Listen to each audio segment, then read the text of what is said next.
Oh, I'm live. Hey guys, what's up? Sorry I didn't come outside yesterday. I was tired. And then I wanted to spend time with Maverick, so I had to spend time with my little baby. He's so cute. Happy Friday, y'all. Oh yeah, and the boys had the first day of school yesterday. So I was like, oh, child, it was a lot. How's everybody doing? Hey Brown Sugar, what's up? So I was fortunate enough to have somebody send me a video of Kelly. Hey, Hair, what's up? Some of y'all need to put your names like in parentheses so I don't call you Hair. I'm like, what the heck? Abby, did you like just DM me or something? What's your DM about? Let me see. Who was that?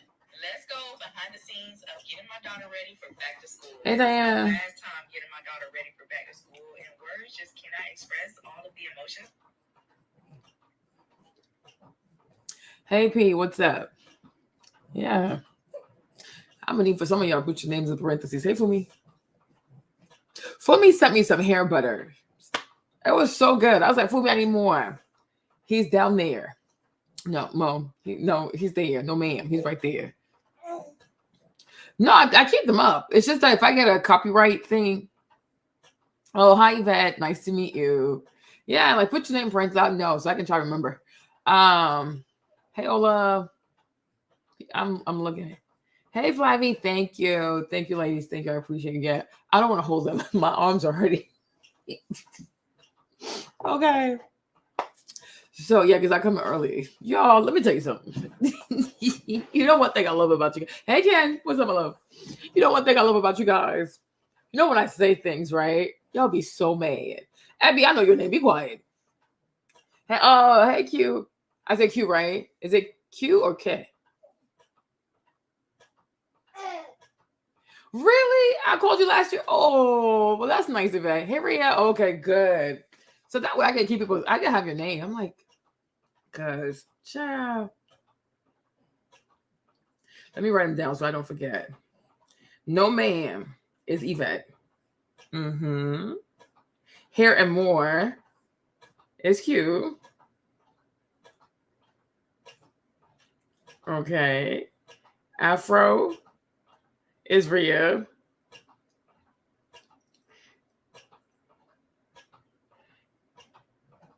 Qui. Okay. Is that it? P and P is Paula. Okay. P stands for Paula. I got y'all. Thank you, ladies. I know who I'm talking to because I'm like, oh my gosh, right? I don't keep calling you Hair. What in the world?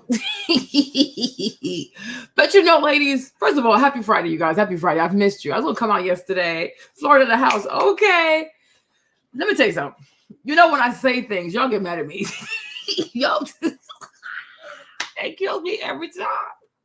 You know? And I can tell when y'all get mad because y'all get really quiet. Ooh, the chat gets quiet. Okay? I was like, Lord, they love me, but they mad. I can feel them fuming. But the show must go on, right? But one thing I do love about you guys, when I am right, you do come back and tell me, Marlene, you did say that was going to happen. So for that, I will give you credit. You are mature enough. You might not like it when you hear it for the first time, but when you are presented with confirmation, you do give me credit. And for that, I want to say thank you, ladies. Thank you so much. You know, let me tell you this. For the longest, I had a hard time. I truly, truly did have a hard time with my own opinions. Because I'm like, what is wrong with my head? What is wrong with my head? Why I can't think like everybody else, right? Exactly, right? For the longest time, it was hard for me. It was really hard for me too. I'm like, why can't I not think like everybody else, right? Why does my brain always have to go somewhere else? Like, why are you like this, right? So like, it was, even for me, it was hard. So like, you know, like the whole COVID era, I was doing a lot of lives and I would just delete them because I thought, oh my gosh, what is wrong with me? What is wrong with me? I don't know what happened. But recently, I was like, you know what? That's just the way my mind works. Like, I don't know what else to tell you. Like, it's just the way my mind works. I'm like, I don't know. You know, like I'll see things. Most people will see it this way. And I'm like, I don't know. Do I really see it this way? Right. And so before, I will admit, I was afraid of the sisterhood because the sisterhood can be quite irrational. Okay. The sisterhood can be so irrational. You know, I do love Black women. I do. I really do love Black women. I just don't like I don't like their ways. Like when I look at Black women, I'm like, damn, they're so pretty. I just, ugh. But then I get to the mindset part. I'm like, why do you think like this? Right? So that's where we're like, that's where there's beef. It's like the way you think, I just don't like it. Because I'm like, this right here, it's not progressive. It's not productive. It's not conducive to you having a healthy life. You know what I mean? And I know like you have some women, they just like to repeat the same offenses back to back to back to back to back because they want to live life like it's a broken R&B record. And I'm like, no. I feel like, listen, mistakes, yeah, you should make mistakes, but you don't have to make all mistakes. Like, because first and foremost, you might not recover from some of your mistakes. Okay? I'm like, people always have this like luxury of arrogance to think like, oh yeah, I can make this mistake. Like, it's okay. It's not a big deal. No, some mistakes are a big deal. Okay? There are mistakes that you can recover from, and there are mistakes that will completely wipe you out. Okay? Mm-hmm. You understand? Do you need to go have HIV to know that you don't want HIV? I don't think so. Okay? Do you have to lose all your money to start learning that, oh, maybe I should care about money? Oh, you don't say, right? Like there are certain mistakes from life. Okay, yeah, sure, whatever. But it's like there are certain mistakes also that are really serious. Like your whole life can be like flipped upside down. You might have depression. You might develop anxiety from it. You might want to, self-delete, like it's real. Because some mistakes are really hard on your soul. And I just don't like how a lot of ladies are just so like lackadaisical. Oh, it's just a mistake. It's like, no, it can be really serious.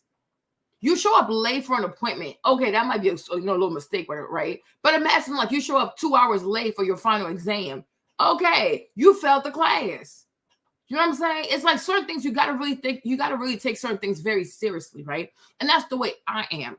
I'm not the type to say, oh, make a mistake, it's okay. I'm like, no, if you can avoid it, you should. Okay. And the best way to avoid certain things is by having difficult conversations. But the problem is a lot of people, a lot of ladies, they want to be lied to. And I'm like, that's the part where I'm like, you've lost me because I can't lie to you.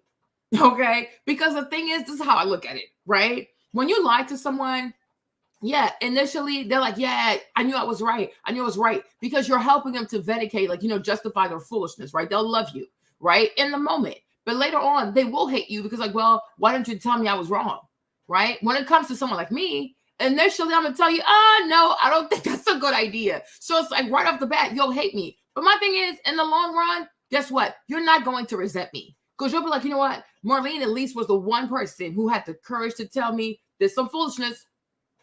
But the person who lied to you, initially you love the person because they're validating how you want to feel because, a lot of people are quite immature. But in the long run, you will resent the person.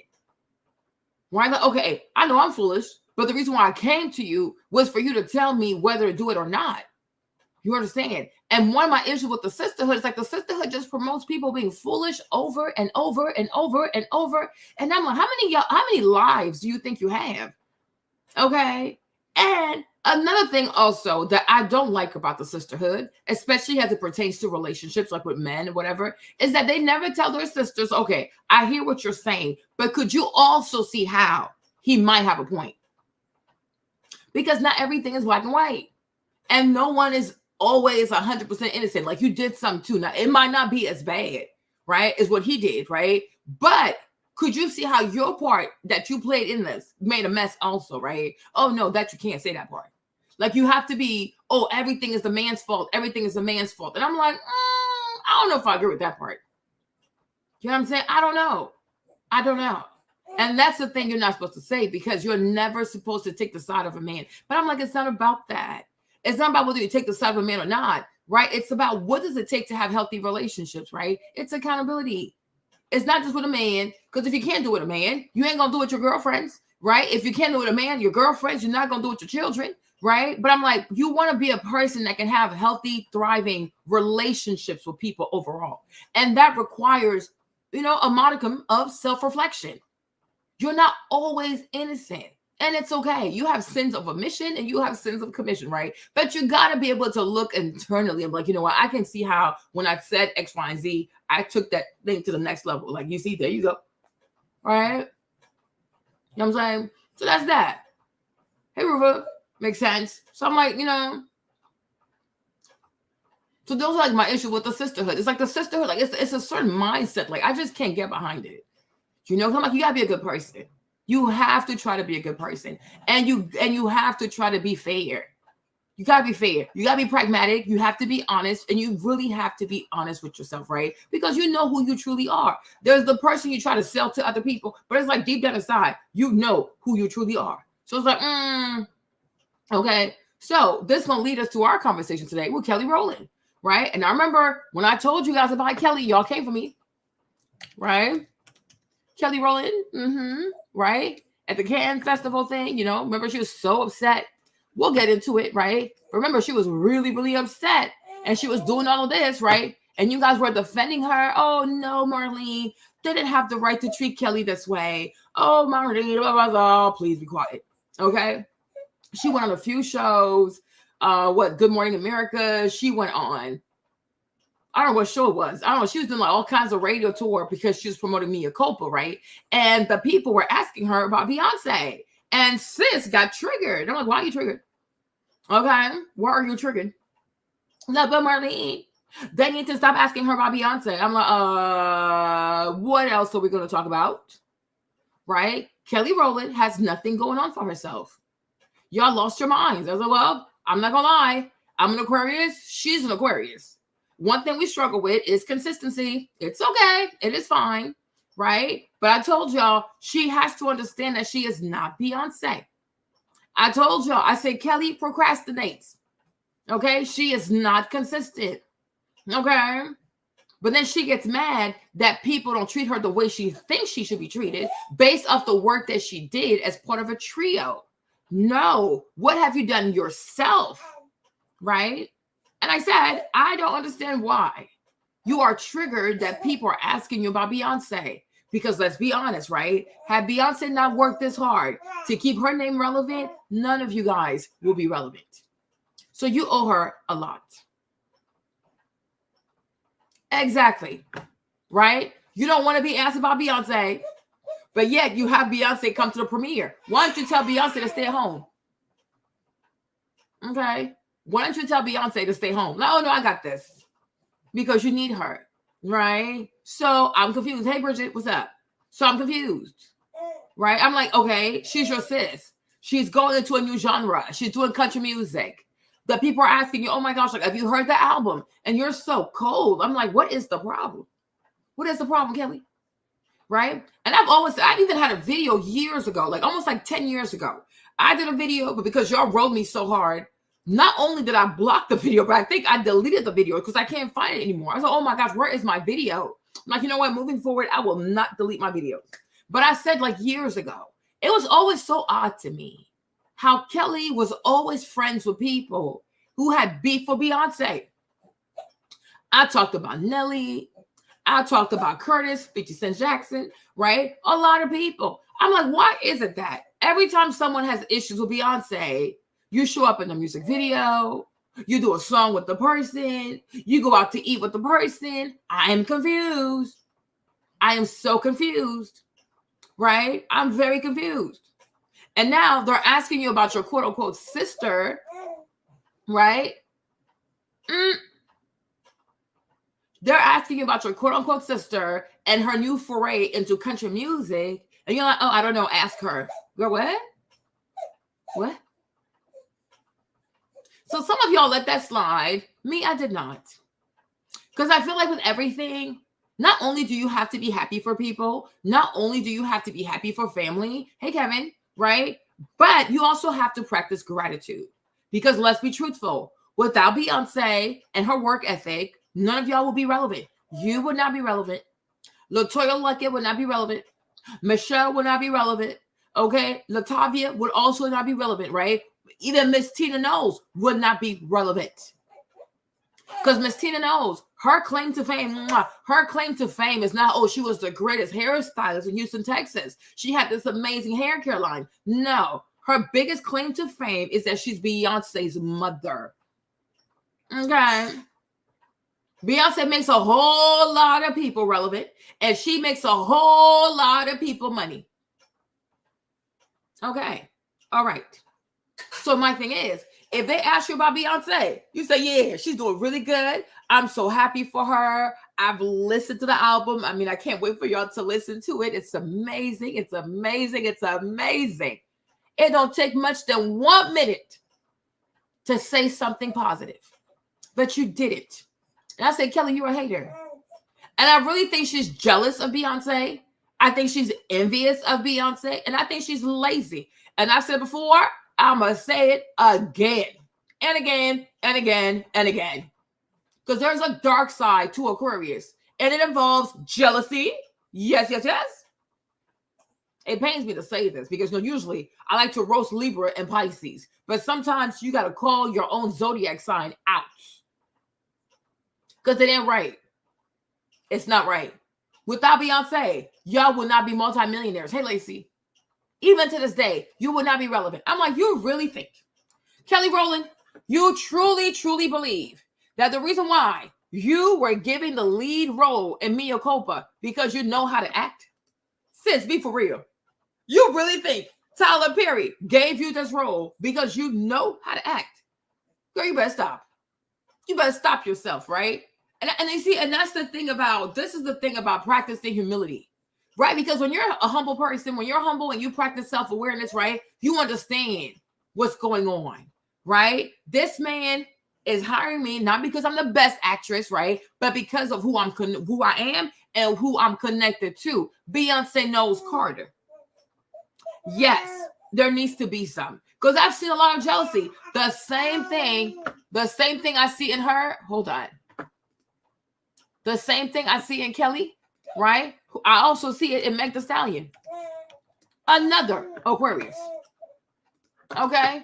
Another Aquarius who can't stand for her friends to have anything. Because as soon as somebody got something, she got to have it. Right? Your friend, she got to have. Your man, she got to have. Your connection, she has to have. Your songwriter, she got to have, right? Hey, Janet, what's up? Be honest, right? So Kelsey was dating, what's that little boy's name? The little leprechaun? Tory Lanez. She got to go smash the Tory, right? Cardi B introduced her to, what's her name? Kylie, right? She tried to be friends with Kylie. Party, her boyfriend, her ex-boyfriend, he was Cardi B's ghostwriter. She had to go date the man. Cardi does the music video with her. After that, she models all her music videos after Cardi B. Right? Meg Thee Stallion. Sorry, Nicki Minaj. Right? Nicki Minaj. He's right. Hey, T. Maverick, be a good co-host. Nicki Minaj introduced her to the Barbs, right? Try to take the Barbs over. Okay? Like this girl, you can't introduce her to nothing without her wanting your life. And that's not okay. That is truly not okay. Okay, in this life, you're not meant to have it all. Okay, you don't need to have it all. You're meant to have what's for you. Hold on, y'all. Let me hold on for this baby. Give me a second. Oh, little baby, come on. No, you're being a little too loud. You were so quiet until you heard me talk, and now you want to start talking. There's only one host over here, boo. I'm the host. You are the co-host. And guess what? The co-host got to do. A co-host needs to be quiet. Okay. You talk when I tell you to talk. Get it? Okay, good. You better be a good co-host now. All right. You better stay quiet. All right. Come do your job. Say hello. Say hi, everybody. What's up? I'm here. Okay, good. Good job, co-host. Okay. I don't know. I've noticed that with a few Aquarius, right? Some other ones I don't feel like naming them. But this is good for them. Okay? So I'm like, no. You have to learn. You truly have to learn to be happy for other people. Hey, bag, right? Learn to be happy for other people. So I had the sweetheart send me a message all the way from the UK. She's like, Marlene, you said it. Here's a clip. I want you to watch the clip, and we're going to see what Kelly Rowland is saying. Hold up. Let me play the clip real quick.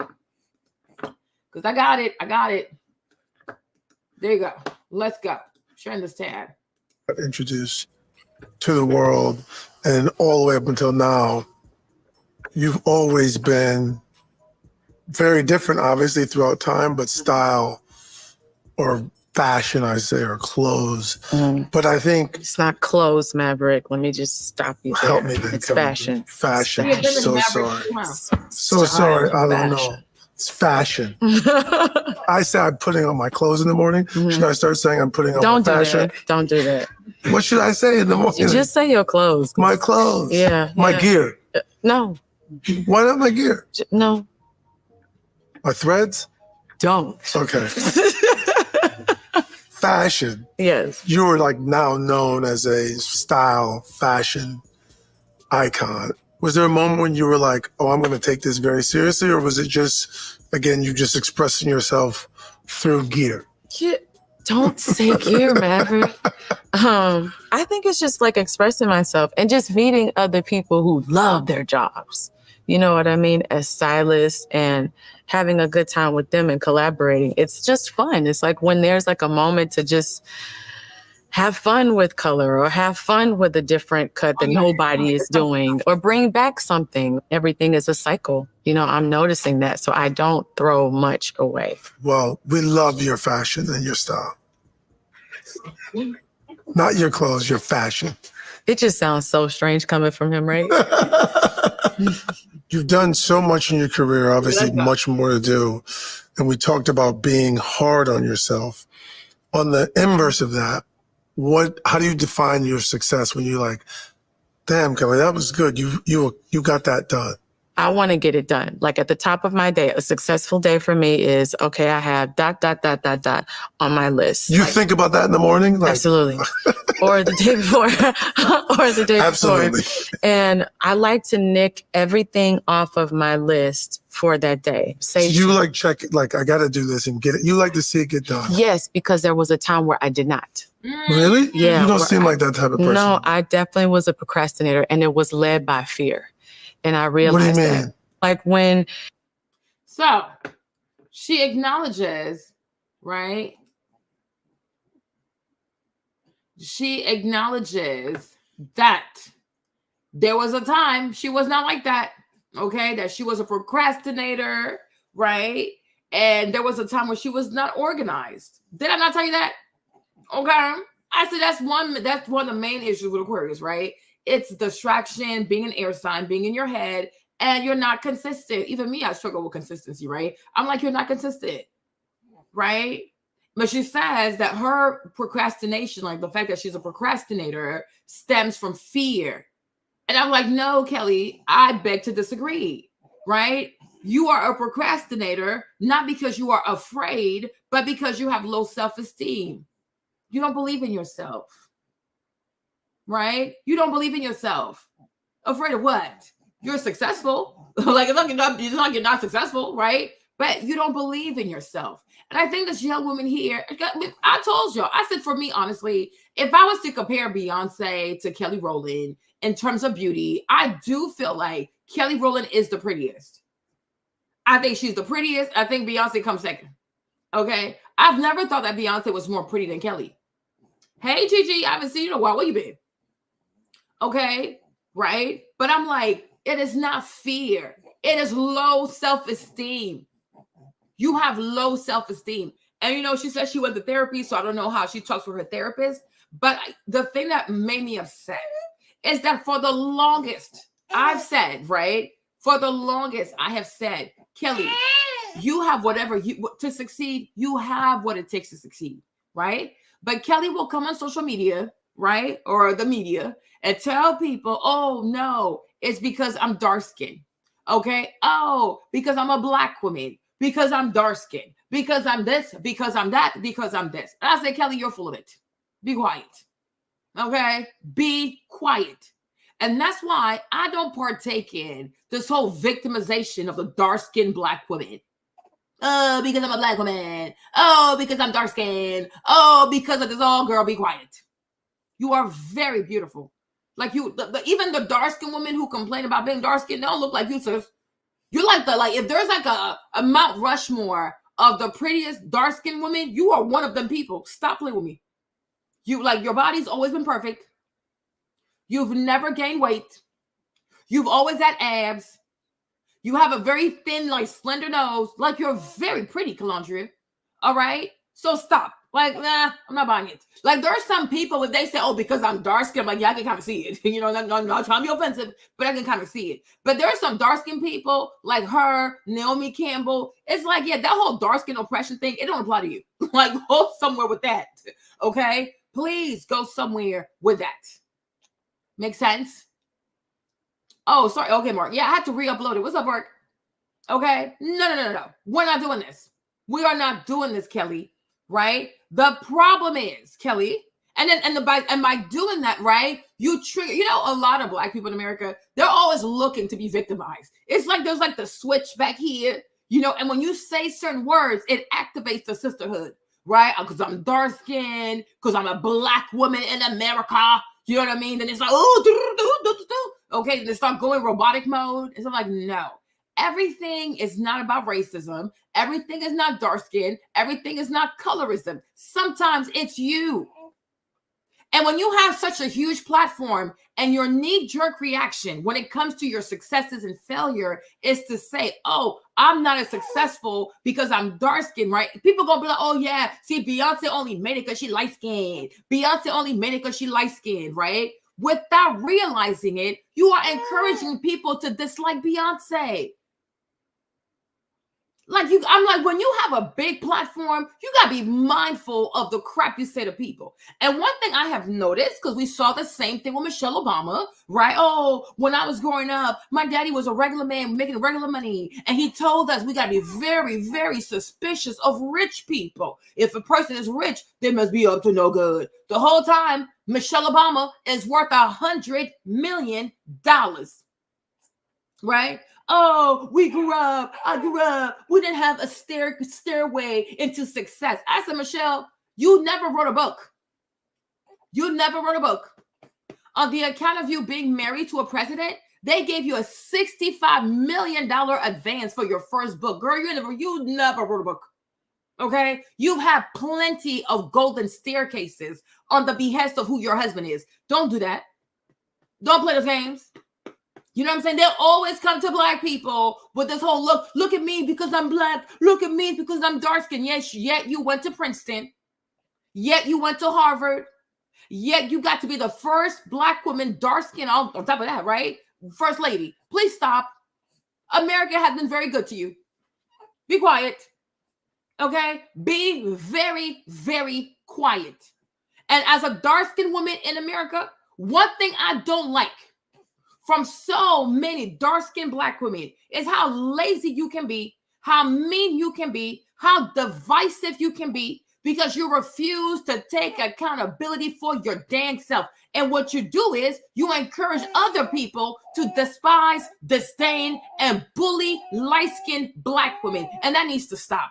Because one thing I cannot stand, right, is this notion that we have in Black America that the only people who can bully are light-skinned Black women. It is a lie, okay? There are plenty of dark-skinned Black women who have bullied light-skinned Black women and vice versa. It goes both ways. It's based on the environment. It's based on the location. It depends on, do you have more dark-skinned Black people or do you have more light-skinned Black people, right? But anybody who does not love themselves, right, who is not centered, who is not whole, right, who don't know how to love other people and love themselves, you can become a bully.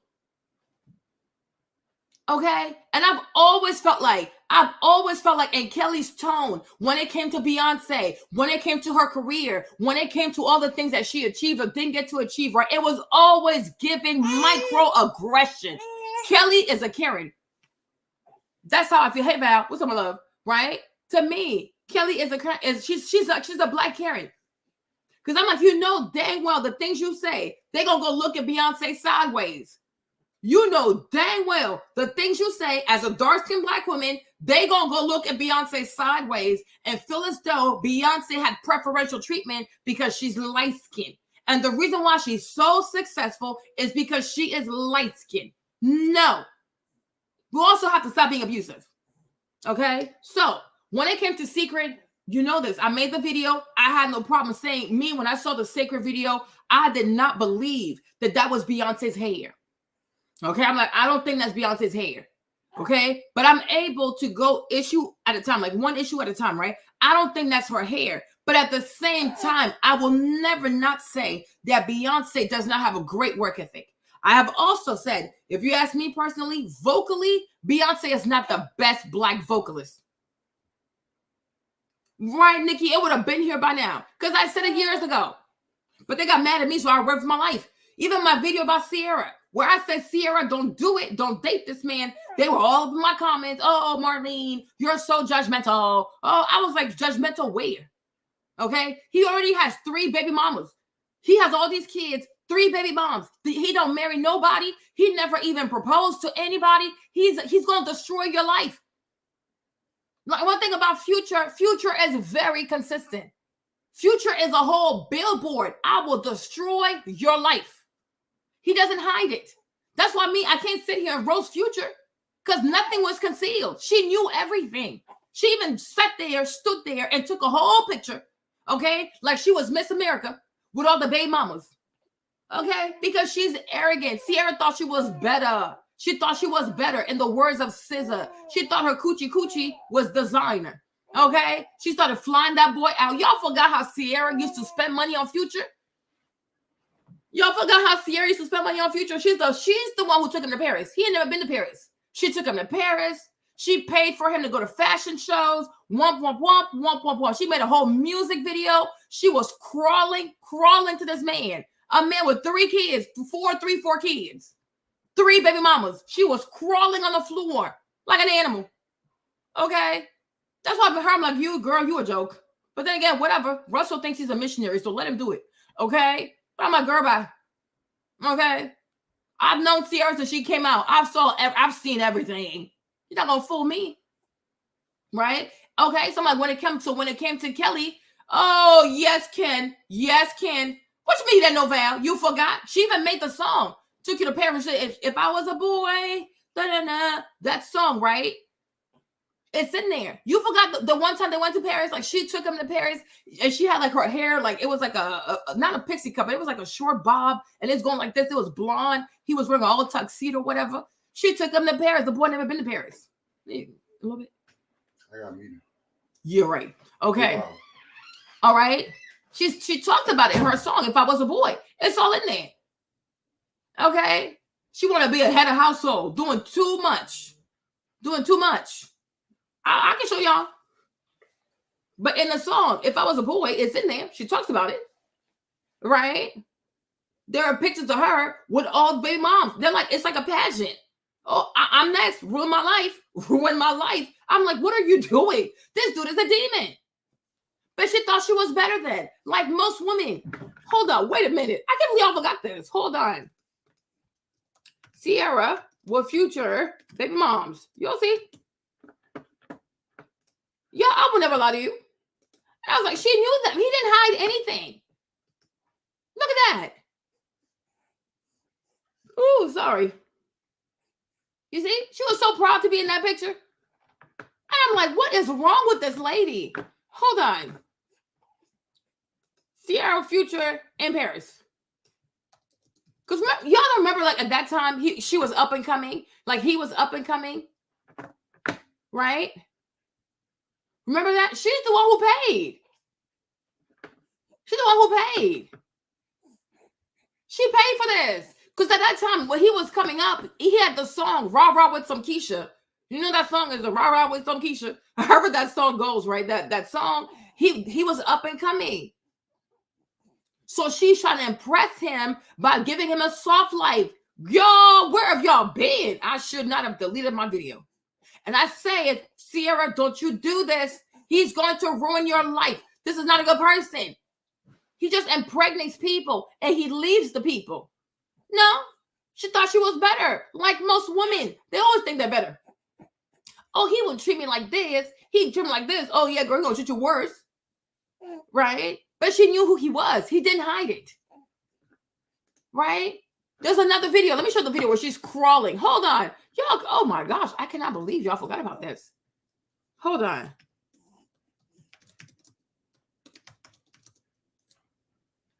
Yeah. My body. This, there you go. I can put my hands on you. Yeah. Okay.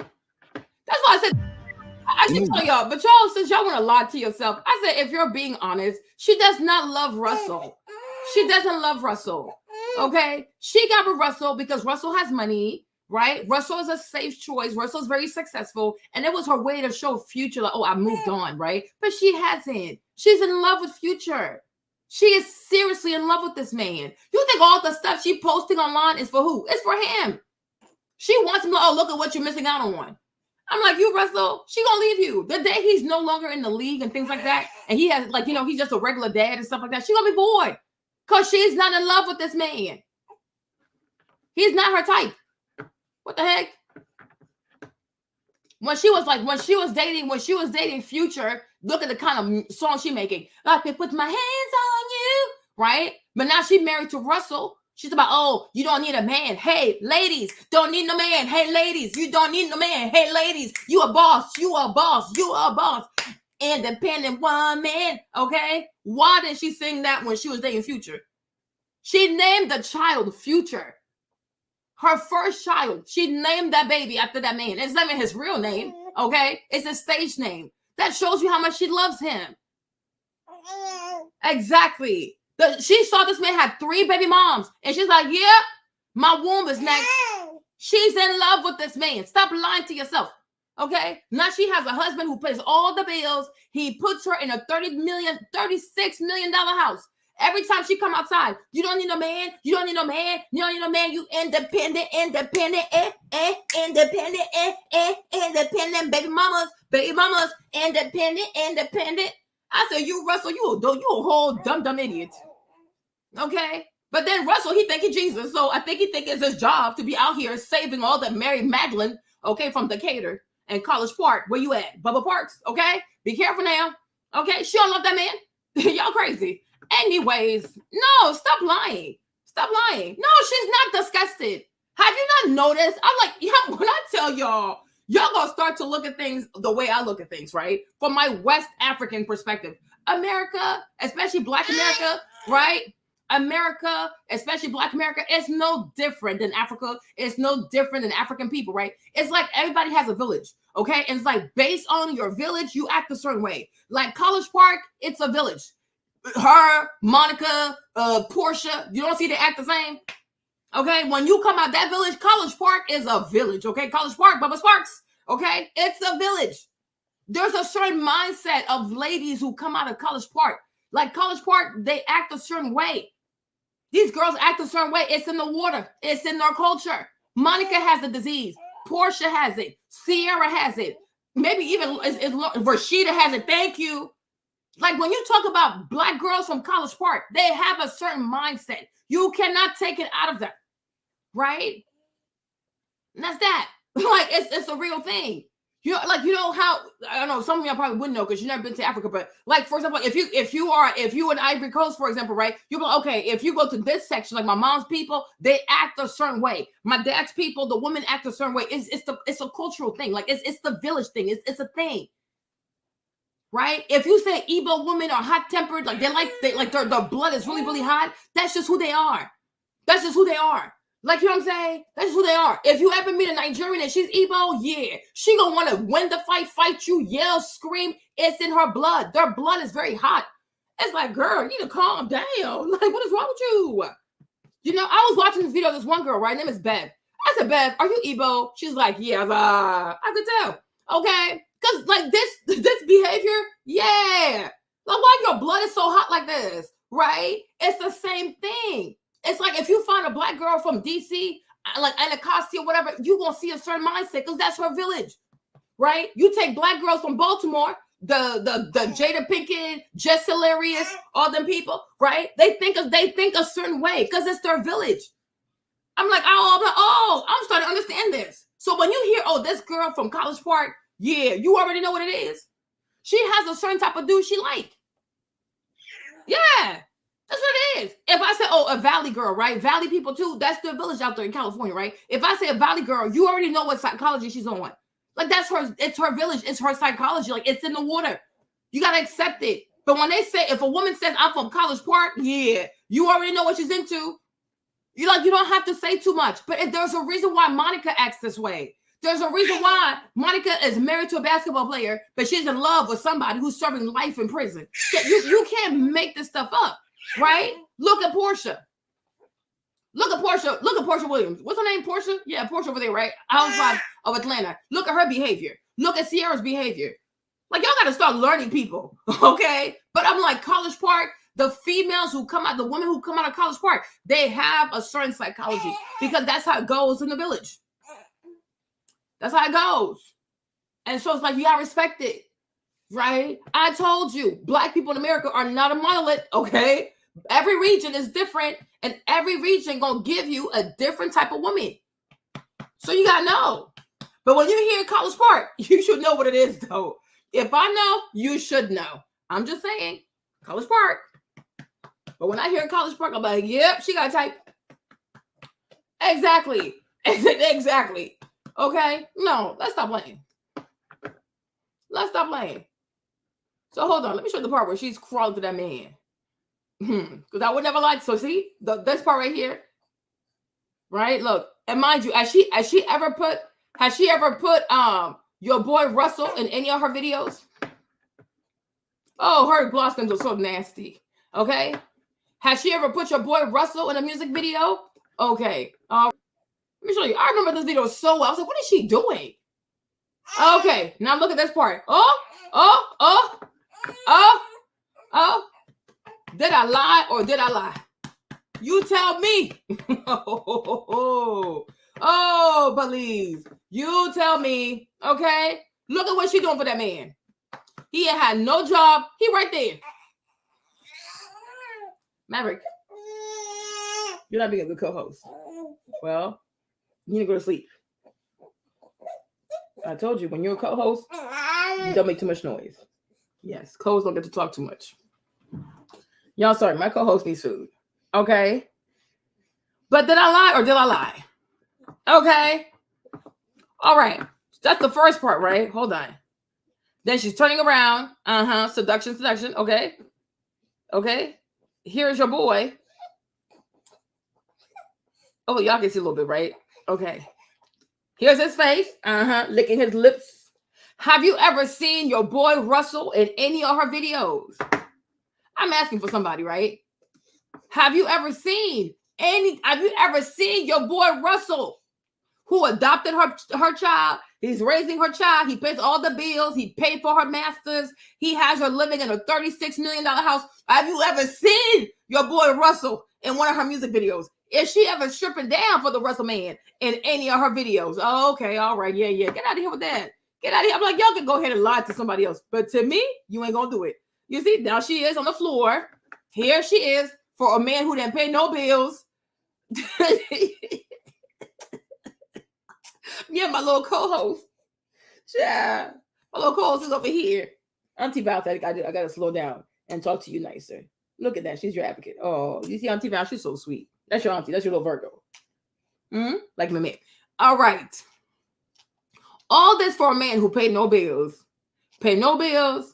Okay, was on the up and up, had no money, had 3 or 4 kids by 3 or 4 different women. Look at how much she gave this man. Okay, hold up. Wait a minute. I'm not done. You see? Okay, here he is, smoking a cigar. Okay, here she is again, doing the very most. Oh, now she crawling. I told y'all she was crawling. Yep, she on her nala. She about to get up. Boom, boom, boom, boom. Boom, boom, boom, boom, boom, boom, boom. I wish I had like a little jungle song. Okay. Okay. So now here we are in the African tundra. Okay. We are now in the African tundra. Okay. Where Sierra the lioness. Okay. Sierra the lioness.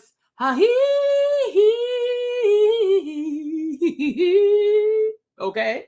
Boemboe, oh wemboe, oh wemboe, oh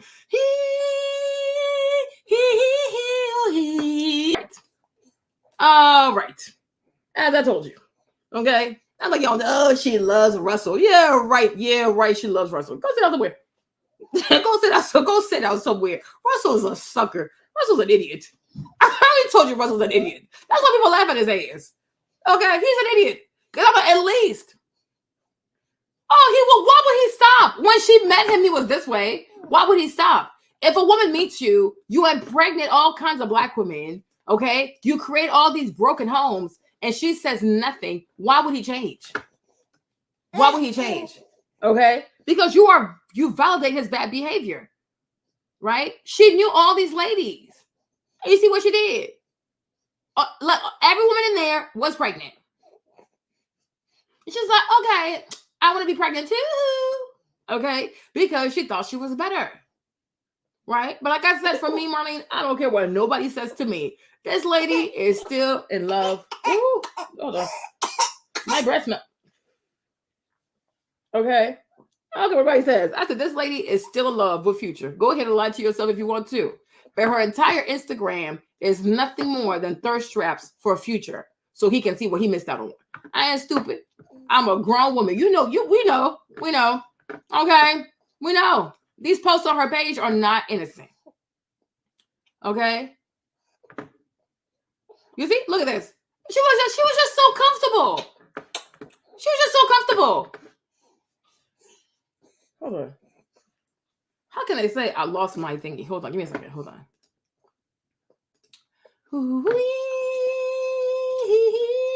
Oh, Wimboe. Okay?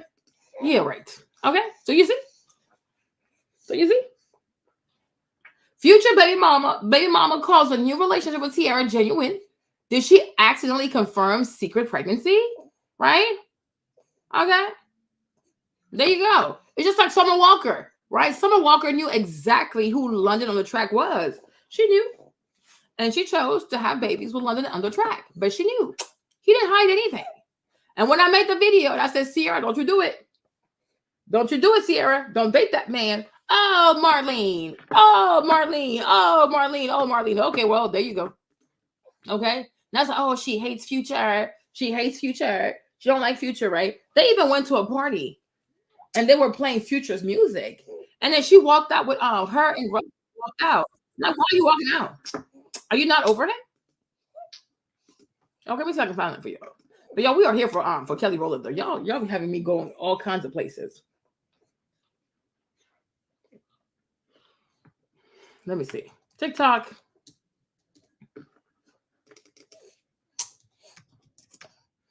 Let me see.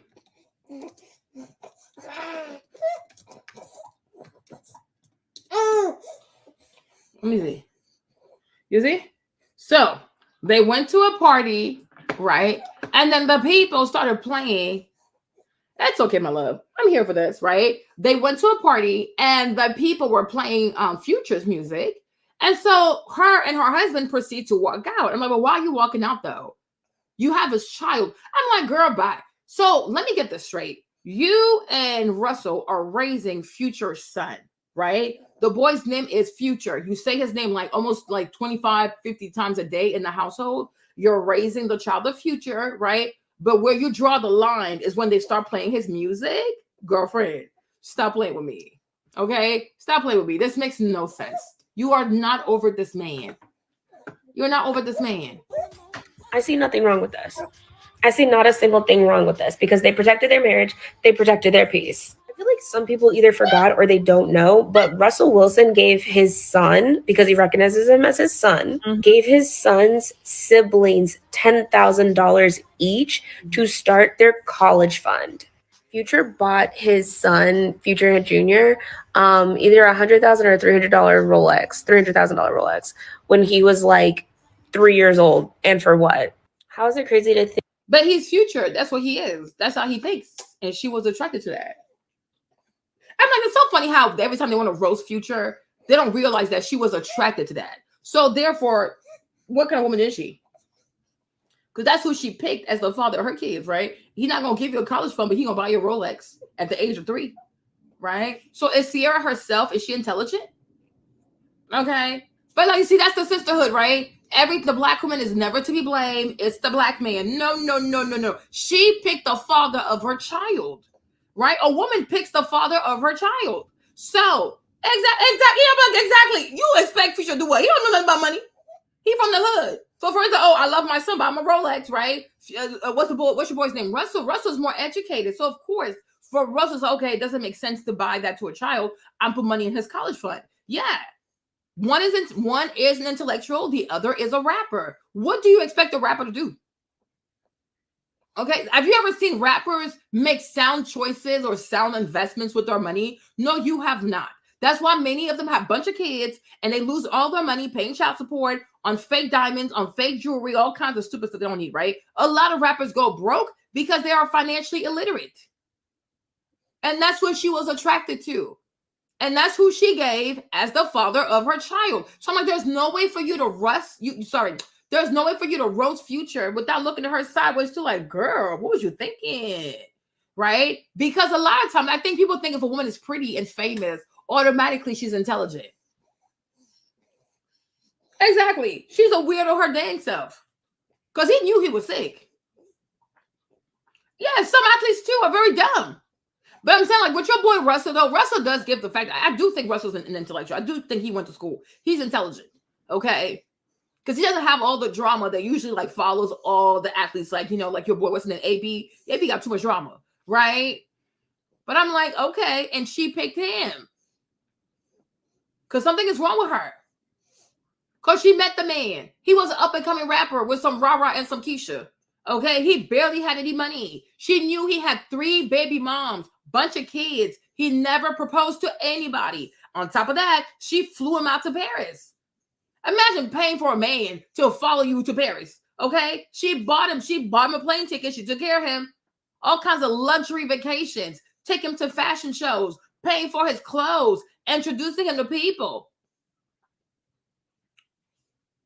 Right? But I'm like, if you pick a rapper as the father of your kids, do not expect this man to make sound financial investments for your kids. He's not going to do it. Rappers are not paid for being intelligent. They are paid for being stupid. Womanizers, idiots, people who squander money, who are very flashy. These people are bottom feeders. They're not bright. They're not smart people. Okay, so I'm saying, all right, if you're a very pretty girl with a very nice body, right, and some nice moves, okay, why would you give your vajayjay to a bottom feeder? Okay, all right, because I'm like, at the end of the day, a woman got to put a premium on her cooch. That's not the mirror. Like, you have to put a premium on your coochie. Okay, but if you let a bottom feeder have access to your cooch, unprotected, raw, and get you pregnant, yeah, I look at you sideways. You are a weirdo. Why would you ever do that? Okay, College Park. All right. I'm like, nah. See that? This is really my brother right here. And it's my favorite person to perform. You gotta turn out, bro. You just turn out. I'm not gonna dress. This is good crowd right here to do this shit, bro. Yeah. I'm ready. What that lady had in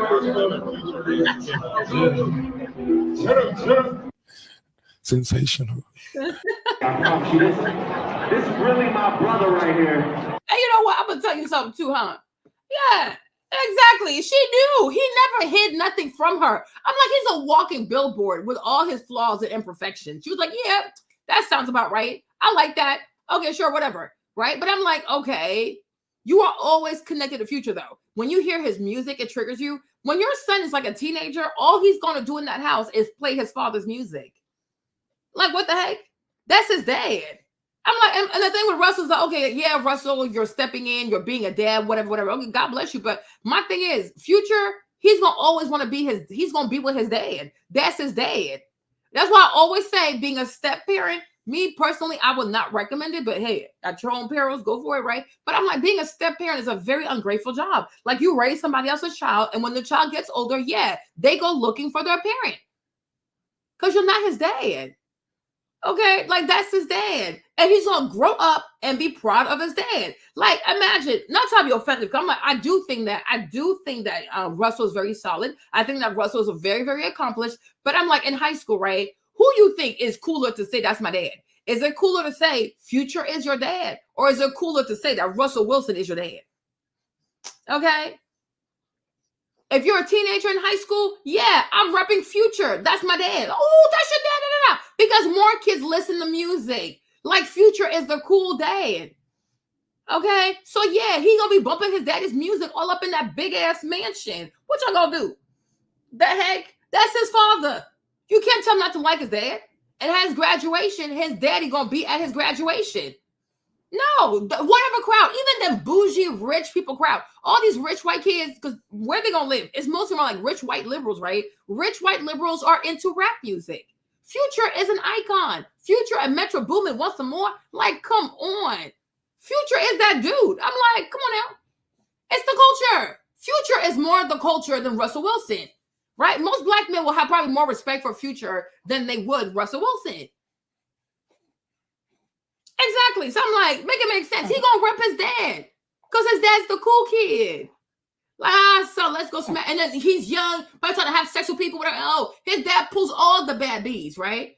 Right? And let's be so for real. Not to be offensive, because this video is not about Russell Wilson.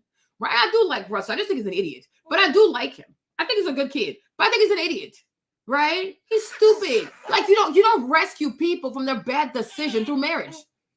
Right? Because now you look like a fool. But whatever. It's your life, whatever. Right? But I'm like, when you look at someone like Russell, right? When you look at someone like Russell, not to be offensive, right? But it's like, Russell, he's a good guy. You know what I'm saying? He's not like, because I'm not trying to be funny. But, I do feel like, I don't know. I do feel like, how can I say this diplomatically? I do feel like the majority of girls from Atlanta, especially girls from College Park, are a bunch of freaks. Right? I think they like a freak nasty. Atlanta is a home of freaknik. Okay? Need I remind you? Okay? And like Russell hits me like the type, he gonna ask you if he can have sex with you. He gonna ask you like, oh, is it okay? Is it okay if we try? You know what I'm saying? Whereas I feel like someone like Future, you know what I mean? I feel like your boy Future over here, he's not the type. I gotta say this carefully, right? Because I don't sound like, oh, I'm encouraging sexual assault, right? But I do feel like, hold on, where's he at? Why was he over here trying to lick his lips? Let me show something. Hold on. Brodus, is that her name? You see what I'm saying? I do feel like when it comes to your boy over here, right? When it comes to your boy over here, right? I do feel like he's not the type to like so much like ask, you know what I mean? I don't know. Gotta be careful how I say this because some people will intentionally try to twist my words. Okay? You know what I'm saying? Whereas like when it comes to Russell, I just feel like Russell's very polite. Oh, you need to be here. Oh, come on, co-host. Okay? You know what I'm saying? I just feel like Russell is very, very polite. And I just feel like a girl like Sierra, I feel like she kind of, she a little like, ha. You know what I mean? Whereas like this guy's more like, hey, is it okay? Is it okay? You know what I'm saying? Like, oh gosh, here we go. Because he's very, very polite. He's very polite. I just think like Sierra might be a little freak nasty. And this guy, I think, there you go. I think Russell is very demure. Okay? I think Russell is very demure. And yes, he gonna ask you like, you know what I mean? I don't think Russell's the type to just, you know what I'm saying? Whereas like Future, he's like, pop. Okay, next thing you know, Kama Sutra, you know what I mean? Like your whole limbs are folded up. You know what I'm saying? And I think that's what she likes. I think she likes a man that has a little bit of aggression in him. No, I'm not saying sexual assault now. Please. Okay, I didn't say that, right? But I do feel like she likes a man with a little bit like, a little bit more like sexual aggression, okay? Which is what you get with Future. You know what I'm saying? Right? Nah. That's what I think. But Russell, he's very, very polite. And so I've always felt like he was very boring in bed. I was like, this man has to be like boring. I mean, he has money, but I don't think he's a freak. I don't think so. Because you know why I don't think he was a freak? Let me tell you why. All the people who are under 18, go to bed. Okay? All right? Don't have my video be sanctioned out here. Oh, yeah, my helmet. Oh, yeah, where is the helmet of salvation? Oh, look at Kiana. Kiana, thank you so much, okay? Thank you, Kiana. Look at my bodyguard. She wants me to be safe. I appreciate you. Ooh, the helmet of salvation, right? But do you know why I really don't think he's a freak like that? Because you know how when we talk about this whole submission, we talk about all this like this submission thing. Submission, yeah, baby. We talk about submission. A woman needs to submit to a man, right? And the ladies, they love to act stupid, like, oh, I would never submit to a man. Why must I submit to a man? I ain't gonna submit to a man. But these ladies know These ladies know. Okay, because me and the sisterhood, I be looking at the sisterhood and the hypocrisy of the sisterhood. They know exactly what submission is. Okay, let any woman, okay, have sex with a man that, like, blows her brains out. She gonna understand exactly what submission is. You better go sit down somewhere. Okay, you better go sit down somewhere. Let me tell you something, right? I'm not gonna try to be vulgar. I'm not gonna try to be vulgar, right? But if a woman has great intimacy, the great intercourse with the man, right? And he knows how to handle her body, and he knows how to, lead her to an orgasm or multiple orgasms. When I tell you he can have whatever he wants out that lady, these women understand exactly what submission is. They understand. They know exactly what it is. Oh, look at Christina telling herself. Look at Christina telling on herself. Oh, yes. You see that? You see it? Look at the little eyes. She's like, oh, Marlene, you tell all my business today. They understand exactly what submission is. Don't play with me. Don't play with me. Okay? If a man has a hard time getting his woman into order, into line, into whatever, because he's not that great in bed, or he has yet to discover her body, okay? Let that man make this lady curl her toes, want to tell her girlfriend how good it was. Oh, maybe I should not, because then they're going to want it too, okay? I promise you, she's going to start cooking, cleaning. She's going to, like, lower her voice, etc., because she knows, okay? All right. Okay? So when I look at Sierra's Instagram, okay? When I look at Sierra's Instagram, when I listen to Sierra's music, because I think it's very disrespectful for a woman who is married to talk about you're a single woman, you don't need no man, do what you want, don't need no man when she's married to a very nice person, okay? All right? You know what I'm saying? I'm like, yeah, he's not getting bed. He is not. And I really do. And I'm not trying to be nasty, because I told y'all, when it comes to Future, right? Future, there are the ladies that Future's had sex with that we know of. I've always told you the day it comes out who Future been smashing behind the scenes, y'all not gonna believe it. Because the people that's who you see. When I meet Marlene, I really think that Future has smashed some of, like, the baddies. Like, whatever black women's out there that's, like, really, really bad. So, oh no, she would never. Girl, she did it. There is something. Oh, Lord. Let me tell you something. If y'all ready for this, right? There is something about a man, right? When a woman knows that a man is good in bed, it does something to her. When a woman knows that the man has a anaconda between his legs, yeah, she gonna want to see it too. Especially if she's single. Like, oh, she ain't got nothing to lose.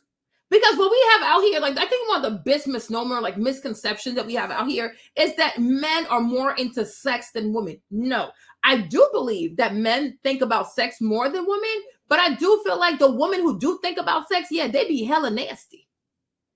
I think Lacey sent me a video yesterday. Lacey, what video you sent me yesterday? Of Adina Howard, right? I'm like, this lady, she's about that life. She's about her music. Exactly. I'm like, it's not even, there's somebody else I'm thinking of. I want to say her name, but she's a Virgo though.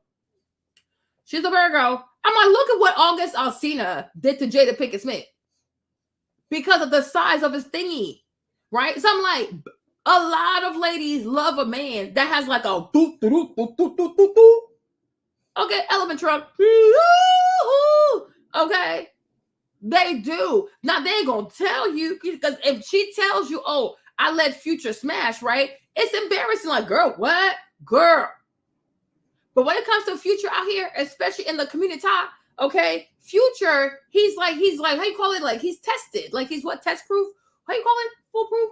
But he's been tested, right? So the thing is, she's a Virgo and she's an actress and she cries all the time. I don't know why I have a feeling that he smashed. I don't know. I can't explain it. I don't want to say her name though. But I'm like, I don't know why I feel like there's another one too. She got pretty eyes. I feel like Future don't smash her too. I'm like, Future has smashed some baddies. Like, if you were to ever know the people that, he went to see at night, or these ladies came to see her, to say him, I said, child, this man, he's foolproof. He's been tested. Ha! Girl, you see, Val, the fact that you went there, okay? Because that one, there is something about her. Every time she cries, I'm like, are you crying about money, or you need, like, You need a good, you need some good loving. Okay, let me say it that way. That way I can get my money. Lacey, Val already told you. Look at the comment. I don't know why. I feel like her, and I feel like the other one with the pretty eyes. I don't know why I feel like that. I don't know. I can't explain it.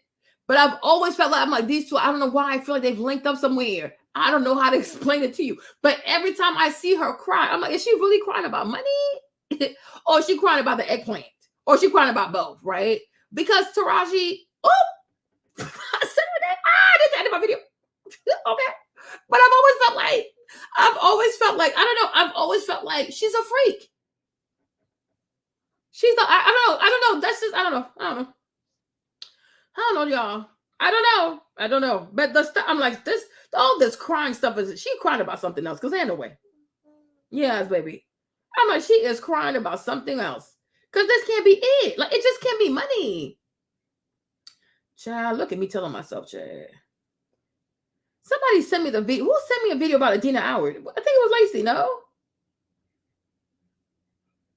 Yeah. But I said, I'm like, oh, one day, one glorious day, right? One glorious day, it's all gonna come out. And y'all gonna be shocked. Like, he smashed her too. I'm like, I told you. Future is in high demand. Okay? This man has been tested. Like, because all these girls complaining and crying, it proves that the man has something, I guess, like miraculous between his legs, right? And all these girls going to try to go and see, okay, the golden calf, okay, in the Bethlehem. All right. So I'm like, no, I'm not falling for this.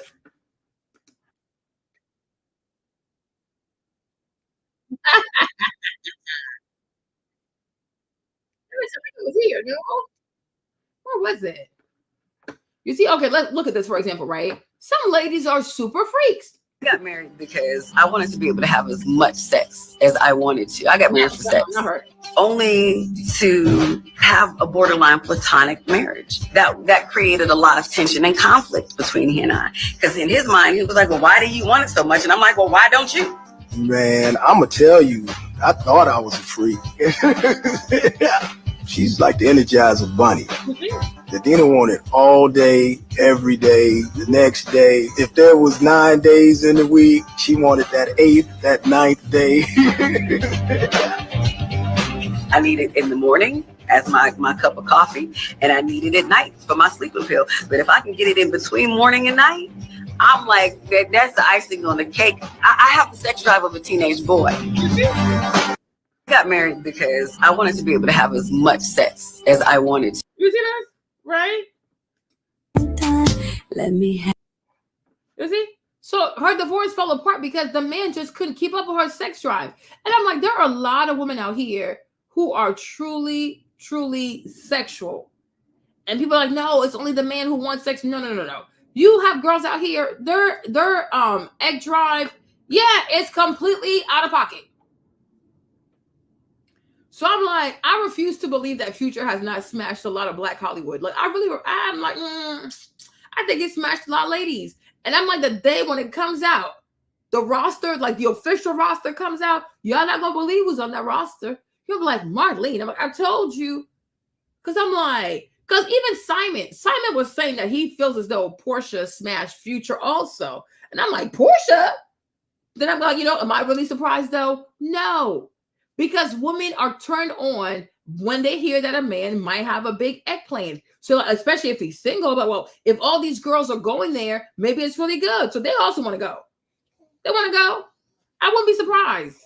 Because remember how like Tristan, like, what's her name? What's that girl's name? Larsa Pippen, right? Larsa was the one dating Tristan.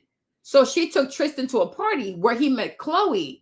Right. And then Chloe backdoored Larsa, right? And then got with Tristan. You understand? So if Future was also dating Larsa, I wouldn't put it past any of these Kardashians, especially Chloe, to have backdoored the girl also. But I'm like, a lot of people want to know. A lot of these women want, if they don't want to sleep with it, they at least want to see it.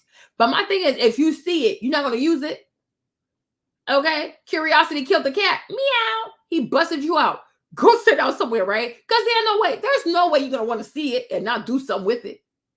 Okay, so they went to the shrine. It's a shrine. Okay, there you go. There you go. So to me, like when I look at Sierra's behavior, her antics, her music, the fact that she's a married woman and she's always telling people and making music to say you don't need a man, you a lady, do whatever you want, you're single, do whatever you want, right? It lets me know that the boy Russell, he's not putting it down in the bedroom, because if he was, she would stop that goofy stuff, right? That's it. That's why she's so damn rebellious. Because he can't, I'm like, I can't say he has a small emoji, eggplant, right? I cannot say that. But he probably don't know how to use it, okay? He probably don't know how to use it. There are certain things that Future did to that girl, right? That had her right in submission. Oh, I don't care that you have 3 baby mamas because the sex was that good. What do you think makes all them women stupid like that? Okay? It's the sex. Okay? Oh, I don't care that you got 3 baby moms. Oh, I think you're going to treat me differently. Oh, I'm going to give you another baby. Okay? Okay? What does Salt and Pepper say? Boy, you're so crazy. I think I'm going to have your baby. Okay? What a man, what a man, what a man, what a mighty good man. Okay? It's the sex. A lot of times when it comes to men, especially broke men, the ladies will make horrible decisions because broke men usually have great peen. Okay? Great eggplant. We're not stupid. We are very grown. It's okay to have these conversations. Okay?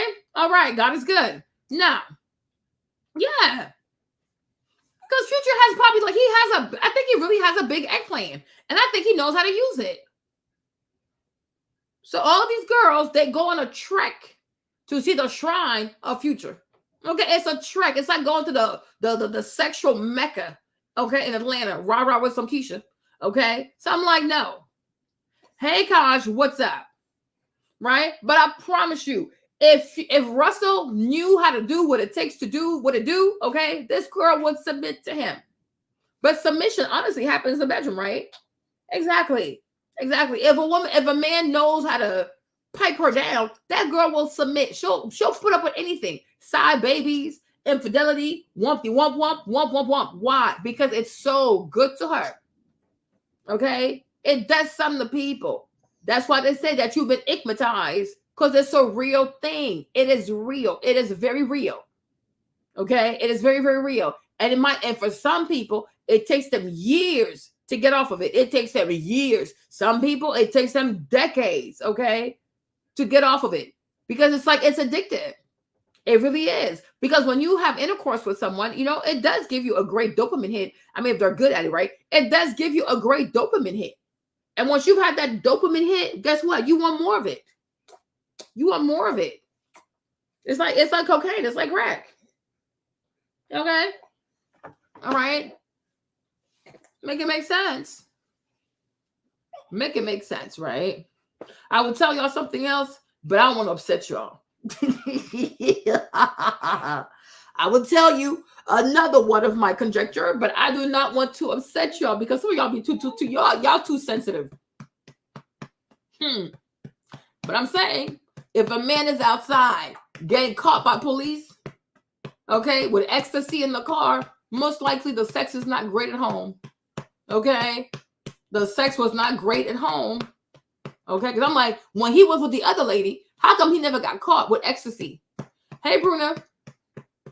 Okay, because the other lady probably knew how to have better sex with him. Okay, but you're not good in bed. Okay, so now he getting caught up with the ecstasy. Okay, so that's how I feel. Anyway, so let's get back to Kelly Rowland, you guys. Let's not get distracted because we've been distracted for a little bit. Oh, co-host. Be a good person. Yeah, it's the truth though. It's the truth. Because it's people use it for intercourse. Cause the man is he's 60 years old. Right? Yeah, it's not good. Because I promise you, go look up the other lady's sign. Let's see. Because you know his sign, right? You know his sign, the one that just had the baby, you also know her sign, right? What about this other lady? Let me see what her sign is. Hold on, wait a minute. Let me see. Because Ah, you see, she's a water sign just like he is. Okay. So she's a Cancer, he's a Scorpio. So most likely they match their level of freak. Like it's both water sign. They both some little freaky little people, right? You, air sign over there, you not that freaky like that, right? So I'm like, because why they catching this man with ecstasy? Because he didn't want to use Viagra. Because I'm sure ecstasy is more powerful than like using Viagra, right? So I'm like, yeah, the sex is not good over there. She's not that good. And I told you, I said, when you sit back and you think about it, right? She actually won. The one who just had a baby, she actually lost. Because the one who kicked him out, well, I'm sure you did. I'm sure you did. The one who kicked him out, she's like, okay, let's take a break and figure this out. Because she was like, no, I need to put boundaries on this man, right? She put boundaries. Instead of being a man, do the right thing. He's like, oh, well, let me see if I can have the old thing back. Because she has low self-esteem, right? But was he really over Cancer? I don't think he was. But Cancer, she had boundaries. But I'm like, the whole time, he dated Cancer for 7 years. He never got caught up with ecstasy, no car insurance.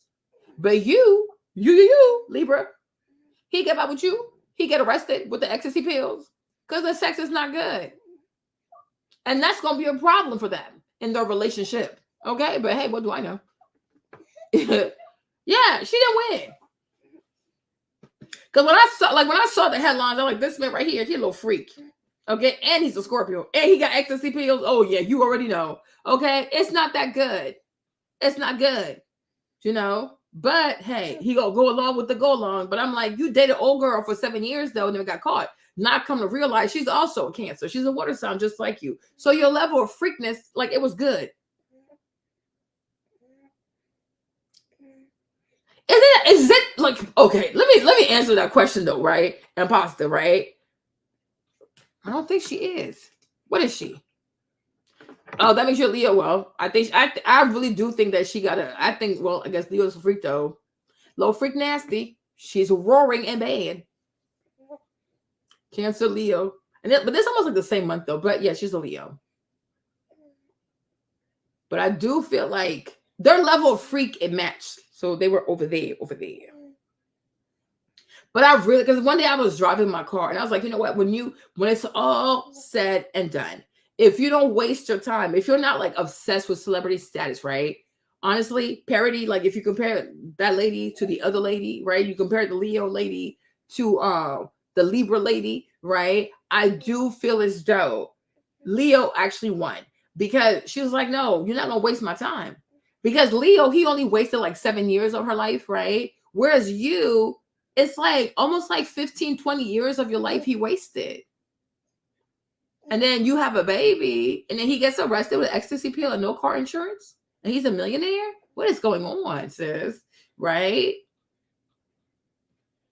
Now, she said most good men don't have good vitamin D. I think it depends. Right? Because sometimes I do feel like when you are indeed, like when you're way too polite and you're way too kind, maybe you're kind of afraid to like be freak nasty like that, right? Maybe he needs to be told to be this nasty. I don't know, right? I think it depends. I think if he really wants to, he could, right? Yeah, they were prime. I'm like, at least she knew how to like stop though. But even though they were her prime years, Libra's prime years were even more prime because she was super famous. Miss Jackson never been famous like that. She's always been like somebody's girlfriend. Now her famous like through being somebody's girlfriend, right? Whereas like the other one, she's famous through like work and stuff, right? Like it's career stuff. Like she earned it. It's not because of a man. So those are like prime. These are like platinum prime years. They're not like goofy prime years, right?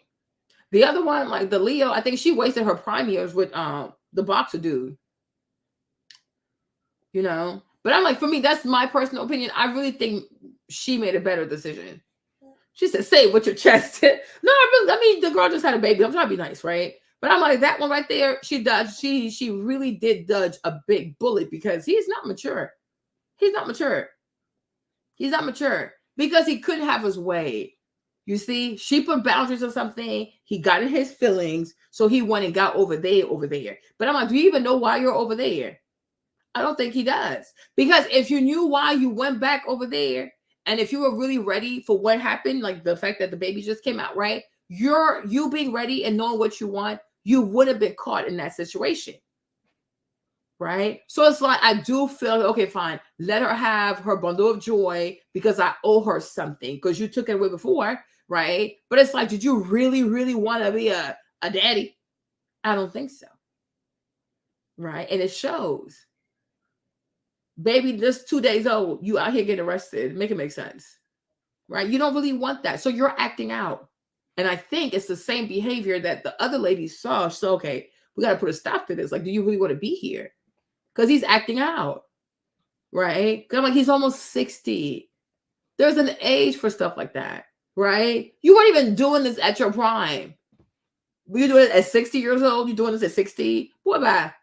You make no sense. I'm telling you, and a lot of people, they use the ecstasy for the intercourse. Because for some people, for some men, it's better than using Viagra. You know, because I guess you probably stay up a lot longer.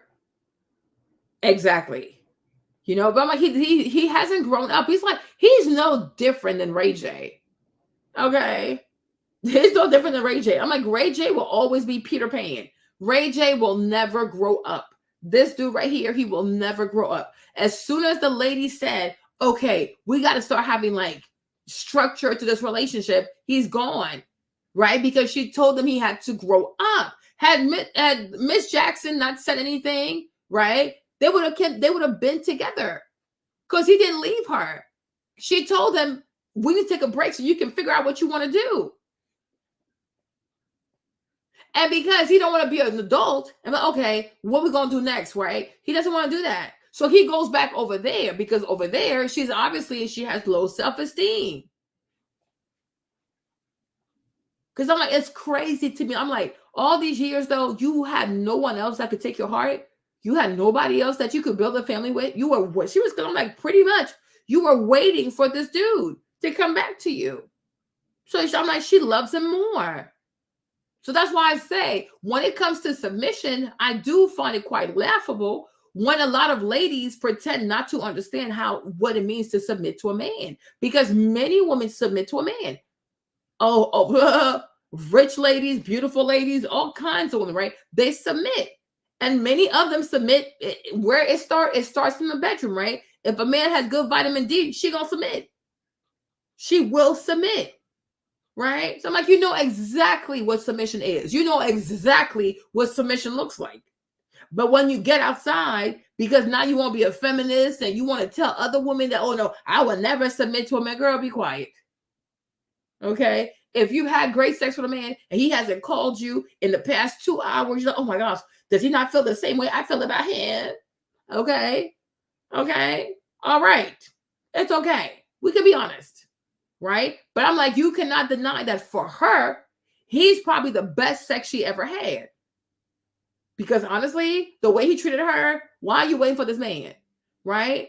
But the way he, arched her back. The arching of the back. Okay? The way he made her toes curl. Okay? She's been waiting for over a decade. And every time I would look at Ashanti's page, I've always felt like her entire Instagram was a thirst trap for that man. These girls they're so easy to read. I don't know why y'all can't read them people. It's like a child's book. They're so easy to read. Her entire page, you could tell like she was missing that man. Okay? Why don't you just go ahead and call this man? Try to act all strong and demure. You are not demure. You are weak in the knees and you are foolish. So go ahead. Because your days are cold without him. So call the man. But I do feel like for her, he was the best, most likely the best intercourse of her life. Right? And that did something to her. It left an indelible print on her soul. She couldn't let it go. Because you see how quickly she turned her back on Irv Gotti? Because he was not that good. And him, it was just for her to be the first lady. She's like, child, I'm trying to make some music and be famous. Okay? But when she met your boy, she turned her back on your boy, what's his name, Irv, like she never known the man. And he was so upset. And she didn't feel a way about it because he's not that good. And I think like psychologically too, I think that's what hurts a lot of men. It's not so much, oh, she left me, but it's like, oh, if she left me for that dude, never called back, never said anything. The part that hurts is like, wow, is he better than me? Most likely he is. You know, I think that's what had Irv really messed up. Is like, okay, he must be really good. Like, yeah, he probably really is.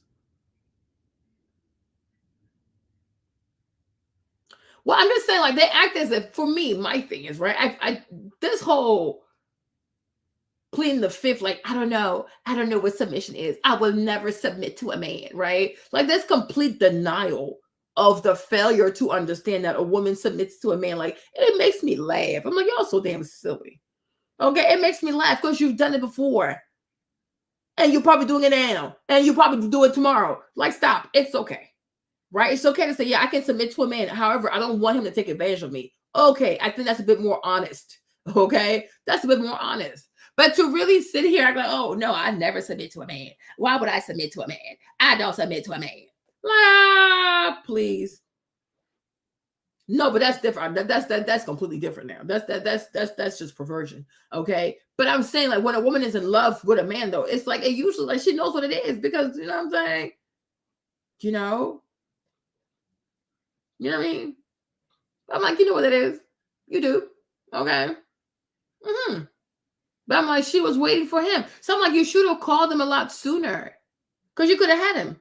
Yeah, okay, because you don't want to grow up. But I do feel as though when Miss Jackson said, we got to put some structure on this relationship, so we got to know, like, because it's been 7 years, are we going left, we're going right, we're going forward, going backwards, or we're not moving at all, right? I need to know. So take some time and figure out what you want to do, right? Because he didn't want to sit here and actually, like, deal with his emotions. What a sign. So, like, he runs away from his own emotions. So he goes back to the other thing because he knows, like, okay, like, her, yeah, it's not going to be hard. Right? Because when I look at the past, did she leave him or did he leave her? You know what I'm saying? I think he left her. I think he did her dirty. Okay? So I think she was more in love with him than he was in love with her. And I think the same is very true today. It's like she's more in love with him than he's in love with her. Because when it came to your relationship with Irv, you had no problem, like, ghosting him. Like, she never knew this man because there was never love. I'm sure. I mean, I think they had sexual relations, right? But I think it was more for, like, hey, I have a career. I want to be the first lady of Murder Inc. I want him to focus on my career. So sure, have my body. Give me what I need, right? Because we also love to act as if women are not understanding. They don't understand this whole transaction of, if I give a man sex, most likely he'll make me a priority. But I don't have to love him, though, because I know what I want. Okay? So that's my thing. Like, it's okay to be honest. It's okay. So let's go back to Kelly Rowland because I just went somewhere else. Oh, my co-host is asleep. Good. Thank you, Jesus, right?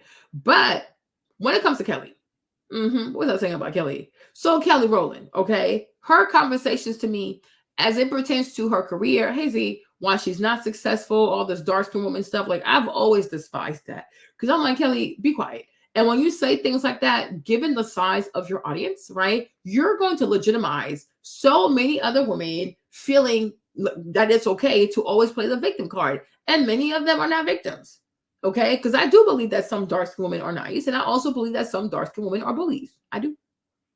It's on a case-by-case basis, okay? But a lot of times, so, like, I guess, like, the community will try to portray dark-skinned women as always, like, you know, being under, it's like they're always being attacked by the light-skinned ones. I'm like, that's not true. That's not accurate. Okay? It depends on the environment.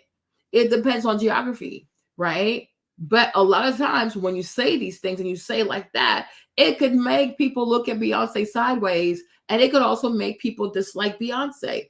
And that's not fair, you know? But she had a modicum of courage, I guess, to tell the truth and to say, like, no, I've recognized that I am a procrastinator, right? She procrastinates. And then she says, oh, it's because of fear. Now, like, with me, I don't think it's fear. I think it's more so low self-esteem, you know? And I think Kelly, even though she's very pretty, you know, because people only look at how you look on the outside. Oh, she's so pretty. She's so pretty. Yeah, sure. Okay. But on the inside, like I said, I think she has low self-esteem. I think she's very broken. Okay. Why do I say that? The mere fact that her mom, not to be offensive, right? I think her mom passed away. So respect to her mother, right? not trying to be offensive, but I do believe that the fact that her mom, compared to the Knowles, right? Her mom did not make that much money. Her mom was, I guess, like a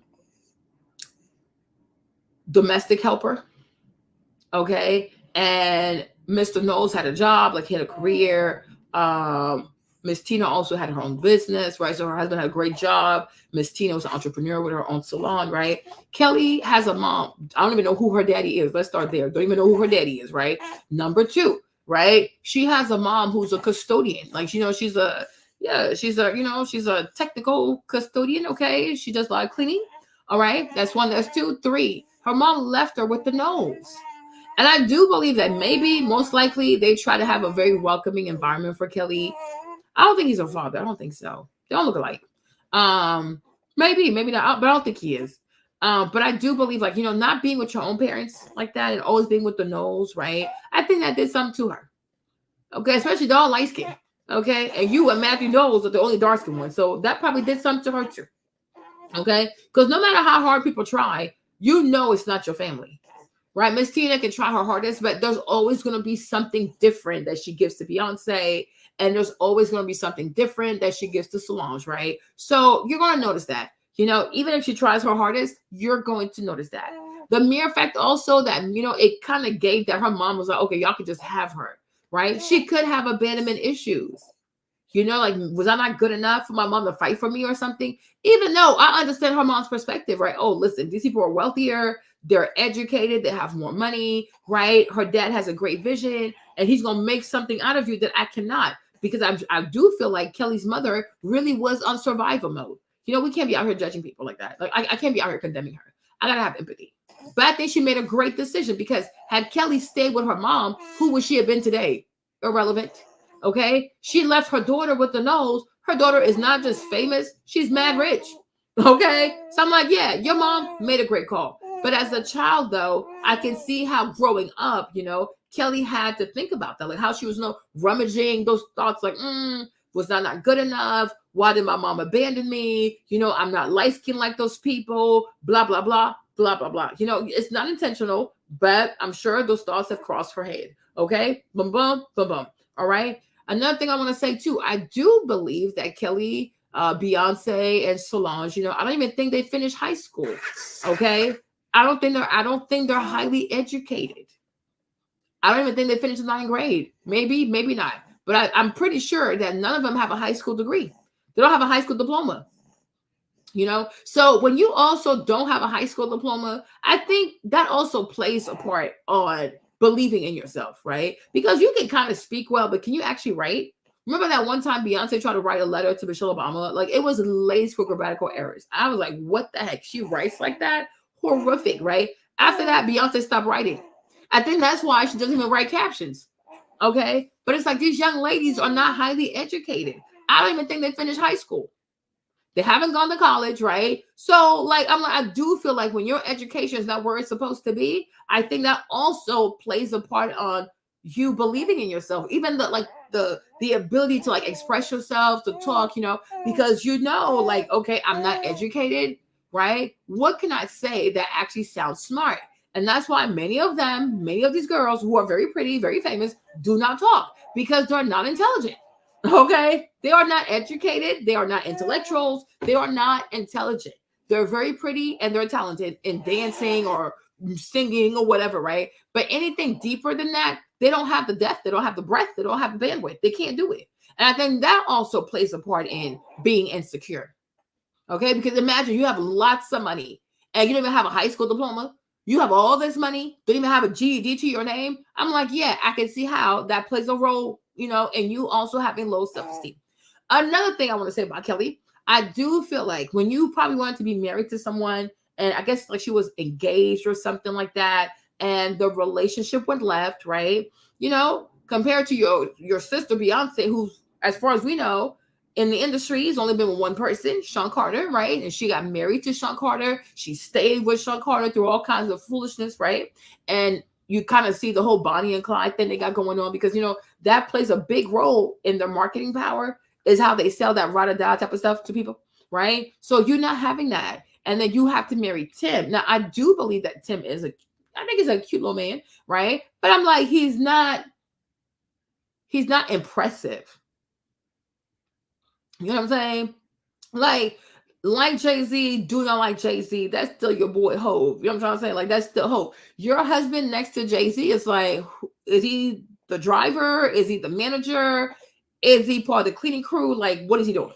Okay, because there's nothing impressive about her husband, right? And I'm gonna say this, okay? Please don't be offended, right?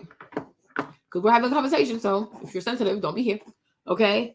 But my thing is, when you are that pretty, that successful, that whatever, did I put her name, huh? No, hold on.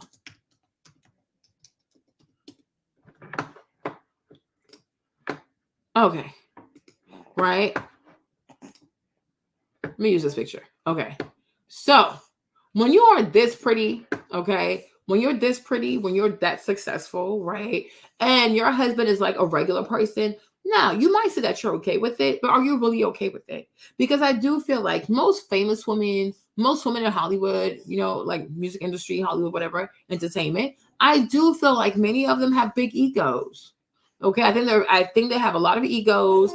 I think that they're full of themselves. They might try to be humble, but they're not humble, okay? Especially if you've been famous since you're like a kid, like 14, 15, 16, 17, okay? No, you're not humble. Tiara, and I think that's one of the main problems with Tiara. That's why she probably left Corey, right? Because she's been famous since she was a kid. So there's this expectation that my husband has to, like, you know, either be this really big person so it mirrors my success, you know, or kiss my behind all day, every day, right? But my thing is, when you marry someone like Tim, and I said this before, okay? Look at little Tim, right? Tim could be a really nice guy, so I can't say he's not a good person, but it's like he's not impressive also, right? And so when your sister is Beyonce, married to Sean Carter, right? You're friends with Sierra. She's like your bestie. Her husband is Russell Wilson, like the $400 million man. Okay, who else? Like, you know, all the people that you're married to. Serena's also her friend, right? Alexis, right? The guy, Alexis, he's also the founder of Reddit. Okay, so it's like all her friends have managed to marry people men who are quite successful, right? Who've done something impressive, something groundbreaking, something very memorable in society, right? Tim, what does he do? You know, because the guy she was dating that she broke up her engagement with, the football player, I'm like, okay, at least, like, you know, there's like prestige, there is status, you know, but the fact that you end up with Tim, it's like, okay. And not saying he's not a great husband, not saying he's not a good husband, but I'm like, I can see how being married to Tim also probably affects her self-esteem. Okay.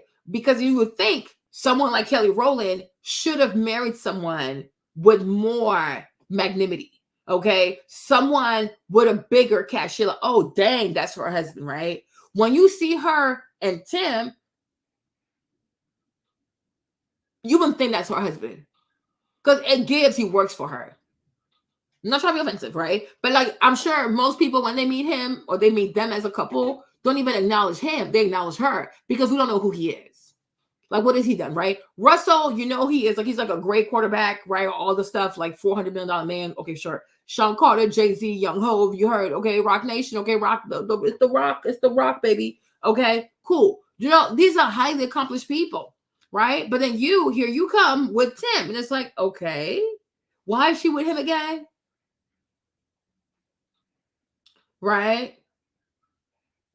So I'm like, and the whole dynamic, like the whole nose dynamic, is like, it's giving, okay, she's the adopted one, she's the stepchild, like she's the baby we had to rescue, because it's like she never has the best of the very best, if I can put it that way, right? It's like, okay, why couldn't you get someone a lot bigger, a lot more famous, a lot more imposing, you know, a man that like demands respect, like, oh, then that's her husband, right? But like you see Tim, it's like, okay, all right, hey, nice to meet you, but you don't think much of it, and I'm sure he's a good guy. Right. So I feel like a lot of things like that, she might not want to say it or be honest about it, but I do feel like those things she really has internalized. Right. And consequently, right, when she does the math, when she adds it all up, it makes her feel as though she's not good enough. You understand? Because I'm sure they might not say it, right? But that whole group, like her, Beyonce, Serena, Sierra, Kim Kardashian, like, no, that whole clique, right? You know, there is some level of competition. Okay. These ladies, I think for their personal careers, how many followers they have, what brand deals they're doing, what movies they're getting featured in. I think these ladies are all competing. Okay. It might be friendly competition. It might be toxic. I don't know these people. Right. But I do believe that there's a certain amount of competition amongst the women. So, which means they also compete about, okay, who's your husband? Right. And so when it comes to all of that, right, she ranks at the bottom. Her career, like if you take Kelly, Serena, Sierra, put Kim Kardashian in there also, right? Kelly's like at the bottom. She's a low achiever in many areas of her life. Not to be offensive, right? But on Instagram, she probably has the least amount of followers, right? In the bank account, she probably has the least amount of money, right? Of all her husband probably has the least amount of money, okay? Her career, like if you look at her resume, she has the least amount of achievements. She is the least consistent of the whole bunch. I think her and Sierra probably tie when it comes to their career and how they take their music seriously, right? But Michelle is not part of the friends group, though. You don't see them go out with Michelle, okay? I feel like Michelle was always like, okay, like you're just here to sing backup, like, but we'll be nice to you, right? But you're not really in this. You know what I'm trying to say? But you'll never see her go out with Michelle to eat, like, or Beyonce gonna go out to eat with Michelle. Like, no, they have to be nice to her because if they don't and the people pick up on it, it's not good for them. So they'll be nice to her. But Michelle always gave, like, yeah, you're an employee that we're being really nice to, but you work for us, right? When you look at the friends group, like it really is like most of the time when you see Kelly, her girlfriends are Sierra, right? Serena, and sometimes it's Kim Kardashian, right? And then Beyonce's like her sister, but that's usually who she's outside with. That's the clique. And Lala's also in there. And Lala also was married to Carmelo Anthony, right? Who's also an Air Jordan baby. So, but Michelle is never invited. They don't invite Michelle, right? And I can see why. Because these girls, like I said, they're very arrogant. I don't care what they say. They're very arrogant. They're full of themselves. They have lots of money. They think they're better than, right? Michelle, she's more on a Christian vibe, okay? And I'm sure she was like, hey, I'm happy to have a job, so I'll do whatever it takes to have a job, take care of myself. But she's more on a Christian vibe. But you've never seen these girls invite Michelle out to eat. Oh, we go to Michelle on vacation. No, because Michelle is an employee that they treat really well, but she's still an employee nonetheless, though, right? Make sense? Making sense? Hopefully I'm making sense, right? So I'm like, amongst her friends, she is a low achiever. And I think that really gets to her, right? But she does not have to admit that publicly, right? But I'm like, yeah, that's what I get. That's what I see in her, right? So I'm like, when you say, oh, it comes from fear, I'm like, no, for me, I don't think that it comes from fear. I do believe that it comes from a place of you being insecure. You are insecure, okay? Kelly is insecure, and Kelly has low self-esteem. And honestly, I think she's envious.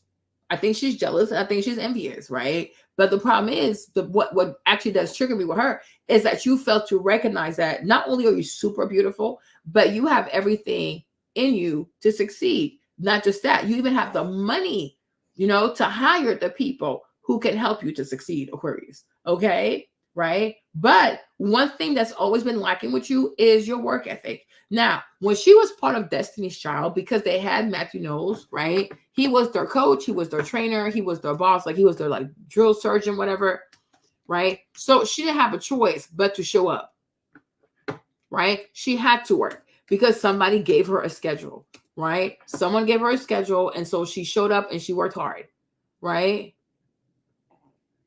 Let me stop them real quick. Okay, there you go. All right. So you had a schedule. Your boss was like a whole Capricorn. They love money, the people. Okay. They love money. They sure do love money. Right. So I'm like, yeah, you had to show up. You had to work. It was very, very intensive. Right. So she performed at her best.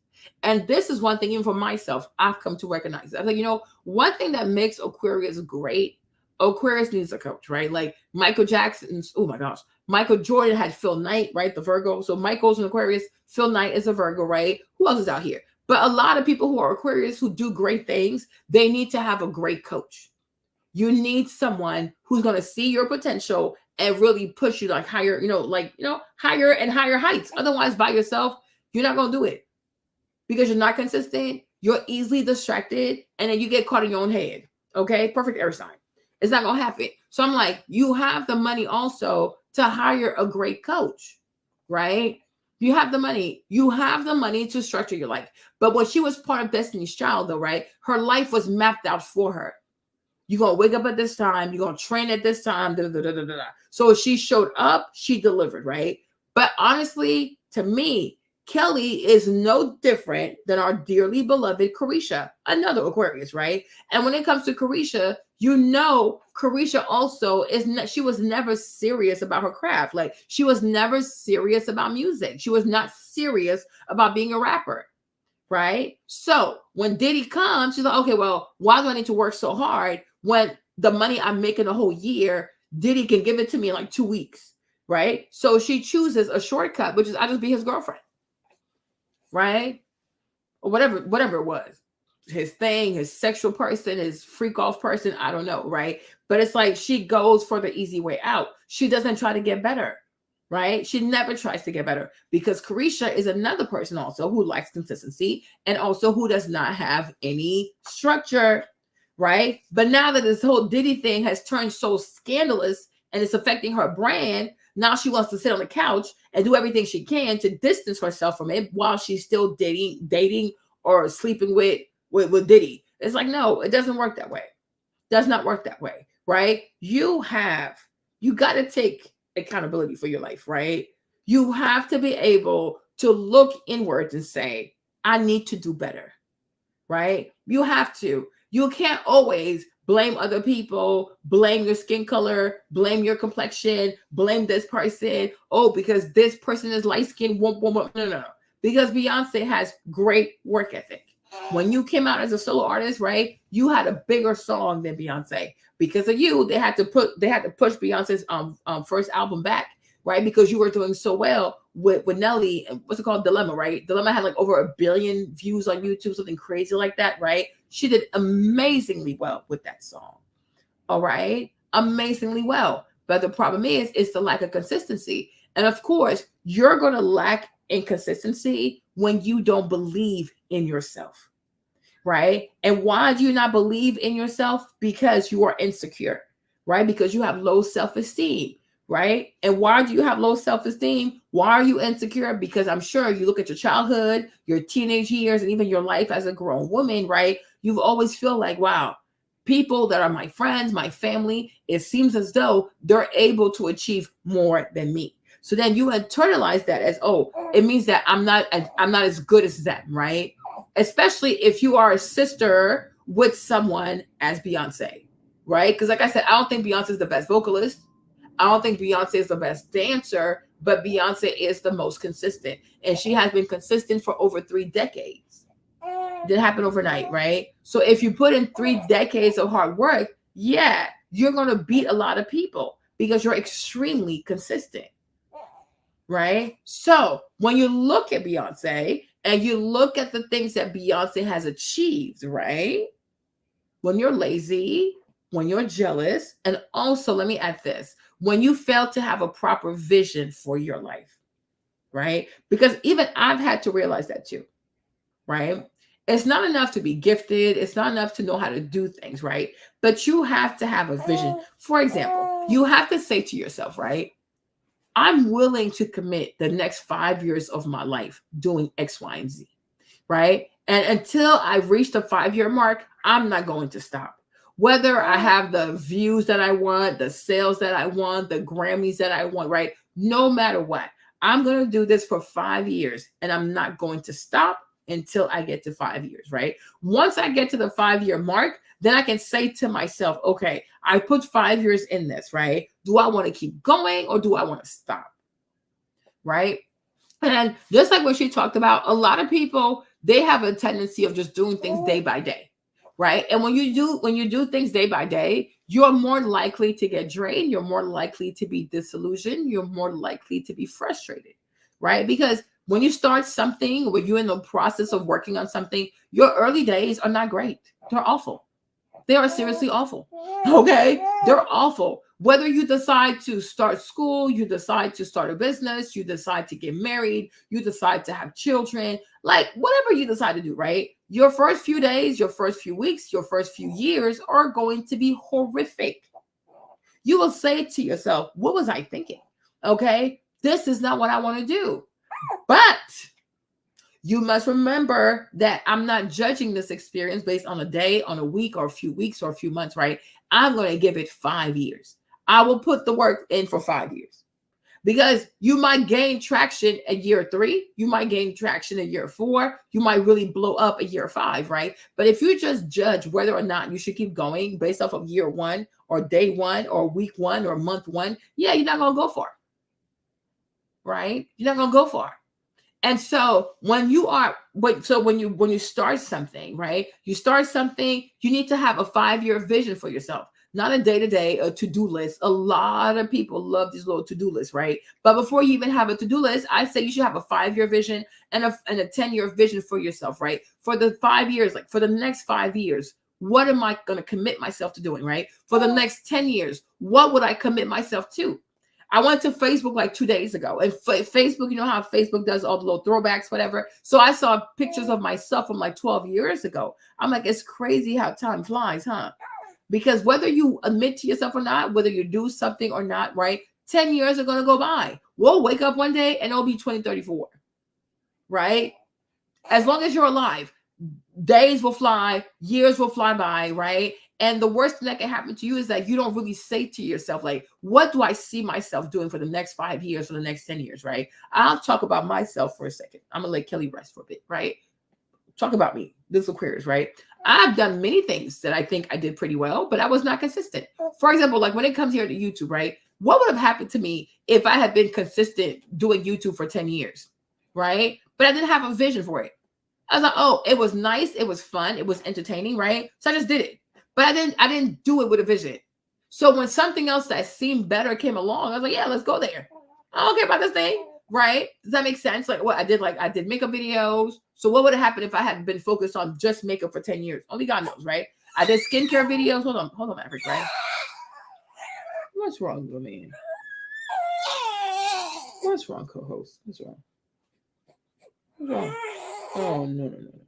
Be nice. Be nice. Okay. Right. I also did oh, Lord, baby, you made a mess. Okay. I also did skincare videos, right? Because I like skincare. I thought it was fun, but I didn't have a vision for it. Oh, it's cute. I'll do skincare Sunday. Whatever. I got tired of doing that. Right. I did a lot of things, even like my lives. I would come on live, then I would delete my videos, right? Whatever.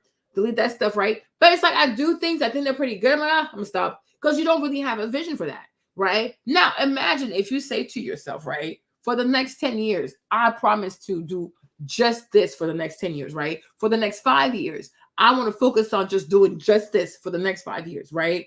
I'm only going to judge myself once I get to year 5. Like, do you keep going or do you stop? You're only going to do that once you get to year 5, right? And I'm like, you think like that, you start moving like that, you're going to see more results. Right? But the problem with Kelly is she'll do a thing. It does very well. She gets all hyped up. Then she'll do another thing. It does not do as well. She gets discouraged. Right? You understand? She gets discouraged. Then you'll ask yourself, well, why is that? Like I said, she has low self-esteem. Right? She likes personal accountability. She likes personal discipline. Right? Because what a lot of people do not realize is that when you're disciplined in your life, when you have discipline, when you have structure, right, you're actually free. You know, because procrastination to me, right, the way I understand procrastination, right, it's just the fact that I knew I had something to do. I knew something was due at the end of the month, right? I dragged my feet. I was lollygagging. I was wasting time, right? Now it's about maybe it's due tomorrow or it's due in a week. And because I feel so overwhelmed, right? I feel so overwhelmed. Now I don't even want to start because I don't even know where to start. Does that make sense, you guys? Are you still here? Right? So let's say you have a big paper that you know is due in 30 days, right? You know, oh, I have time, right? Yeah, right, you do, right? So you waste your time until it's like a week before the paper is due. Mind you, it's a 50-page paper. What are we doing? And you got to write the paper, right? You have to revise the paper. You have to have a whole bibliography and all that kind of stuff. Like, I'm like, how are you going to do this in 7 days? You're crazy. People say, okay, how long have you known that this was due? Oh, for the past 60 days. For the past 60 days.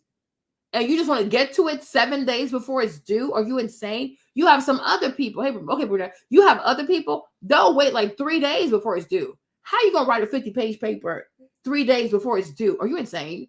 It's not feasible, right? It's not feasible. And so to me, I'm like, a person who procrastinates is a person who knows, like, you know what? I should have been better prepared. I should have gave more. I should have been more organized, but I didn't do it. Right? I didn't do it. I didn't ask for help. I didn't say that something was wrong, which also lets you know you're very prideful. You're very prideful. There is pride somewhere. There is ego somewhere, because the moment you knew that this was outside of your scope, but still you had to do it, you should have gotten some help.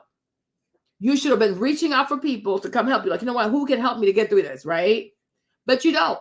You pretend that you got it, that you're strong, you're confident, you know exactly how to do it the whole time. You're scared on the inside, right?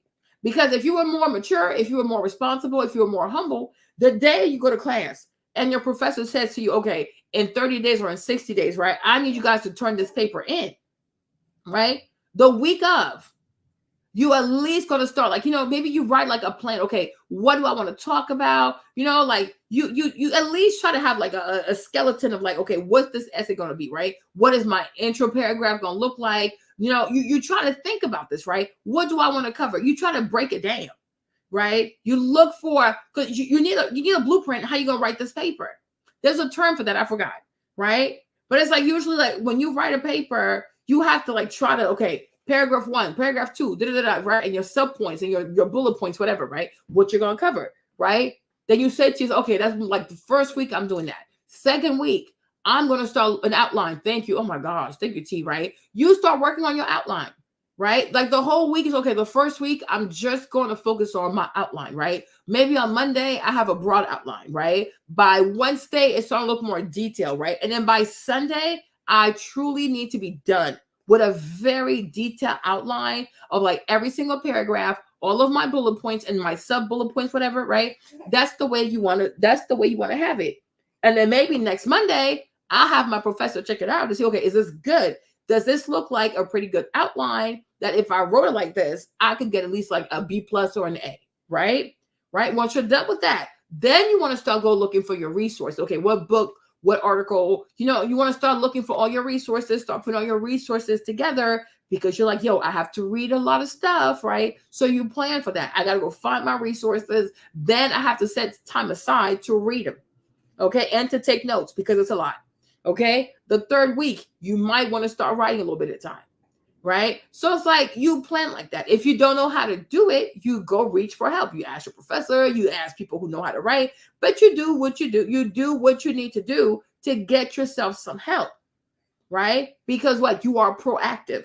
A procrastinator is someone who pretends to have it all together. They're very arrogant. They're very prideful. They're full of ego. And that's usually true for people who have low self-esteem, okay? Because people think a lot of times, oh, if they have low self-esteem, they're going to walk out here with their heads down. No, a lot of people who have low self-esteem tend to have very high egos. They tend to be very loud. They tend to be very bombastic. They tend to be very arrogant, okay? It's always the empty vessels that make the most noise, right? And they wait, and they wait, and they wait until the day of. And of course, at that point, you feel overwhelmed.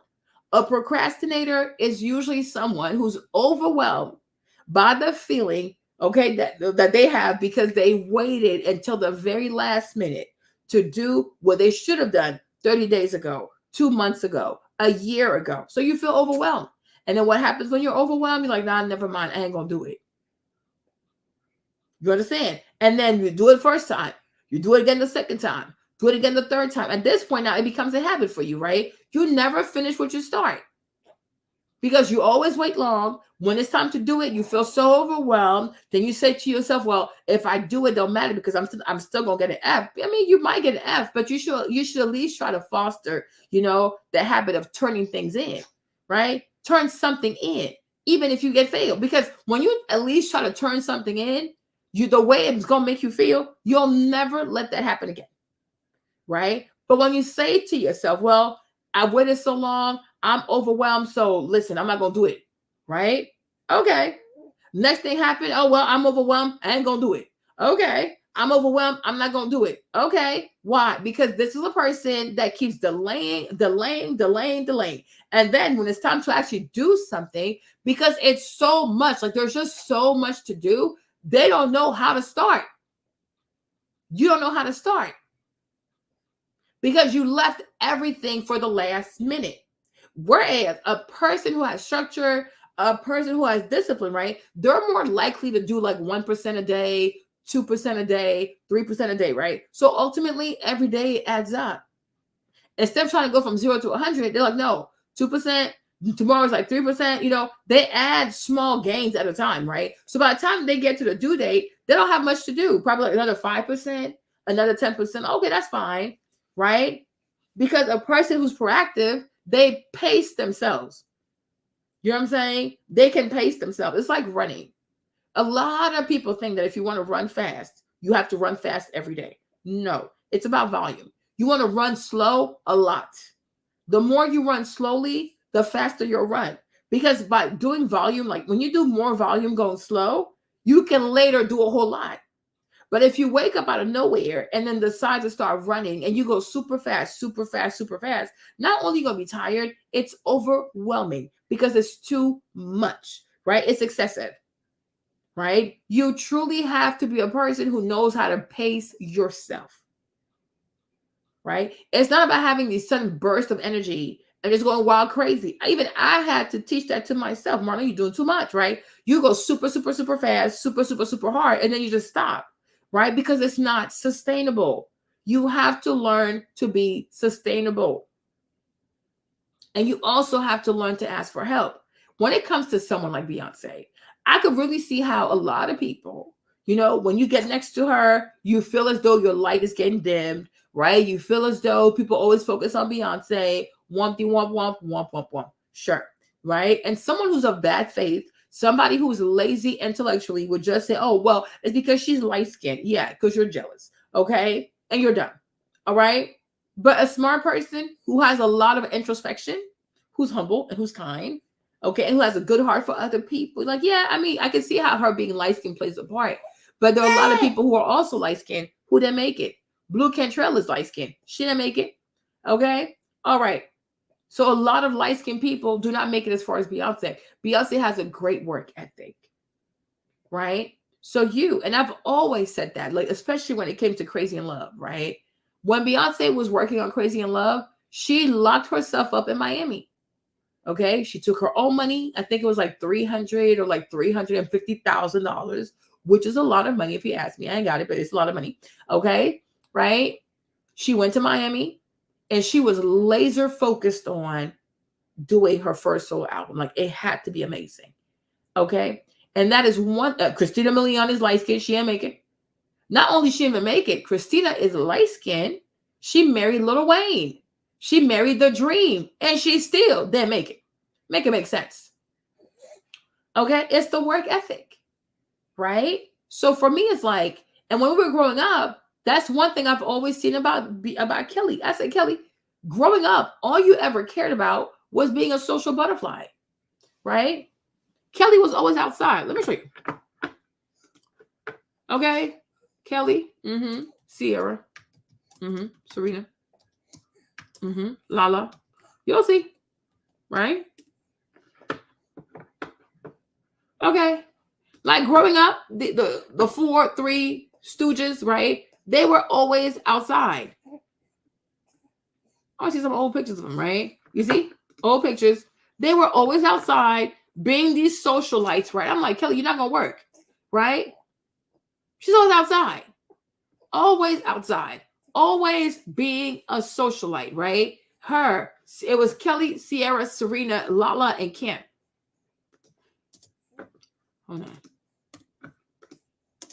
Where's Kim? Okay. They're always together. You see, there you go. Right? All right. Always outside. Always. You see, here they are. Never working. Always outside. All right. And I'm like, what'd you say? Janet? She said, I'm jealous of Kelly. Yeah, sure, Miss Janet. Nice to meet you, Miss Janet. Okay. She was always outside. As you see, Beyonce, she went and she locked herself up in Miami. Maybe I'll see if I can find a video on TikTok for y'all because I have this boy in my arms right here, right? Beyonce went to Miami. She locked herself up. She paid for her own debut album because she didn't want Columbia Records to tell her how to sing, how to be, what sound to have, right? She's like, I'm gonna do it myself. Goes to Miami, pays for everything. She locks herself up. I'm sure that Sean Carter was there, whatever, right? And you saw what Crazy in Love was. The entire time, Kelly's just being a socialite. Okay? Kelly, I mean, you guys, when I tell you Kelly was outside, like, it is not a joke. And I was like, girl, do you not work? Don't you have a job? Okay? Don't you have a job? They were always outside. Consistently outside. And I will say it, you guys, you know, I did make the video, and I said, when it comes to secret, Miss Shan, are you okay? Are you sane? Stop being triggered. Oh, Jen, you're so pretty. Okay? Calm down. All right? Because you keep typing. I'm going to have to send you to the timeout room. Breathe. Okay? Be cerebral. Okay, calm down. All right? Thank you. Because it's like you're doing too much. All right. Right? But one thing about Beyonce, even though I don't believe that the sacred video was her hair, right? One thing about Beyonce, it is her laser focus. Okay? You type one more thing, I'm going to have to get rid of you. So you need to calm down. All right? You need to calm down. You need to breathe. Okay. You type one more thing, you're out. Okay. So, one thing about Beyonce, like I said, the sacred video, I was like, no, I don't think that's her hair. And I still don't think that's her hair. Okay. I think it's an amazing wig or weave, whatever it is. Right? I'm like, it's not giving. The textures are bizarre, right? But when it comes to her music, right? When it comes to her music, you don't know how to respect rules. So there you go. Okay. When it comes to her music, Beyonce is laser focused. Okay. She is extremely focused. Like if she has to go disappear somewhere for 4 months straight, for 5 months, for 6 months, for a whole year, Beyonce will disappear. Okay. Beyonce will disappear. I put her time out a little bit. Okay. And I said to you guys, okay. I said to you guys, yeah, I had to, right? Because it's distracting me. I said to you guys, I said, Aquarius, because as an air sign, we can be a people. We have great ideas, great imagination, right? But what truly matters, right? Yeah. What truly matters in life is not just having the great ideas, great ideas, great creativity. It's about execution. And when I did the other live on Kelly with the whole can situation, I always said, like, even me, Marlene, would I ever want to be a CEO of a company again? Nope. Okay. If I was to ever start a new business, my CEO, I told you, will either be Virgo, right? Taurus or Capricorn. Remember I said that, right? I was like, nope. If I was to ever start a new business again, right? And I had to have like a CEO, whatever, my CEO would not be me. No. Nope. Because you have to know yourself. You have to know yourself. You have to know your strengths and your weaknesses. And you have to know when to step out the way. But I'm like, when it comes to Virgo, like Virgo, they have this ability because it's an earth sign, right? Virgo, Capricorn, and Taurus, right? When it comes to Virgo, Virgo has this ability as an earth sign. Not, I would call it like to be nested. Like it's a people who they like to know what they're doing. Okay. What am I doing? Where do I want to go? Right. And they don't mind doing the same thing over and over again. Like they actually do enjoy like little bees. Like they don't mind doing that kind of stuff. Right. And they thrive in that. Like it's a people, for me personally, right? When I look at Virgo, it is a people who thrive in like consistency. Right. It's not like you look at Jada Pinkett, you look at what's her name? What's that girl's name? Beyonce. Who else is out there, right? A lot of these Virgo people, but when they find a husband, even if it's not the greatest husband, she gonna stay. She gonna do her very best to make it work because Virgos love consistency. That like things are all over the place. You don't know how much money you're making tomorrow. Oh. They can't live like this. This is too much. Okay, Val's here. She can probably tell you, right? It's the people who thrive in consistency. They thrive with structure. Yeah, they need that. And that's why I told you, Kiki gonna stay with that boy. Okay, Kiki's gonna stay with that boy. It's only because when you're in the sisterhood, okay, it's a weakness to say, you know, I do love a bum, but hey, it's my family now, right? They love family. Virgo people love family. They love family. Even if it's not the best, they're gonna stay in there because it's their structure, it's their safe place. Like they need, it's like the beehive. I'm like, they're like real bees, right? You understand? They need that kind of stuff. Like, and they thrive in that. They can do the same thing over and over, like the bees. They do the same thing every day. Go to the flower, you get the nectar, you bring it back to the beehive, you bring it back to the They can do it every single day. They don't get bored. No, they actually get joy out of doing that. Michael Jackson, another Virgo. You see, like these people, it's just, they're really good at that. Okay? And they know how to be a bit more political than like Taurus, for example. Like Taurus will be a great manager, but they're going to start some shit with some people. Like, child, can you hide those horns? Okay? Virgo, they're going to be a bit more strategic, a bit more like motherly with people, right? They're not as confrontational. But I'm like me, if I was to ever start a new business, like my CEO will be a Virgo. If it's not a Virgo, it'll be a Taurus. If it's not a Taurus, it'll be a Capricorn, right? And so you see, Matthew Knowles is what? A Capricorn. Beyonce is what? She's a Virgo. So it made sense why him and his daughter, they work so well together. They wanted the same thing because they can do the same thing over and over and over. Like Beyonce can rehearse over and over and not get bored. Aquarius, I can't do this. Like, I got to go. This is excessive. You know, we get bored easily, and that's a problem. You know, and that's why I always say, like, you have to know yourself. Because once you know yourself, your strengths, your weaknesses, and how, and I have to be very honest, right? How you also played a part in sabotaging your own life, okay? Because I know I did it for myself. Yes, it's okay to tell the truth, right? It's like people always trying to blame someone. I mean, I'm not going to sit here and act like, okay, some people have not done some shiesty things to me, okay, that have played a part. But the biggest part came from who? It came from me. Kelly, same thing. The biggest part came from who? It came from you, right? You got to know your strengths, your weaknesses, and how you also played a part in sabotaging yourself. You understand? Makes sense, right? You know what? My skincare videos, it made like $12,000. I wasn't checking on it. And you know, with YouTube, if you don't check on stuff, they don't give you, the money goes. Because at some point, they changed everything. I forgot, y'all. I was like, oh, whatever. One day, I checked my analytics, you guys. The video made $12,000. I said, $12,000? Where did the money go? Child. Oh, my God. Oh, my Jesus. Right? And so that's why I feel like for me, honestly, right? Jealousy is nothing more than lack of accountability. Jealousy to me is intellectual laziness, right? Jealousy also it's a lack of introspection. You have to look inward. And then you got to say to yourself, did I really give it my all? Which is what Uncle Shannon was trying to say to Shaq. Shaq said, oh, I make more than you. He said, nobody said you didn't make money. You, Shaq, we all know that you tall and you big. Okay? But Uncle Shannon said, I know I gave it my all. Can you say the same? Let me see if I can find a video. No, you got to keep 4,000 watch hours. So my other channel, my fitness channel, lost the monetization. I didn't even know it changed now, but you have to keep 4,000. You got to keep 4,000 watch hours to keep your monetization, right? But you see, and this is what Uncle Shannon said to Shaq, right? Hold on.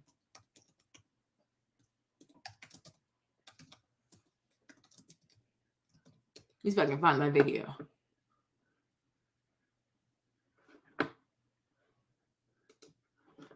And this one, right? And I was like, and I said, Shaq, you got to be honest. He's not lying. Hold on.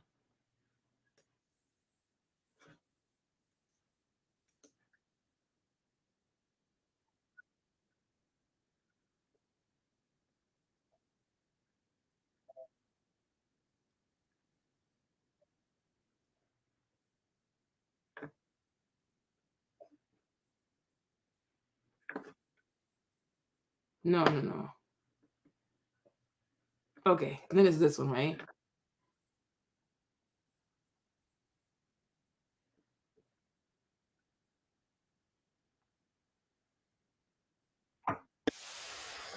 Hold on.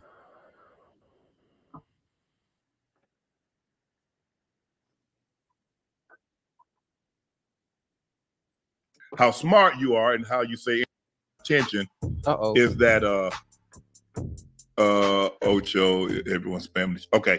Shaq, about the comments that I said last night. Shaq said, you took me sticking up for Shay as jealousy of Joker shows how smart you are and how you say anything to get clicks. That's not what I did. But anyway, so here's the clickbait for you. If I ain't ranked in the top 10 of your profession, then you can't speak. Don't forget, I know what you did to get where you're at. Me jealous sounds like you jealous. I know you're trying to stay relevant by gossiping on your podcast. We don't believe you. You need more people in case you forgot. 4 rings, 3 finals MVPs, top 50, top 75. And to be quite frank, all this success you got still under me. You don't know my work ethic, but according, I work less, but not blah, blah, blah. But anyway, love you too. If you need help making money, it's better ways than gossiping. I'm too old for this ish. Love always. The most dominating big man ever. Never took it serious. Remember, I know you and you know words of Skip Bayless. I'm better than you. Hashtag G14 classification.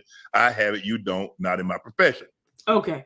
That's up right here, right? So here's your boy Shaq, right? So what is he again? That makes him a what? A Pisces. So he's going to be all up in his feelings. Okay. What a sign. All up in his feelings. So I'm like, this man did not lie, because it's not the first time you've heard this, because Kobe told you the same thing. Had you worked harder, we could have had more rings, right? But you gave just enough to get by, right? So then here's what Uncle Shay said to the man, which I agree with. Let's go. Hold on. Wait, when that happened? He just about 10 minutes ago. Credit. Right. Because I got everything out of my God-given. He didn't work as hard. He didn't train as hard. Wait, Shaq in the chat? No, he on IG. I've never professed. I've never professed that I was as great as Shaq. Mm-hmm. But what I will say, yes, sir, I got what I got because I worked my ass off. Now, yes, Shaq has been the one that said that he didn't work as hard, he didn't train as hard, he didn't eat as well as he should have. Right.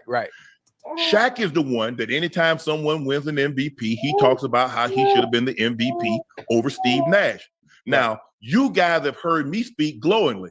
I say Travis Kelce is better tight end than I was. So was Gronk. So was my guy, what's his name? For the Chargers. Antonio Gates, Gonzo, Big Winslow. I'm cool. I got no problem. You know why I got no problem, Ocho, with giving people credit? Right. Because I got everything out of my God-given ability. God gave me the ability to do what I could do. But he gave me discipline. He gave me dedication, the way I trained, the way I ate, the way I slept. So this was all I could get. Right. Now, I would have felt some type of way if I'd have got these numbers and I half-assed it. But I never half-assed it. Kobe said Shaq should have won and they should have won. Right. But my thing is that you can't, and it said greatest characters. It's Shaq, I'm the greatest character. No, am I a top 100 player? No. Am I the equivalent as a football player as Shaq was as a basketball player? No. But what I did do is that I maximized that. And my question, if Shaq. And you see, and even when he says that, like, right, even if you're not the best player, the fact that you know that you have given it your all, the fact that you know every time it's practice, it's work, it's papers, it's exams, it's homework, when you know that you've given it your all, you guys, what does it do for you? It builds your self-esteem. It gives you confidence, right? When they say like practice makes perfect, it really is. The more consistent you are in this life, the more confident you're likely to be. Confidence doesn't mean you're going to be the best now, but you have a sound appreciation for how good you are because you know you put in the work. When you come in one day, you disappear for 5 years, you come in for 2 days, you disappear for 3 years, right? You're not going to have that confidence. Why? Because you didn't put in the work, right? If you practice something over and over and over, let's say you practice for something like 1,000 times, right? You're going to be confident because you know you practice. there's something to be said about when you properly study, you properly practice, like when you put the work hours after hours, days after days after days, when you do something so hard, so well, so many times, right, that you can actually do it in your sleep, you're going to be so confident. Why? Because you know that you practice, and you know that every time you practice, you give it your all. And that right there is the reason why your mind's not going to start playing tricks on you. Right? But when you know, like, oh, maybe it's like taking an exam, right? You'll see people say, oh, I don't test well. I don't take exam well. I say, no, that's BS, right? Because when you say to me you don't test well, it lets me know you haven't studied enough, right? If somebody has to go take an exam tomorrow and you start having anxiety about the exam, your anxiety is a revelation that you are not confident. Why are you not confident? Because you know dang well there's more you could have done. Right? When you went to class, maybe you could have taken better notes, but you didn't because you half-assed it, right? Maybe you could have taken your homework more seriously. Did you turn in all your homework? Most likely you did not. And when you did turn the homework in, it was probably late. Half-assed some shit, right? So when you do everything half-assed, right? Of course you have anxiety because you know. So like she's calling it fear. I'm like, no, it's not fear. It's conviction. Your mind is convicting you of the fact that you have not given it your all. But you want to call it fear. You're afraid of what? You're afraid of not performing well. Why are you afraid of not performing well? Because you have not performed enough. Why have you not performed enough? Because you have not prioritized your practices, right? You have to make time for the things that you love. And when something is your business, you also got to make time to take care of it. Right? When it comes to when it came down to Destiny's Child, most likely you were great at Destiny's Child, right? Because you had a coach who was a Capricorn and you know he wants his money. Right? These earth signs, they're going to get their money one way or another. So you had to rise up to his standard because that was the standard of Matthew Knowles. Matthew Knowles was extremely rigorous, right? But once he's no longer the manager, there's no more Destiny Child per se. He's no longer managing you, right? You free fall. Because you never learn also to implement his discipline and structure to yourself. And I've always felt like to some extent, Kelly was resentful of the workload. Honestly, I think she's lazy.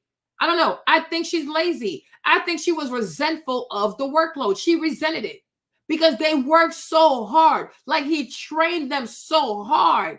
Right? So I feel like once they made their money, they had their Grammys or like Destiny Child had so much world success. She wanted to enjoy her life. So that's why she was outside with all these other girls, right? Being a socialite, right? He's like, listen, I've done enough, right? I have done enough. But it's like at this point, okay, fine. Like who else is out there? Yeah, right? Serena, what's that be? Okay. The Clique. Okay, I think she was resentful, if we care to be honest, right? She's like, oh, I want to have fun now. I need to live my life. I've worked too hard.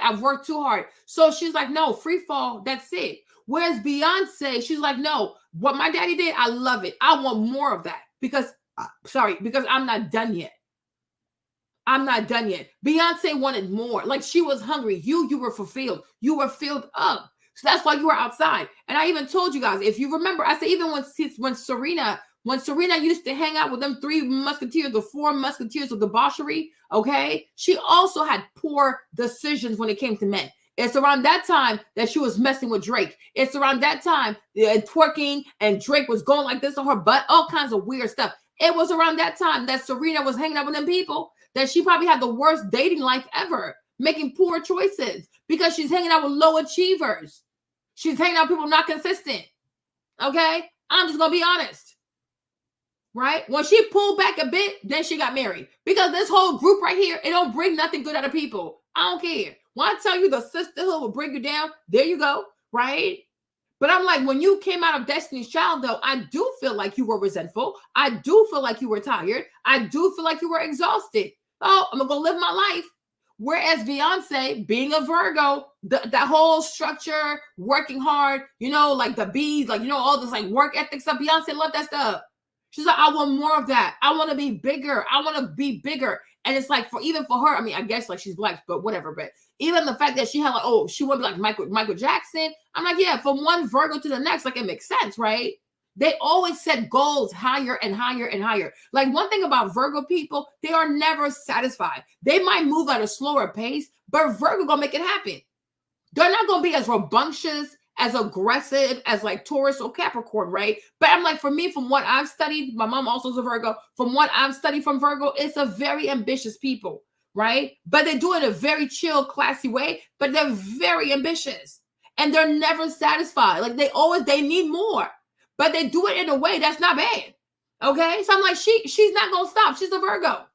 The more structure you give her, the more work ethic you give her, the more discipline you give her. Oh no, you're not going to be able to stop this girl. Like she going to be mega big. You know what I'm saying? You see, for as much as Joe Jackson was crazy, but we cannot deny that all that structure that he had for Michael Jackson, it was good for him. Because look at all the brothers and all the sisters, right? Most of them couldn't keep up with that. They were very resentful of their dad. Oh, my dad did this. My dad beat us. But Michael's like, you know, yeah, he kind of beat us, but look, I'm great now. Okay. But Michael thrived in that structure. He thrived in that discipline. Like it was really good for him. Okay. Am I making sense, you guys? Hopefully I'm making sense, right? So it's like, this is how we get to this B having all these accolades. Like her work ethic is ridiculous. And I find it very offensive. And I'm dark skinned, but I find it very offensive and very hateful when I hear a lot of people, black people, dark skinned people, want to make it seem like, oh, the only reason why she's successful because she's light skinned. No, you're lazy and you're jealous and you're a hater. Make it make sense. It's okay, right? Even when it comes to who else? Hold on. Give me a second. Hold on. Because I can't type at once. It's too much. Okay. I can't type and talk. Okay. Oh, Lord. All right.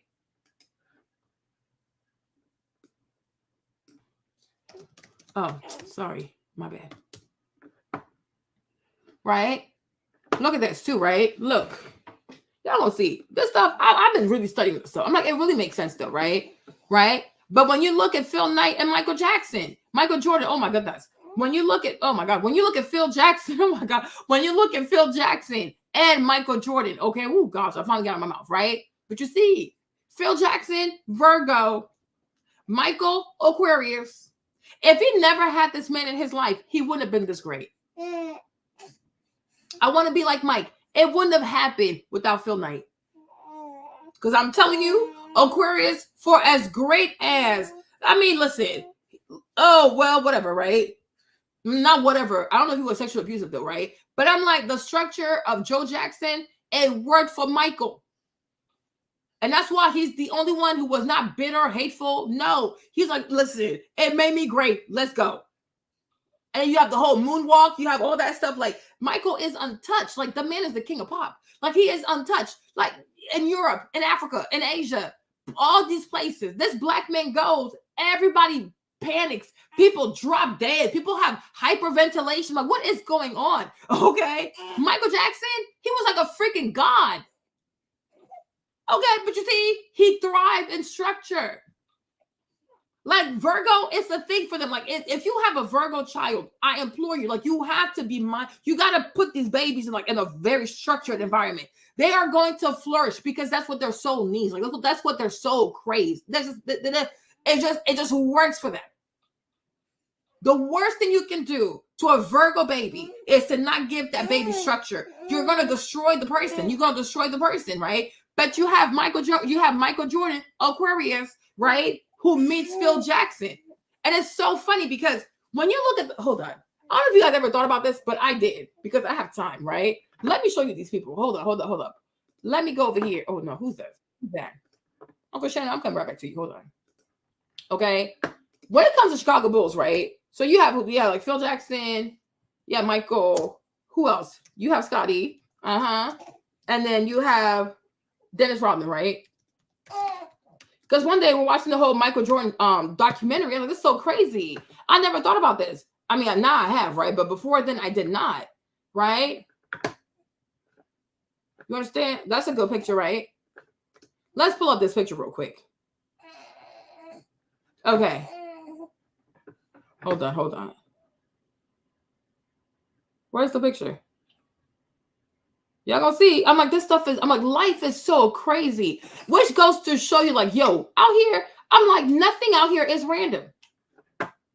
Okay, look at this. You got Aquarius, you got Pisces. There you go. Let's go. Where's my picture? Oh, where's this picture, child? Hold on. I was trying to pull up this picture real quick for you guys, right? Let me see. Okay, that's probably a better picture. Let me see if I can pull this one up. All right, perfect picture. Let's go. Okay? Phil Knight, Virgo. Michael, Aquarius. Scotty, who wants to guess what Scotty is? It's very easy. They're always on my list, right? So Aquarius, so Virgo, Aquarius, this dude right here, he's a Libra. Okay? Libra for Scotty, and then Dennis Rodman is a Taurus, right? So you know he's gonna win. And he's gonna be very aggressive, which is the thing with Taurus. Taurus are very aggressive people. And like you're not gonna see that from Virgo. Virgo is like, I'm gonna use my mind to get what I want. Virgo's like, no, Virgo says I'm gonna use my mind to get what I want, and then Taurus says I'm gonna use my horns to get what I want, right? I'd rather deal with a Virgo than to deal with a Taurus. But if I have to, I'll take a Taurus, right? Makes sense. And I'm like, you see, the fact that Michael had a coach, okay, the fact that he had a coach, and the coach happens to be an earth sign, like all this structure, because that's the thing with like when you heard like when Phil Jackson went to the Lakers, right? Before he even played with them, he took time to talk to everybody. He would have like one-on-one with the players. He had them doing meditation. They had to do all kind of like they had to do meditation and pray. It was what the heck, right? But you see what he did with the Lakers, right? Everywhere he goes, he turns people into champions. So when people look at Michael Jordan, oh, Mike only gets the credit for being Michael. But I'm like, no, he wouldn't have got this great if he didn't have Phil Jackson. Because one thing Aquarius needs an anchor. If we don't have an anchor, we lose ourselves. Like it's a real thing. Even myself, okay, I had to admit that to myself, right? We need an anchor. Like you need someone to bring something out of you because by ourselves, we ain't going to do it. But the problem with Kelly is I think, my personal opinion, when it came to Matthew Knowles, she had an anchor in Matthew Knowles, right? When it came to Beyonce also, she had an anchor in Beyonce. She chose not to keep up. She chose not to keep up. And I'm going to tell you when I really realized like, oh, you know what? I also need a coach like I was like, oh, like having a coach played a huge part with me, like, you know, helping me and stuff like that. It's really started with Jasper. Yes. When I started training with Jasper, first I met Jasper through Orange Theory, right? Okay, cool. Because everybody liked him. Like, oh, yeah. Because his classes on the app were always like sold out, like booked, and you had to be on the wait list. But one day I got in there. I said, okay, cool. Seems like he's good, whatever. And then when the quarantine happened, he was still training because he had his personal gym. So I would go there. When I first started working out with him, I said, this man is crazy. I am going to die. He's going to kill me. Because growing up, I was not athletic. I didn't do sports. I didn't exercise. I'm like, who does that? You're going to sweat. It's going to mess up your hair.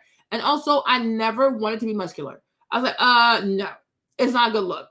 Okay. I want to be soft. Okay. I want to be feminine, which is like, no, it takes a lot to be muscular. Like, you know what I'm saying? But anyways, so my first few weeks working out with Jasper, I was like, this is seriously intense. I'm like, yo, can I really do this? I want to die. Right. But I was like, you know what? Maybe I should embrace it. So I really started to embrace it. And it's like, and it brought something out of me because honestly, I did not know I could run.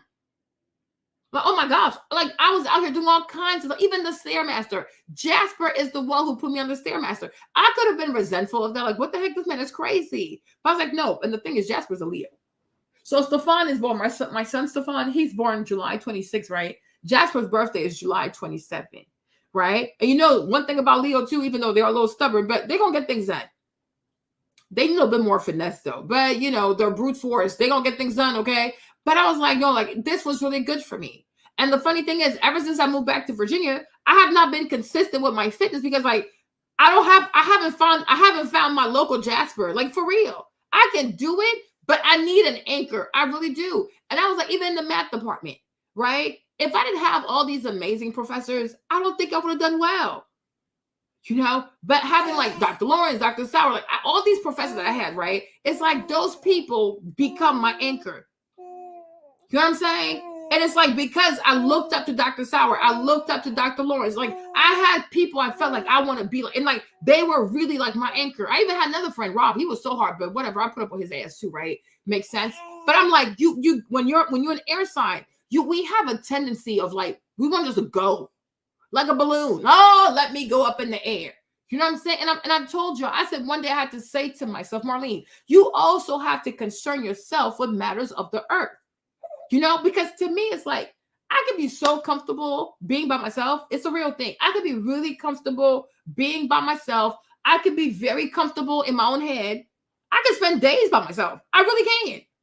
And to me, it's perfectly normal. Look at this. It's the weirdest thing, right? But I was not very mindful of that. Or like I could talk to someone and then I won't answer for days. Come on, I gotta go. It's like a balloon. It's like a hot air balloon. You just want to go up and up and up and up and up. So it's like, yeah, you have great talent, but you're not anchored because you're an air sign. It is very hard for us to be anchored as a people. It really is, right? Like you need someone to like anchor you.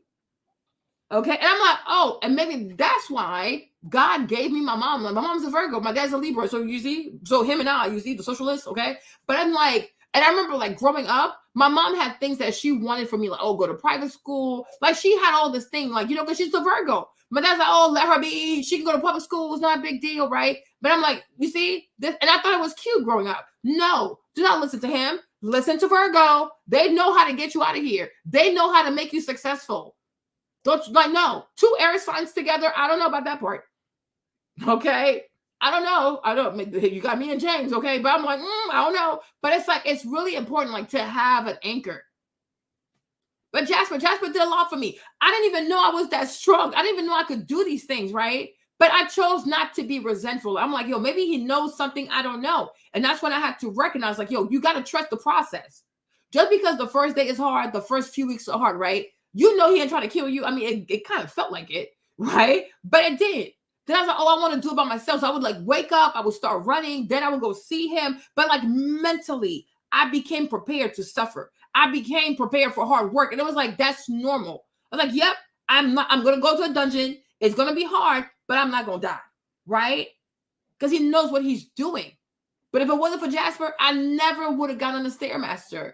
And like that thing went on to give me all these views, whatever, right? But I'm like, you, Kelly, that's the same thing. I think she needs to have a come to Jesus moment. Maybe I should sit down with her and help her from one Aquarius to another, right? But I do feel like a part of you, Kelly, was resentful of the structure and the hard work of Matthew Knowles. The cadence that he had for y'all, it was seriously intensive. Because I remember. Hold on. Let me pull this up. So Shaq, yeah, we know you're Pisces, right? Hold on.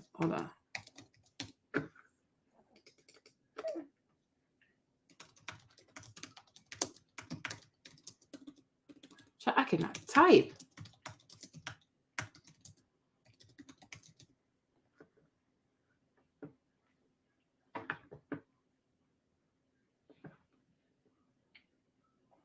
Okay, let's look at this, for example.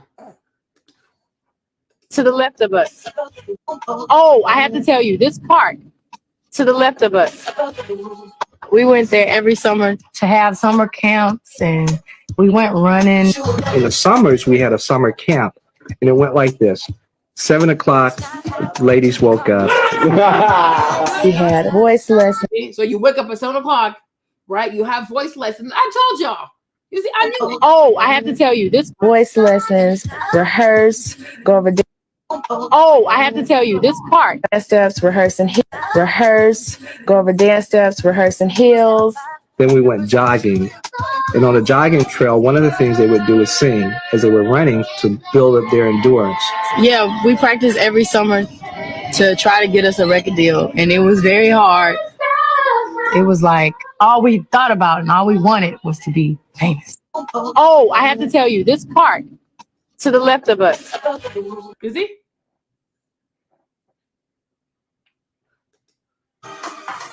Come on, make one of them 30-minute songs. Only take y'all 3 hours. Like 3 o'clock, y'all can be walking out of here with a hit. It's not gonna happen. To write a song and to sing a song, it takes at least 5 hours. If we were not mentally exhausted, then maybe it would be possible. But y'all been working us since 7 o'clock this morning. But we can try. We can try, but you really pushing it. I just believe in the truth. No, it's not about belief. Just vibe. I'm out of here. You right here? Thank you. I can't take him. I just cannot take him. He thinks we are super women. Thank you. Please do it. Get closer. Beyonce and I, we go at it sometimes because sometimes creatively we disagree. Most of the time she's right. You think he said we disagree, but it's like she's not resentful because low-key, high-key, she liked it. She liked it. Okay.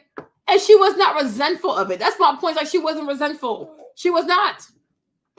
Do you know what I mean? Child, that's not top of another day. Okay. Hold on. Where is it? What are you doing again, this man? He is so crazy. But I'm like, he would have them like, hold on. He would have them like train like crazy. Oh, there's another video. Like they were in heels, like practicing and stuff. Hold on, let's see.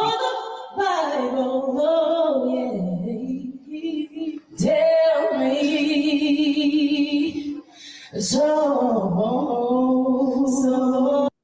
Hold on.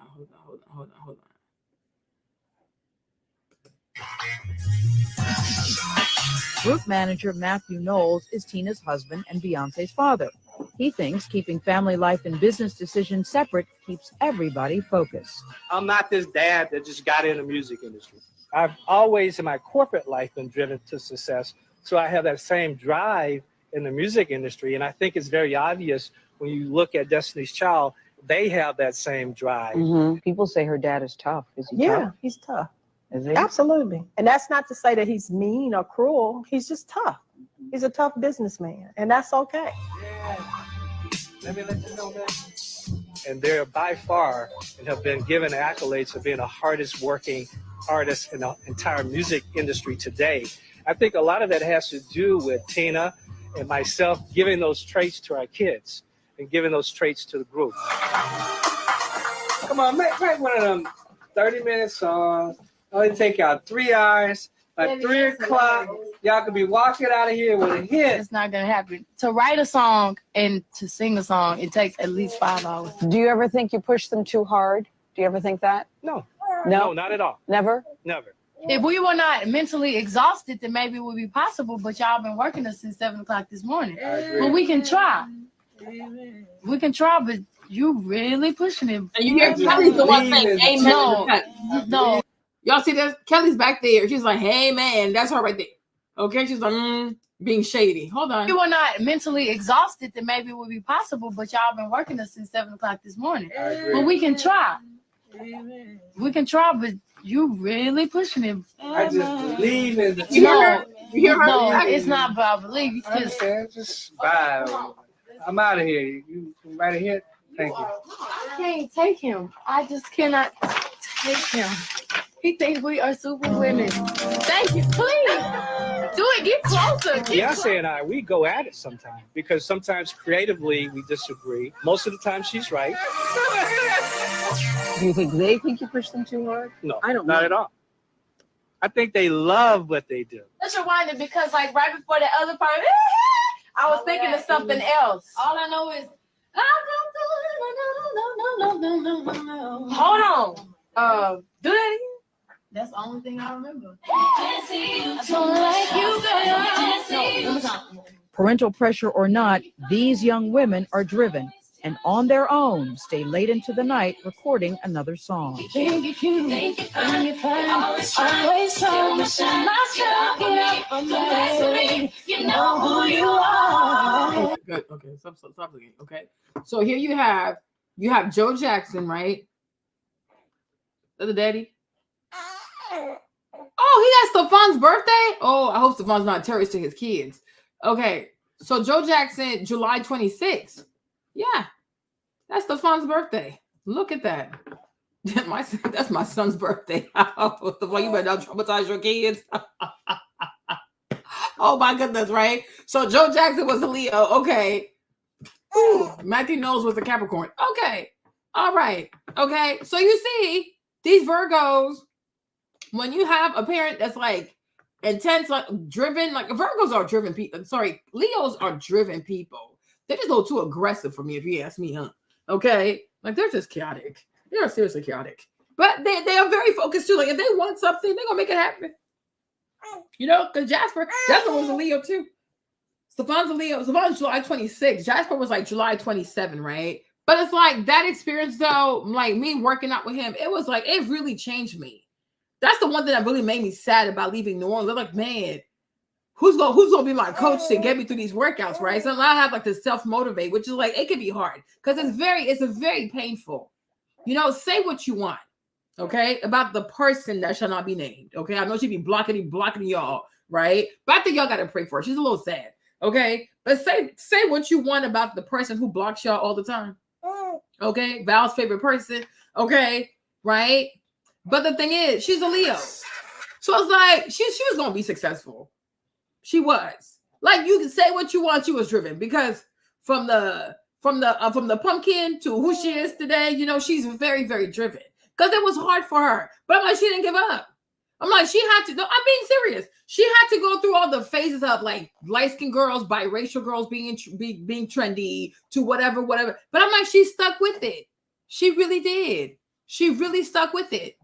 Right? She really, really stuck with it. Like, was she always gracious? Did she always do things the right way? Could she block people less?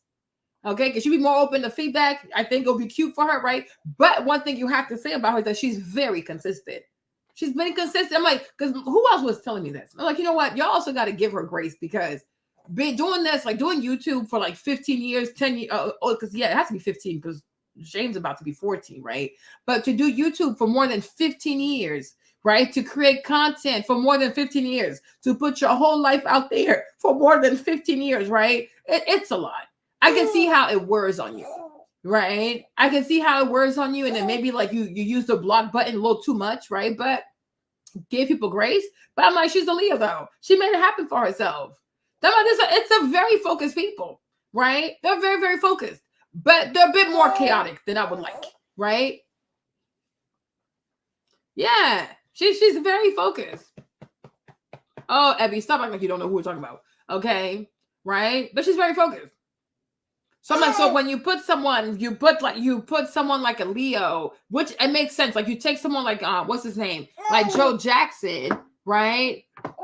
Yes, Maverick. Okay. You know, even though, you know, I think he could have been a little bit more smoother. But like I said, he's a Leo, so you know, they're driven, but they're very chaotic. So being abusive, yelling at the kids, beating the kids, it makes a lot of sense because when you're dealing with Leos, you're going to have some serious mishaps because they tend not to be so mindful with how they treat people. You know, I've noticed that too. They can be a little like, they can be cruel. Okay, Leos can be cruel. I even see it with Stefan sometimes because that boy be saying things. I'm like, child, do not say these things. I'm like, he don't mean no harm, but it can be, I'm like, it can be a little cruel. Okay. Right. But it's like they're very focused, but they can be cruel. Their ways can be cruel. It's like, you know, you're driven, but I don't think you would make for a good leader because you're going to abuse your people. You know what I'm saying? But it makes sense though. But it was like, he was good for Michael. I'm sure if he had known himself a little better, he would have been more aware. Like he'd have more self-awareness. Okay. Like, you know, these are still kids, like bring it back a bit, right? But I'm like, had Michael not had the dad, I don't think he would have became Michael Jackson. But I can see how, I think they were all affected by his ways because he did have cruel ways about him. But it's like he was driven to succeed. He's like, no, we're getting out of here. And he got them out of there. And they went from Gary, Indiana to Los Angeles. I'm like, that's huge. Like the Jacksons is like one of the biggest black families, one of the biggest black families in entertainment, right? He was driven. He was just cruel, which is like the same thing was like when I was working out with Jasper too. I was like, oh my gosh, is this man going to kill me? You know what I mean? So I was like, there's something cruel about these people. And I think like people who are close to them should try to like remind them like, hey, Leo, you got to slow down. Okay. You can't turn your people into a meal every single night. Like it's excessive. Okay. Like go vegetarian. It's excessive. Right. But I'm like, it was for Michael, it kind of worked. It damaged him, but it did work for him also. You get my point. Okay. But like I said, if I had to choose, I'm choosing Virgo over Leo though. But okay, if you know, you know, right? So like Matthew knows also Earth sign Capricorn. So I'm like, okay, He's gonna be intense because he wants what he wants. He's going to win. So Gail says, "You don't think you're doing too much?" He's like, "No," because in his head, it's like, if I could make these girls work 24 hours a day, I probably would. Okay, right? That's that. But I feel like Beyonce, to me, I feel like she wasn't resentful of it. I think she liked it because being an earth sign, she also wants to be amazingly successful, right? Which then leads us to this moment. Okay, Grammys on top of Grammys on top of Grammys on top of Grammys. It's impressive. But you can't get there if you don't have a lot of discipline. Okay, you can't get there. You can't get there if you're not willing to suffer. And Kelly was tired of suffering. She wasn't enjoying the suffering. Like, listen, I worked hard. I make this money. She's probably the wealthiest person on her family side. So she got comfortable. She got comfortable, right? And then by the time she woke up, it's like, oh my gosh, I'm so overwhelmed. Like, things have changed. Let me show you. I saved something yesterday. Hold on. I saved a thing yesterday, a little reel from Venus Williams. Yeah. Hold on, let me see. Where's Venus?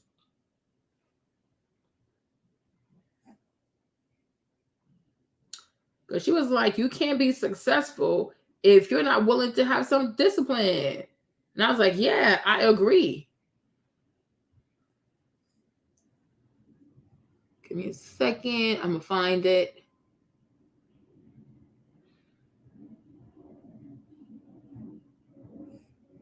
Where's the video? Hold on.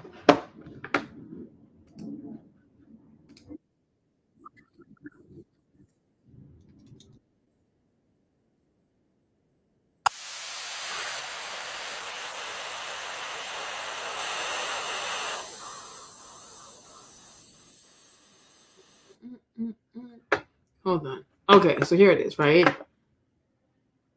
I honestly believe discipline is freedom. I want to hear about that. When you have discipline, you get what you want.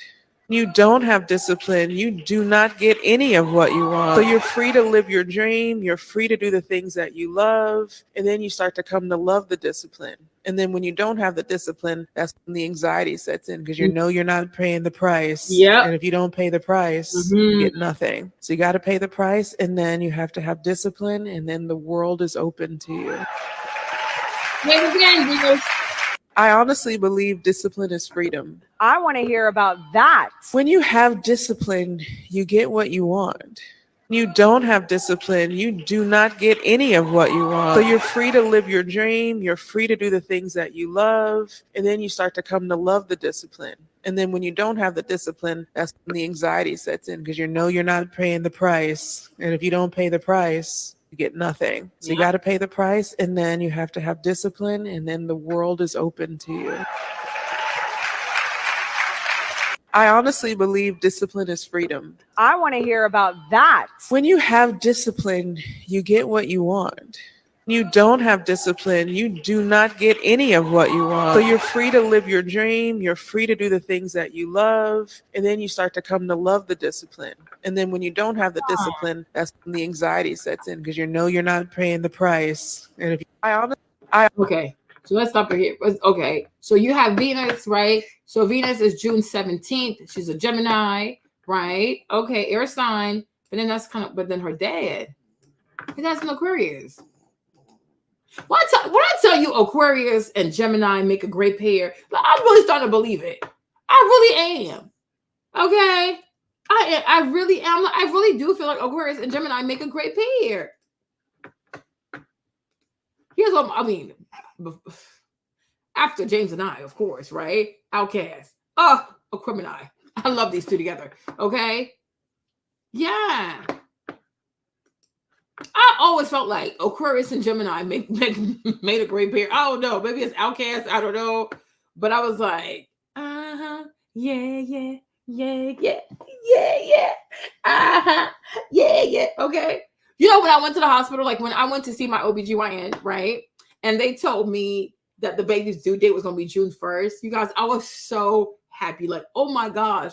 You mean I'm about to have a baby Gemini on my own? Oh, you guys, I was so happy that I gave birth to a Gemini. I was so excited. I love Geminis. I don't know. They're crazy as hell though, but I do love them though. I really do. Right? So I guess she also had her anchor. So good for you, air sign. Right? But it's like you need an anchor. You really do. When you're an air sign, you need a coach. You need somebody to anchor you. Like you need somebody to drag your feet and force you to care about things of the earth. Like you absolutely do.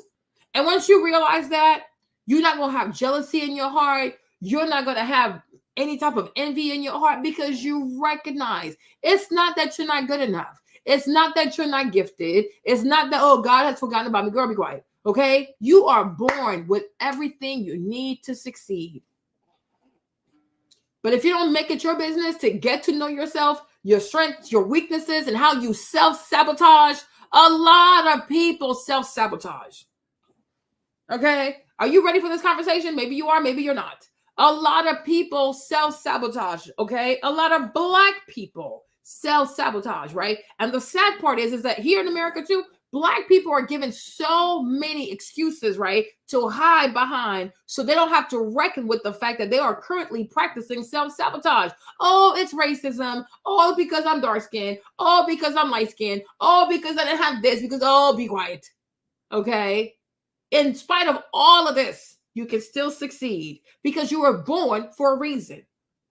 Right? Too many people out here are self-sabotage. I used to be one too. But like once it clicks in your head, you recognize like, no, you don't have a reason to be jealous, envious of nobody, right? You don't have a reason to fear. You have a reason to believe in consistency. The more you practice, the more you become good at doing something, the less afraid you're going to be. Why? Because you are afraid because you're not versed. You are afraid because you're not like, you don't have enough experience in doing something, right? The more experience you build doing something, the less afraid you're going to be, right? The first time you had to drive a car by yourself, I'm sure you're really scared, right? But after you drive for 10 years, 20 years, you're not scared of driving anymore. It's I've been there, done that. When something is new, we get scared. Why? Because we're not prepared. Like it's new. Like I don't have enough experience with this thing. I'm not well versed in this. I don't really know how to do this, right? But if you make it your business to know, you will not feel fear anymore, right? Fear just lets you know you're not prepared for this. And you say, oh, well, that's true, so I'm going to stop. That means you didn't want it bad enough, right? If you feel fear, you should say to yourself, okay, I'm afraid because I am not well prepared. If you are afraid to take a test because you didn't study well enough and you know it, okay? You didn't study the way you should have studied, right? If you're afraid for your interview because you didn't study enough interviews, right? Otherwise, you will be afraid. If you're afraid of somebody running a background check on you because you know there's something on there that should not be there. Like, come on. People act as if like this spirit of fear just comes out of nowhere. No, your fear is your subconscious trying to let you know, like she said, you didn't pay the price. And so you walking up in here, and of course you feel like an imposter because you didn't pay the price, right? It costs to succeed. Exactly. It costs to succeed. But the majority of people who don't do stuff on time, who delay, who are not organized, don't have structure, are most likely going to be procrastinators. And then they get overwhelmed because when it's time to do a thing, they've waited for so long that they're overwhelmed. Right? That's why even at your house, right? When you eat something, put the plates away, right? When you do stuff, try to keep up with how things are in the house, right? So you're not overwhelmed with having to clean an entire house. But if you let the house get in disarray, first day, second day, third day, by the time you get to 2 weeks, it's like, oh my gosh, I can't even go to my own house because you're overwhelmed because it's so dirty. It might take you 3 days, a whole week just to clean up. Why? Because you could have cleaned up as you went along, but you chose not to do it. And then you say, oh, well, because I wasn't born rich, because my daddy didn't give me $1 million. Oh, be quiet. Be quiet. Okay? Soldier boy, feeling, ooh, why me in it? Woo, okay? Soldier boy did not grow up rich. The boy was 14, 15 years old. He was already a millionaire. Okay? Soldier boy was out here selling ringtones, all kinds of stuff, right? Because he used his mind. right? And that's the part I don't like about socialism, is that people always sit here and make verses. Oh, because the rich man has more than me, because the rich man had a daddy that gave him money. Child, it don't matter, right? Because a rich man can give money to his son, and the son can be a failure. Just because somebody gives you money to start a business, don't mean you're gonna be successful, right? You could also not have as much money as a rich man's son, but if you work harder, if you work smart, if you learn the things that you have to learn, you might actually make way more money. Or better yet, y'all might go into business together. Don't be resentful of people who are successful. There's no need for that, right? You have to look inward. That's why I told y'all, the people who are like, oh yeah, raise the tax on the rich, raise the tax on the rich. Anybody who's saying, yeah, tax the rich, is because they don't truly believe that one day they'll also be rich. Because they don't believe in themselves, right? They've told themselves, all I ever live is like paycheck to paycheck. I'm going to be a struggling middle class. So when you feel like you are doomed to live paycheck to paycheck, you're doomed to be a working poor person, you are doomed to be a struggling middle class person, yeah, you have resentment. And because you're resentful, you also want to see the rich person suffer. But because you can't take his money, you're like, oh yeah, government, you go ahead and do it. Use the power of the Federal Reserve, of the executive branch, right? And go after him and take all his money. No. Because if you felt like within the next 5 years, you could also be a multi-millionaire, you're like, oh yeah, I don't want tax on the rich because I have an appointment with God in 5 years. I'm gonna be rich too. Right? And that's how you can see who believes in themselves and who don't. People are telling. I'm like, people will tell on themselves, right? You can tell who has an abundance mindset and who's just bitter, right? Who's resentful. And I told you guys this, right? If you are a person and you hear that, oh, Donald Trump's dad gave him $1 million, right? Whether you like him or not, who's gonna be like, oh yeah, if I wish, who's not gonna be like, okay, I wish my dad or my mom could have given me $1 million to pursue whatever I desired. Right? That's goals for everybody. Right? But some people, oh, you see, his daddy gave him money. But what's the point of a parent? Right? Parents are supposed to also be the people who invest in their children. If you had your way, would you not want to leave some money for your kids? Right? If you know that your child was like, I don't know, a great artist, a great musician, right? Would you not want to pay for your child to go into a studio and create their own work? Right? If you knew that you had a child who loves languages and who loves to travel, would you not want to be able to pay for your child to go wherever he or she wants to go to learn a foreign language and not have to worry about anything? Of course you would. Okay? Of course you would. So say that. It's okay. Like, man, it hurts to know that my parents didn't think of that, didn't think to save money for me. Yeah, it's okay. Acknowledge that, right? Because when you hear that Donald Trump's daddy gave $1 million and maybe you had to pay for everything, your car, your college, your grad school, your this, like you had to work and go to school. Yeah, it probably hurts. Like, dang, it would have been nice had my mom gave me some money. It would have been nice had my daddy gave me some money. Okay? It's okay to acknowledge that. And then don't be bitter. Don't be stuck on stupid. Right? Say to yourself, the day I get a chance, I would love to do the same thing for my kids. You know, don't be a hater. You know, just because someone didn't do it for you, it would have been nice if they did, right? If your mom had said to you, hey, baby, guess what? The whole time you were growing up, here's how much I saved for you. Here's how much I saved for you. Oh, here's this for your college. Here's this for your new car. Here's this for your down payment on your house. You gonna say no? You gonna say, heck yeah. Oh my gosh, mom. I can't believe you did that. You'll be so happy. Who wouldn't be happy? Who don't like to receive money? Okay, who does not like to receive money? So I get that. I get how it can be hurtful because some people, their parents didn't care. They didn't think to do that because it's sad because a lot of people, the parents do not think about saving for their kids. They don't think about, okay, let's learn financial literacy so that when our kids get older, we can give them something financially to start their adult life, right? A lot of parents don't think that way. But guess what? With ifs, you can do wrong, right? But we can't. So there you go, right? But what you can do is to say to yourself, when I become a parent, or if I'm a parent, I'm going to save for my kids, or I'm going to start being more financially literate. I'm going to be more mindful of my spending so that when my kids get older, I can give them money to start their dream. It's okay. Just because something happened for you, don't mean you can't make it happen for your kids. And then teach your kids to do the same for their children. And like, let's keep that going as a tradition, right? Makes sense? It's okay. I'm like, I'm like, every time they say it, I'm like, yo, it's giving like mad, like y'all crazy jealous of this man, right? But that's his life. You know, that's what parents are supposed to do. I'm like, here in America, you have parents, right? They can't wait for their kids to turn, you have parents here, they cannot wait for their kids to turn 18 and kick them out the house. Oh, when you're 18, you leave my house, leave my house. I'm like, that's an 18-year-old child. Okay, the only reason why the government said that, oh, when you're 18, you're an adult, because they needed to enlist people in the military to go kill them people's kids, right? But I'm like, an 18-year-old is not really an adult. There is so much they don't know. Why are you in a hurry to kick them out the house? Okay, 18 is not 25. 18 is 18. They just graduated high school. Then you're kicking the kids out. Oh yeah, go figure it out. Figure out how. Everybody needs a coach. Everybody needs a coach. Everybody needs a coach. You know what I mean? Everybody needs a coach. But I'm like, for me, when I heard that, I'm like, yo, I would love to give my kids $1 million, right? If I could, if I can, maybe I can, maybe I will.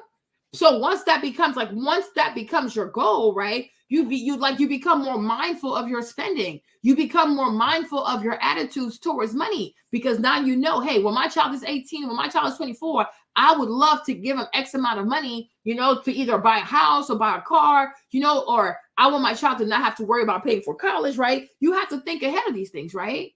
But me, every time I hear something, I'm like, you know what? I never considered that, but like now I hear it, I like it. I'm going to see how I can make it happen for myself. You don't have to get bitter. You don't have to be jealous. Because just because it didn't happen for you does not mean that you can't make it happen for your kids. It's okay. Right? It would have been nice had your parents done it for you, but they didn't because they don't care. You know, and when you really think about it too, like especially here, if you think about Black America too, right? All the young Black people who have to sell drugs, you know, all the young Black people who have to get into sex work, right? Why? Because nobody thought about leaving money behind for them. What you think of these young people, if their daddy or their mom or their grandparent left them with some asset, some type of money, they'd be out here selling drugs. Who wants to sell drugs? It's not safe. You know, you can get robbed, you can get shot, or you can go to jail. It's a very risky endeavor. It's like, damn, it's not glamorous. Life is not a movie. Selling drugs is not glamorous. But it's like you have young people that are trying to live. So they're risking their lives, their safety, their freedom, right? Just to make enough just to get by, right? But imagine if people have been more mindful. Parents have been more mindful. The grandparents have been more mindful. Like, hey, you know what? Let's save money for our young people, right? Let's make sure we pay down our house. Let's make sure we live below our means. I want to know how many young Black people wouldn't have had to make poor choices just to make some money, right? And this is why I don't like socialism.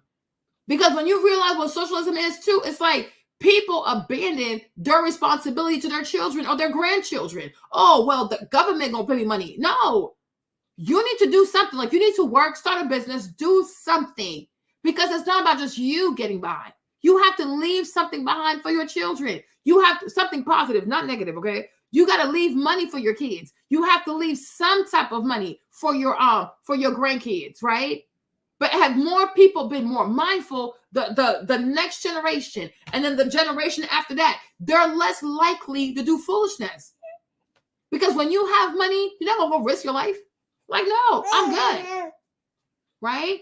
Today, like you can be a parent today, but the way you handle your life, not only can your kids go to school where you can cover everything, but your grandkids also can go to school where you can cover everything for your kids and your grandkids.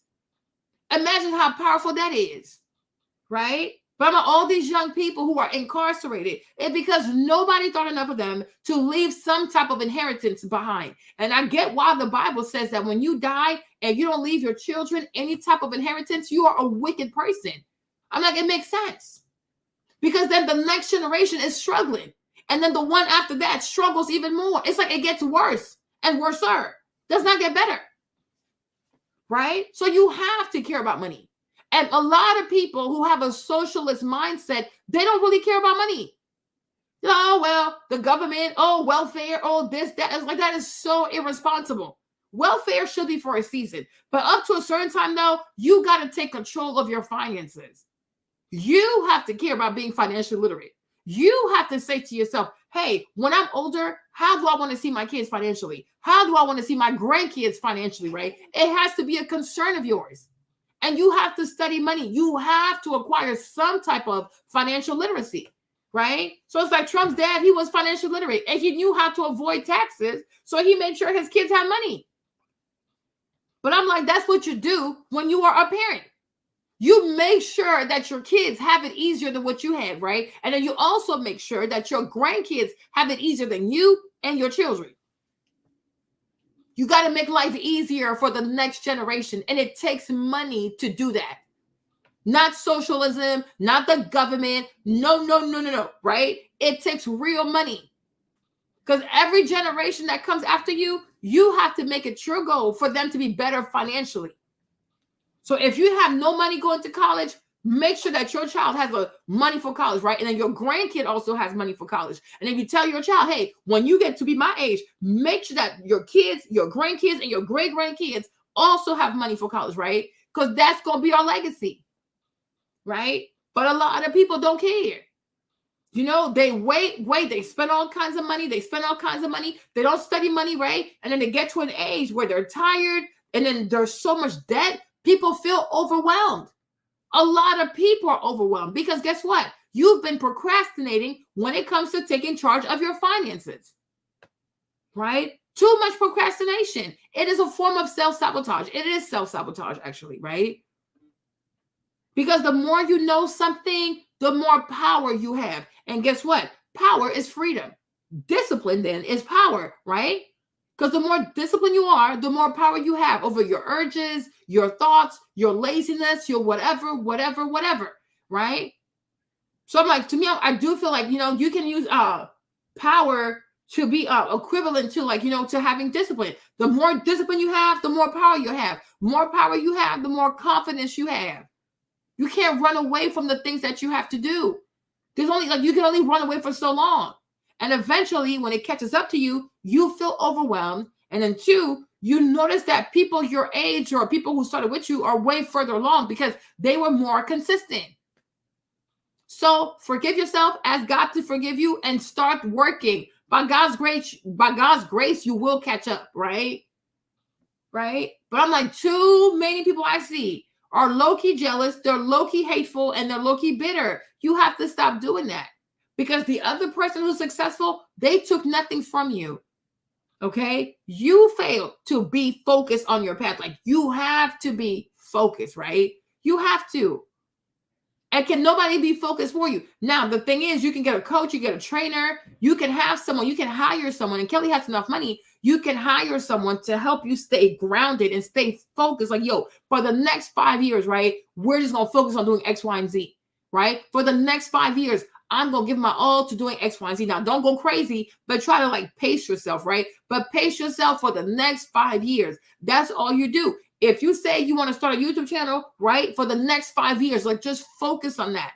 Don't give up, right? And every day you improve. It's like, oh, make my videos better, make my titles better, make my description better, right? Every day or every month, try to improve on something, right? But in 5 years from now, you're not going to recognize yourself. Right? And I've learned that because before, like when I was younger, like not only did I not have a vision, but I also did not know that I had to pace myself. Right? Your pacing is everything. Like if you ever see people run a marathon also.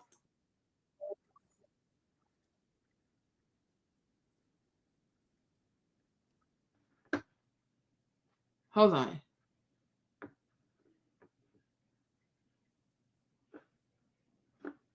Let me see. In a marathon. So let me tell you about my experience and why I suggest that if you're just a regular runner in a regular race, do not follow a pacer, run your own race. So Okay, no. Okay, let me show you what a pacer is. Here is Alicia. She started in our pace group. She fell back behind as we were going uphill. And mile 8, she caught back up. Alicia, what advice would you give to people when they lose their pace group to then be able to catch back up? First of all, don't give up. Keep going. I kept at a steady pace and I was able to catch up and keep it an eye, making sure my team was up ahead. I was just kept going. I love that you just kept going, one foot in front of the other. Yes. That's amazing. So, and that's what they do. Like, this is what they do in marathons. It's like, whoever's running, you have pacers. Because let's say you say, okay, I want to run a mile like in 10 minutes, right? They'll have a pacer. So, how to run behind a pacer. Yeah. Running with someone faster than you is a great way to work on your speed. Run on the inside shoulder or the outside shoulder of your pacer. You want to make sure your stride doesn't hit the runner in front of you. The pacer will set the speed, block off some wind, so all you have to do is focus on the run. How to run behind a yeah. Okay. So when you have a pacer, they help you stay with your time. So if you're saying like, okay, I want to run a mile in like, I want to run a mile in like 10 minutes, right? Your pacer is going to help you make sure that you stay on that 10 minute per mile mark, right? And then every mile or every 2, 3, or 4 miles, you'll have a new pacer. Okay. So it's like you have to pace yourself, right? And like she said, I'm like, the lady said, oh, I have a pacing group. And I'm like, those are your peers who kind of start with you or like start the same time as you do. You kind of have to try your best to keep up with them, right? Don't fall too far behind. The same thing goes for college. The same thing goes for grad school, right? The people that you start with, you know, that's like your pacing group. Do your very best to stay with that group so that y'all can graduate at the same time, right? Otherwise, you might fall behind, right? I'm like, life is just like running. You have to pace yourself. You really do. Okay, you gotta pace yourself, and the better your paces are, the more that like the faster they can run. Also, the better of a runner you might also become, right? But you gotta pace yourself. So it's like her. She went from like Beyonce being in her pace group to going into a group of like Sierra, Kim Kardashian, right? Like people just living the life and who are running a mile like 25. Like they take 24 minutes to run a mile because they're talking, they're chatting, they're having fun, they're going out, they're shopping. Meanwhile, Beyonce is like, she's very, very intense. Like her pacing is a lot strenuous. Like it's tougher, right? So by the time you realize, you're like, oh, where's Beyonce? She's all the way over there.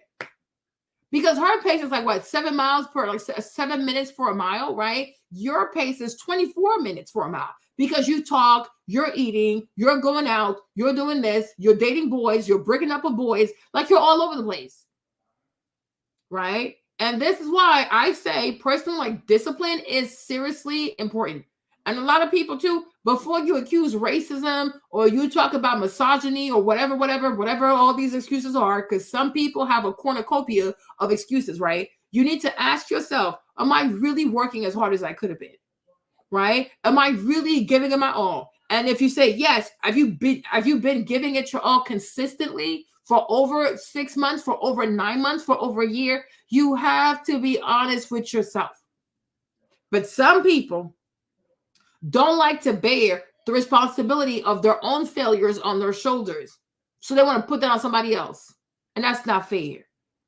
Right? Because in you have everything you need to be successful. Now it's up to you to pace yourself. It's up to you to sit down and say, okay, what do I want to do for the next 5 years, right? How do I want my finances to look for the next 5 years? How do I want my body to look for the next 5 years? How do I want my mindset to be? You are responsible for designing your life. And wherever you get left or wherever you get dropped off, even though you might want to blame other people, you have to recognize that because you gave up on your efforts, this is exactly why you are currently over here. Okay? Whenever you change your mind and you decide to recommit yourself to your destiny, you'll see that you'll move further along. Okay?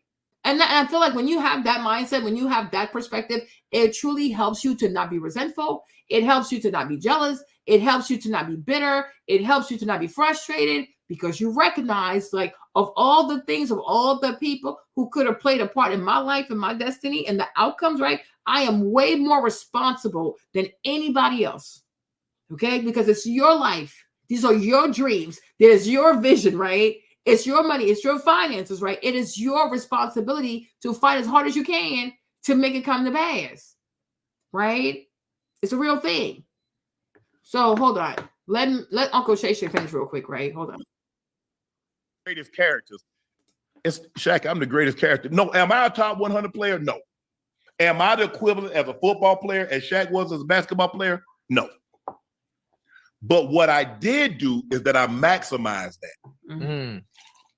And my question, if Shaq and because it's rough on the back.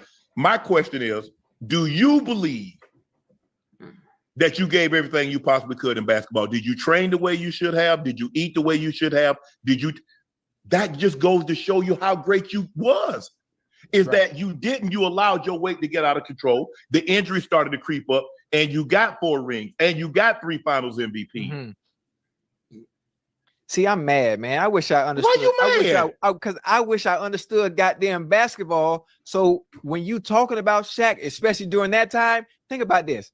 Think about this. So what? Okay, I think it stops here, right? So I'm like, this is exactly what he was saying about Shannon Sharp. Now let's come over here. He'd be the greatest of all time. If Shaq had your work, he'd be the greatest of all time. Shaq, if he had your work ethic, he'd be the greatest of all time.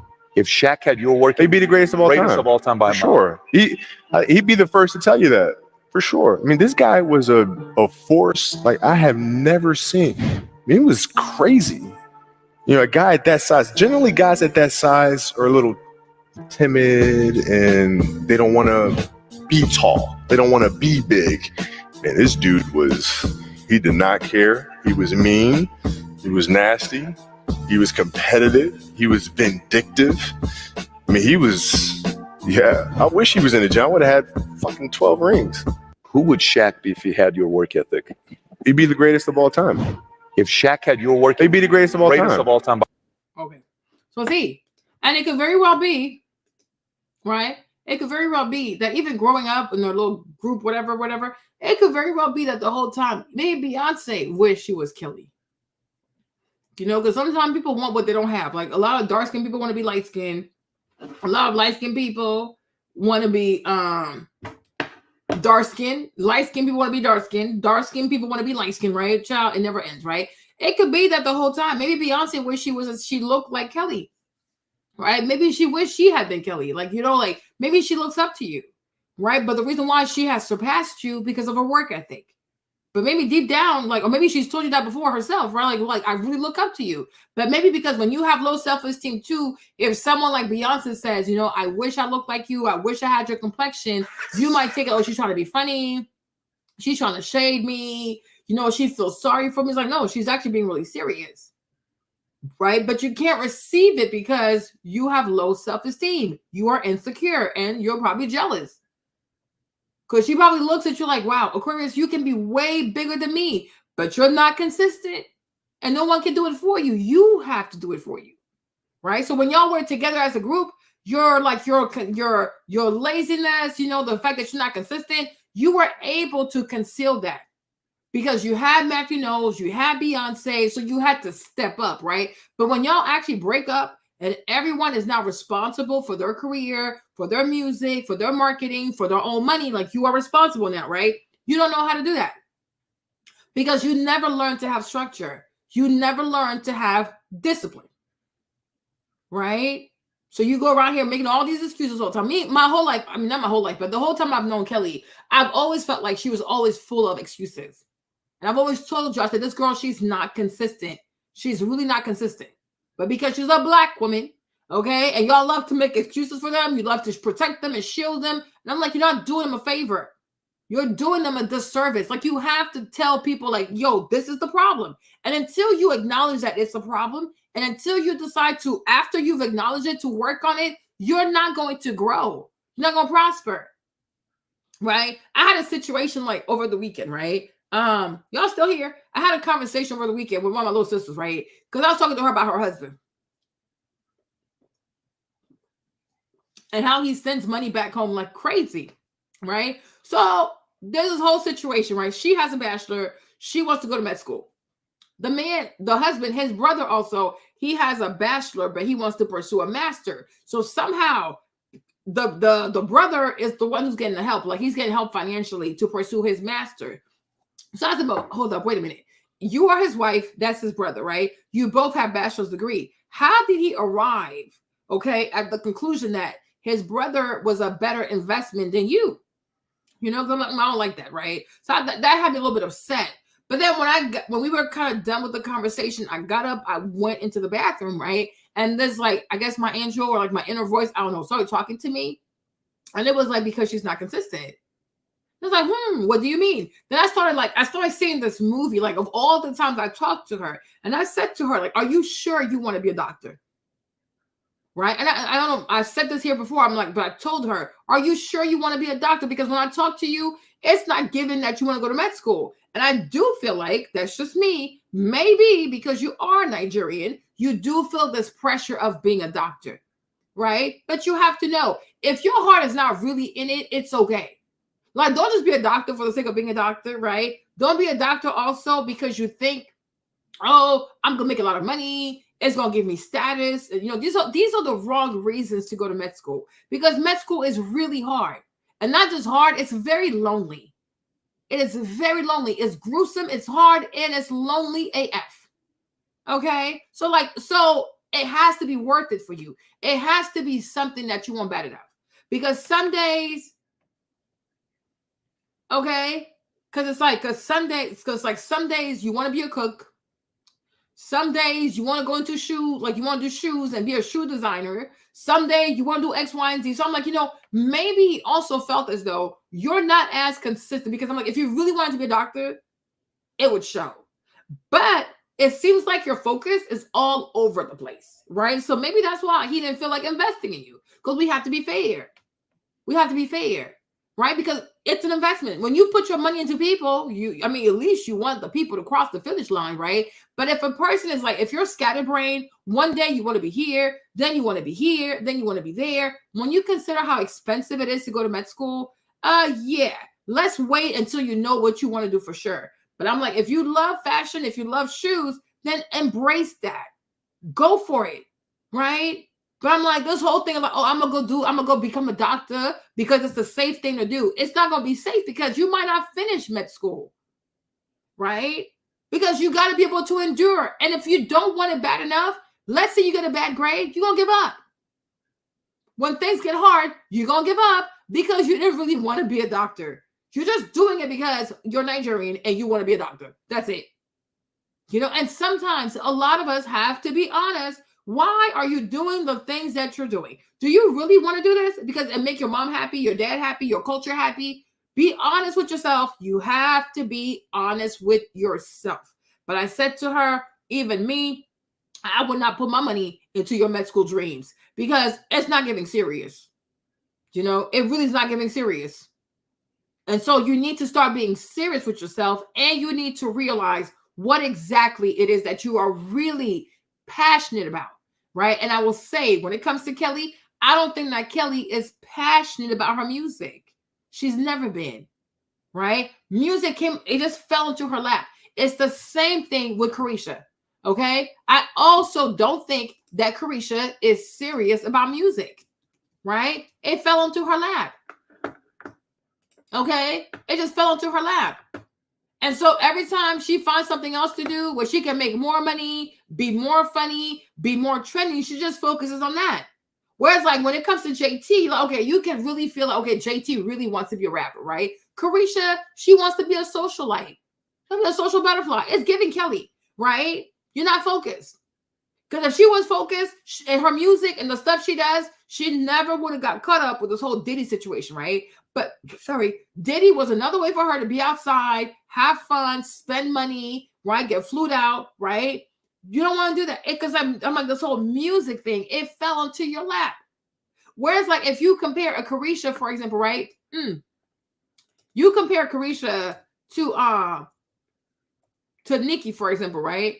Nicki is very focused on her music career because she really wanted to be a rapper. Like she fought from that, from New York to Atlanta to LA. I mean, like, no, New York, Atlanta, Miami, right? And then LA, right? But I'm like, she fought for that.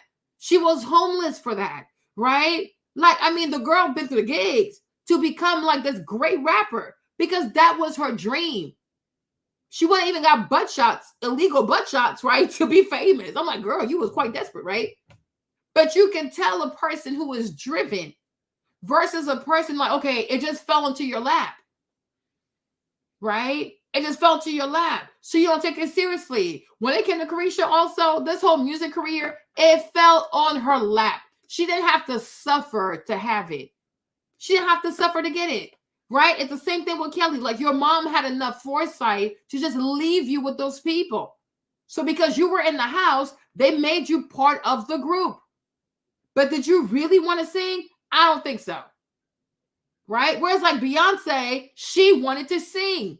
Her dad noticed that she wanted to be a singer. So okay, there's a little girl group for her, right? Right? But it was always because Beyonce expressed the desire to sing. She was obsessed with it. She was consistent with it. Right? But it's like when something falls on your lap, you don't take it seriously. And I'm like, I can tell you this, okay? I personally do not feel as though Kelly is serious about her music because that was not her dream. Her mom had to work.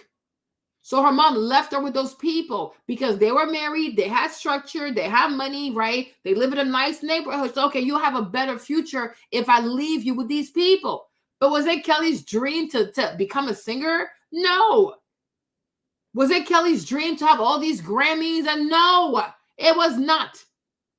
It's something she did, and it paid her well, and it made her famous, right? And I feel like even when the group fell apart, but when they grew their separate ways, I don't think Kelly knew what she truly wanted to do. Like people expected her to do music, right? Because, oh, well, you sang, you were part of Destiny's Child, Beyonce singing, so you're going to sing too, right? Right? So, okay, sure, I guess I'll sing. But it's like, is that really what she wants to do? Maybe not.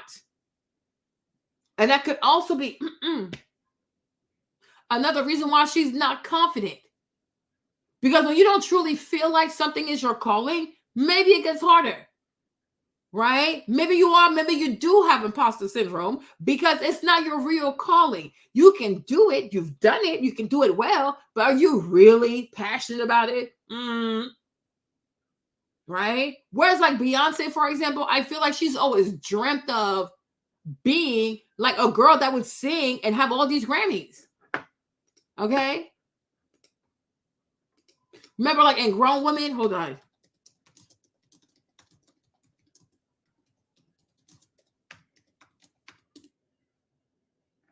See if I can find that picture. Hold on.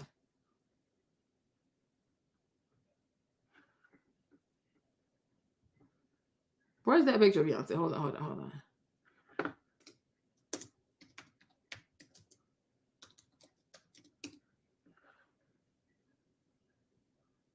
Okay. See? Can I make this picture bigger? Hopefully. Okay. You see? These are all like her little awards, like when she was a kid or whatever, right? She's always wanted to win, right? I'm sure like since she was a baby, like this is what she envisioned for her life. So when her dad, like working with her dad, him giving her the structure, like giving her the foundation for that to happen, she's like, okay, I got it. Let's go, right? But this is something that she really wanted. Whereas like when it comes to Kelly, I'm like, Kelly, I don't think that you care about music like that. I don't think she's passionate about music. Right? I really don't. You know, like you're really like passionate. Like I'm like, I don't know. I feel like sometimes we underestimate how much passion like is important, right? But it's like you truly have like when you wake up in the morning, like does your heart beat for that stuff? It's like, I don't know. Does it really beat for that stuff? Right? Even me, I've done things that I think I was pretty good at doing, right? But I don't think I was passionate about it. I wasn't. Right? Because like you have to find something that you are really passionate about, you know? And I even feel like, even for me, if I'm being honest, right? I feel like for the longest, I was running away from having to talk. Like I really was, right? I'm like, oh my gosh, I'm about to stick here. Okay. Exactly. All that for Jay-Z. I told you Jay-Z spent her money. Okay. But it's like for the longest, for many, many years, you know, I ran from talking. I'm like, I don't want to talk, you know? So I gotta fix my scarf, you guys, right? I was like, no, I don't want to talk. I don't want to express my thoughts. Like, I don't want to start no drama with people, right? But I was hiding. But you know, when I was younger too, like I wanted to be Oprah. I really did. I loved Oprah Winfrey. Like that was like that. She was like the Aquarius goat to me. I was like, oh my gosh, like when I get older, okay, I'll be just like Oprah. Okay, and I'm sure a lot of people said that, but I'm like, Oprah felt like she was my person. Oh my gosh, look at her. Beyonce's crazy. Okay. Look at her. Look at her. Okay. Look at Aquarius go, right? I wanted to be Oprah. I was like, I need to be like Oprah Winfrey. Okay. I really do. Because I just felt like, okay, I like talking to people. I really do. Okay. I like talking to people. It's very easy for me to make friends with people when they are, if they can receive me the way I am, of course, right? But it's very easy for me to make friends with people. I'm always outside, right? But growing up, like I really wanted to be like Oprah. I'm like, I want to talk and talk and talk and talk, right? But then it got to a point like, do I really want to talk though? You know, are people going to like what I have to say? Because I don't say things that are popular. Like I really don't. My brain does not work that way. Okay. I don't like to kiss people's behind. I don't, it's too much. If I feel a way, I need to say it. But I just didn't feel like there was a space for me to say what I wanted to say. You know, because you see with people, especially people that share my complexion, okay, if you don't say what they want to hear, they just start attacking you. I'm like, oh, I don't have time for this. This is too much. It's excessive. You know, it's really, really excessive. And then I'm also not a mean person.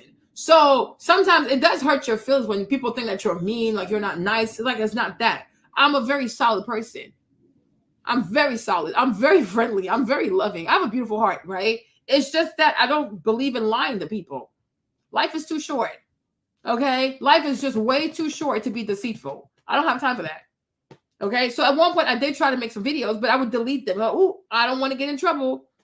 Right? But then recently I was like, Marlene, maybe that's your gift. Because I can talk for hours. And I think like, and I really believe like sometimes that's how you know what you are passionate about, right? If you can do something for hours and not get tired of doing it, I think that's it. Right? But I felt like even when I started YouTube, right? Because I was looking at this whole Andre, there's a whole Andre 3000 documentary that I found. And I was looking at that because I always thought Andre was the Aquarius of the group. Come to find out he's not. He's the Gemini of the group. I said, that's weird because he acts like me. You know, but when I started YouTube, it was like, okay, people like most people do makeup and pretty stuff like that. So I was like, yeah, let's do that because it was fun, right? But honestly, I've always felt like it was not, I don't want to say it was like beneath me, but it was not fulfilling because it's just way too easy. You know, I like things that challenge the mind. Like, you know, I like conversations. I like solving problems. I really, really do. Right. But like, hey guys, let's do my makeup. You know, after a while, it's okay, this thing's kind of boring. Okay. I need something more. Right. But the problem that I had also is that it's really hard for people to, let me say this. I did not believe, right, that people could actually sit and have conversations. Like most women could actually sit and have conversations, right? But it like, yeah. If you, because I even still feel this way, but I think now it's getting a little better, right? Because I'm like now more and more people want a bit more substantial conversations, right, with substance to them. But back then it was like I felt like you had to be vapid to be successful, right? So for a season, like you entertain the vapidness, but it's like ultimately you're not fulfilled because it's just there's no challenge in it, right? And then not just that, not only is there no challenge in it, but you feel like people don't get to know you. You don't get to know people. You know, you're hiding who you are because the whole thing is if you do beauty, you can't be controversial. You can't trigger people. You can't do this. You can't do that. It's like, but then like, so then it's like, who am I? Right. And I'm like, oh, well, if I can't be me, then I can't do this because eventually it's gonna affect me mentally. Right. If I can't be myself, if I can't say what I want to say, if I have to lie to people, I'm going to have an episode of depression. Okay. I need to say what I need to say. Now I can delete it. I can delete the video after I've said it, right? But it's just way too fake. So I'm like, it wasn't that. So I guess maybe that's why it was so easy for me to leave, right? When it comes to conversation, like I like to talk. I like to speak mine. Y'all seen I can do for hours, 6 hours, 8 hours, 12 hours, 15 hours, right? But then I was like, I don't know. Can you make something out of that? But I honestly love to talk. I could talk for days. I could talk every single day. If I didn't have this one, I could go live every day for hours. Okay? Makes sense? So you got to find things that you are really passionate about, right? And then you got to remind yourself, right? You have to remind yourself. It might not take off the bat, right? That's why it's good to have a vision. Like even for this channel, right? Because I've struggled for the longest. I have struggled with what do I do with this channel, right? Do I do makeup stuff? I'm like, I don't feel like doing that. Okay. Do I do skincare stuff? I was like, yeah, maybe. I don't know. But I was like, I like talking. And I've talked so much on this channel, it would kind of be weird to just stop talking and just do like makeup stuff, right? You see what I'm trying to say? Oh, well, thank you, Queen. So I like to talk to people because I'm like, but then it was like, okay, I would love to give advice to people, but I'm like, it's hard for ladies to take advice because everything you say, they think they're being attacked. I'm like, I don't have time for that. I just don't have time for that, right? It was like I've been so conflicted about this channel. Right? Because I'm like, I went to school, I did the whole science stuff, right? It was good, it was fun, but I was not passionate about it. It wasn't a passion. It was fun while I was doing it, but it wasn't a passion. I feel like for James, for example, like Jimmy, for example, I think like he really enjoyed it because he's doing it. Everything he went to school for, he's doing it, he's happy, he's shining. I'm like, I'm really happy for him. I'm like, damn, like, no. Yeah. He likes it. He likes what he does, right? But like me, I'm like, God, like, I need to find something I'm passionate about. And like for the past 2 years, when I closed the business, I need a break from the business, right? It's been that for 2 years. And for a lot of people, I think even my mom felt that way. I've had some people make some comments to me about that too. It's like, oh, Marlene gave up, or like she's just like, I don't know, she gave up on her life. And I'm like, y'all crazy, right? Sometimes you need a break. Okay. There are seasons in your life where you'll need a break. You need a break. You need to rest, okay? You need to sleep, okay? You need to like rethink your life. Like, what am I doing? Low man, okay? What am I doing? Is this really what I want to do, right? What am I really passionate about? And that's something that oh, baby, hold on. It's okay. It's okay. It's okay. Want to sit down? Okay, let's sit. Sit with me, right?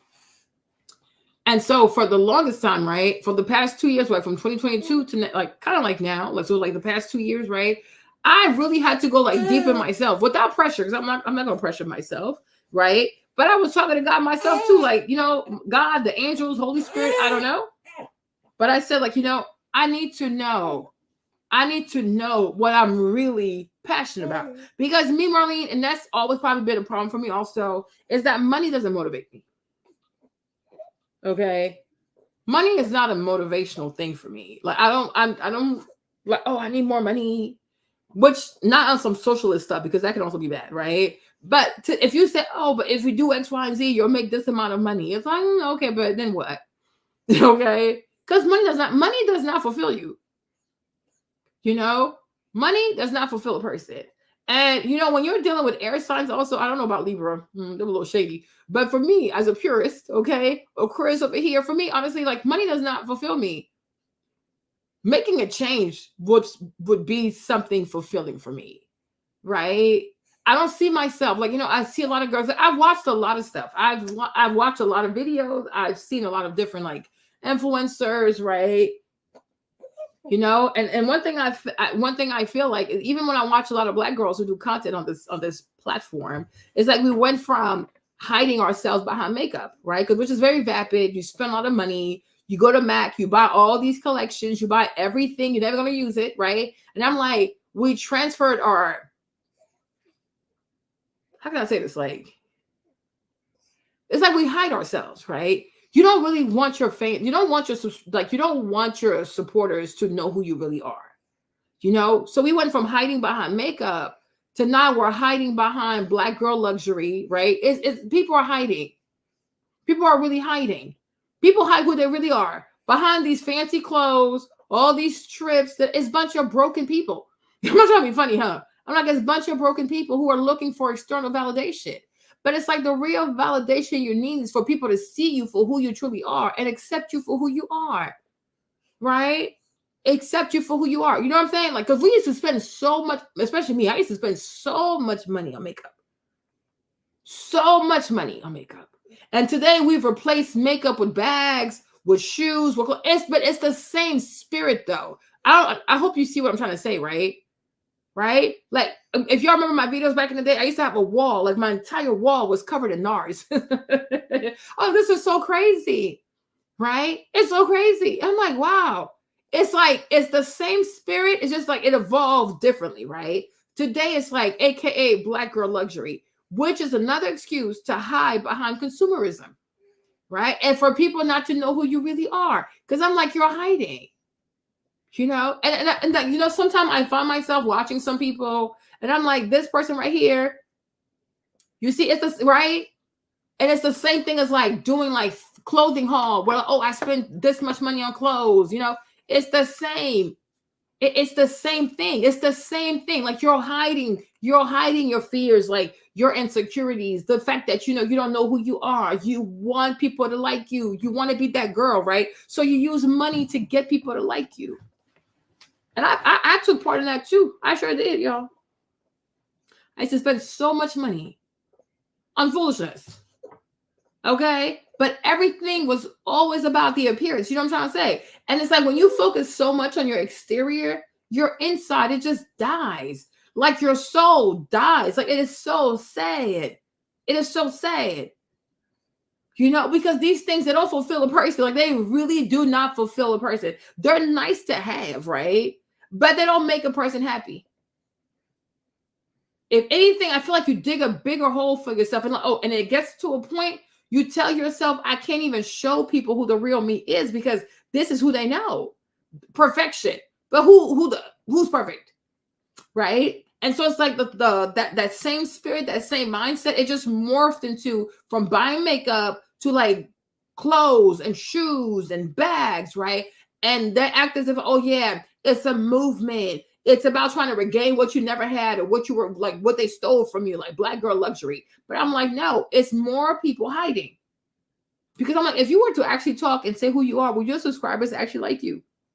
Right? But a lot of times people don't know these girls because they do everything in their power to be likable. Right? They do everything in their power to be likable. And that right there is you're cheating yourself. You know what I'm saying? You are cheating. And maybe it comes with age. Maybe this type of courage, it comes with age, right? Because I feel like I've gotten there, right? But you're cheating yourself because people should know who you are. And people should be able to like you or dislike you. But because there's money to be made, there's like affiliate links, there are paid partnerships. I mean, there's so much money now, right? With influencing and creating content, right? So for the love of money, people hide who they truly are. You are concealing your real identity. I'm like, you're excessive because you're hiding, right? And there's a lot of people who are hiding. Kelly did the same thing. I did the same thing, right? But I'm like, you got to get to a point where it's like you are comfortable with who you are. This is who I am. It got to a point where it was like, Marlene, you have to take ownership of your mind. This is how you think. I'm like, why are you hiding it? That's how your mind works. That's how it works. And you have to learn to stand behind. You have to learn to stand behind what you believe, right? And you might be wrong, you know, I've yet to be wrong, but you might be wrong though, right? But nonetheless, right, you got to practice courage. And this is one thing I was not realizing, right? This is one thing I was not realizing. Like this whole journey to where I got here today, like even like making these videos, talking, leaving my video up and like, you know, my videos are live, but I don't block my videos, right? It really was like, this has been a journey of learning to be brave and learning to be courageous. Like, no, if you have convictions, right? If you believe in something, stand behind it, right? Stand behind that. Stand behind what you believe. And people might not like you initially. They might be upset, but they have the right to know who you truly are, right? It's like, because there's a lot of deception with social media. There is a lot of deception. There's a lot of fake people. A lot of people are fake because you don't believe that if I come outside the way I truly am, I don't think you can receive me. Right. And I know like for the longest, right, like for a very long period, I used to like look at Candace. I was like, you Candace, you're crazy. But one thing about Candace, though, I love the fact that she bet on herself. I love the fact that Candace spoke her mind. I love the fact that she was brave enough, she was courageous enough, right, to not fear being ostracized by Black people because that's how she felt. You know, and you have to honor how you feel. You know, people, when somebody is gay or LGBTQ, they'll say, oh, live your truth, right? If you're a man and you love a man, live your truth. If you are a woman and you love a woman, live your truth. But as soon as you don't think like people, then it's a problem. But it's like, no, I should also live in my truth, right? Why is living in your truth only when it pertains to sexuality, same-sex attraction, or want to go from a man to a woman to a man, or, okay, what else? Yeah, or being obese, right? When you're overweight, they'll say, oh, no, there's nothing you can do, okay? Because weight loss is racist, right? Like, that's crazy, right? But when it's your sexuality, it's, oh, live your truth. If I came out and say, I think I'm bisexual, or I think I'm a lesbian, right? Like, oh, yes, Marlene, I'm so happy for you. Live your truth, right? But then if you express your ideas like, oh, I don't agree with this, it's like, oh my gosh, how dare you say this, right?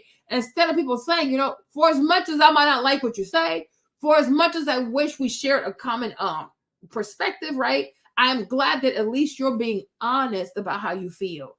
And the older I have gotten, I'm like, yo, one thing that's really missing out here is the lack of honesty. Because people don't want to be courageous enough to show themselves for who they truly are to their subscribers. People think being relatable, right, is having acne. Oh, I'm going to show you my acne. Or I'm going to tell you that I had a BBL. Or I'm going to tell you that I get my nose done. No, that's not being relatable. That's not you being honest. Because ultimately, we were going to notice that you did something to yourself. That's not being honest. That's not the level of like, oh my gosh, vulnerability, right? Being relatable that we're looking for. It's way deeper than that, right? But a lot of people are afraid to go deep with other people. They don't really know you. And I think that's another reason why, too, a lot of today's influencers and content creators are not influencing because they're fake. You see, like when we started YouTube, though, even I do believe that we're hiding behind the consumerism of all this makeup, right? I do believe like the YouTubers of old, because there was no editing, like it wasn't crazy editing, it wasn't like crazy cameras and bunch of makeup and filters and da-da. People just sit here having a conversation, right? So people felt like they knew the person.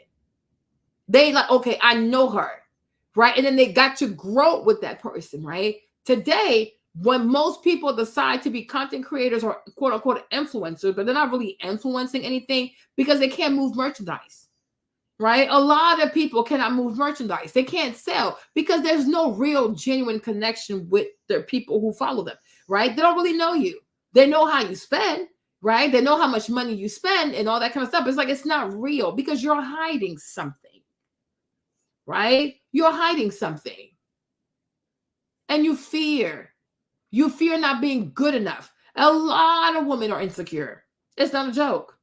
And their insecurity is another reason why they're so bad with money. Because where they're called, like where you are actually called to forge character for yourself, to have courage for yourself, right? To build a backbone and stand by your conviction because you are scared to be ostracized because girls are mean. Girls are very mean. Girls are seriously mean. And one thing women do, like men will be physically violent, right? Men have the ability to be physically violent to get respect, right? What women will do to get respect is they'll mess up your reputation, right? Women have a tendency of attacking your character. That's why they tend to be more proficient when it comes to starting rumors about people, spreading lies about people. No one can damage your character more than another woman. They're really good at that. They're gifted at that. They'll destroy your reputation. They'll say all kinds of evil things about you, right? And because people love to hear bad things about other people, they're going to latch onto negativity. And as women, we know that. We know if I start a rumor, especially a nasty one, it's going to stick. It's going to spread. So the fear of being lied on or the fear of being disliked is very valid, actually, right? But there comes a time where you have to muster enough strength and courage to say, I will stand no matter what. I'm going to be myself. So I understand why so many young girls want to be liked. You know what I'm saying? Because they fear the backlash of not being liked. Because when you're not liked, the rumors, this is like people are waiting for your downfall. So you feel as though I must bend the knee to these people and do everything in my power so that they find me likable, they find me relatable, they find me aspirational. And after a while, it's too much. Like you lose yourself, right? You really do lose yourself. That's how I feel, right? But I'm like, and I'm so like, I had to learn, like, speak, believe what I'm saying, and stand beside it. But one thing where I do say, I will thank God, though, is that he's always brought confirmation.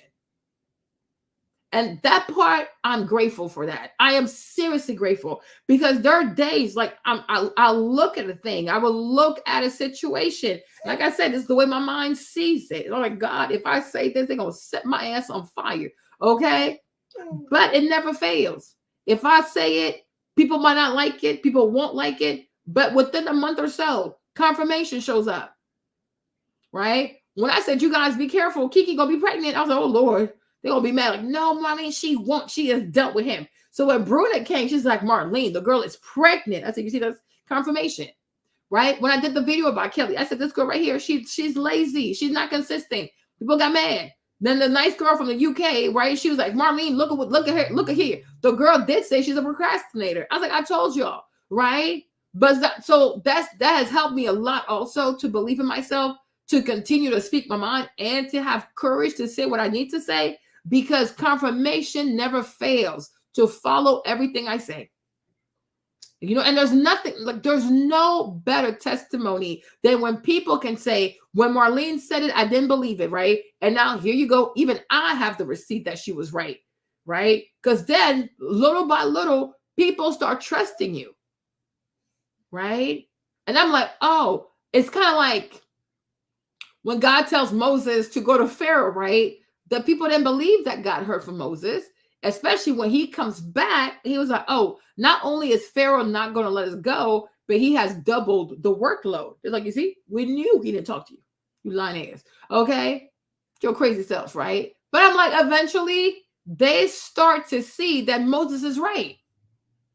You know, and that's the part I didn't get, because when, like, I don't want to say God told me, because I hate when all these girls do that, because it's so weird. I'm like, it's giving mental, like, you need mental help, right?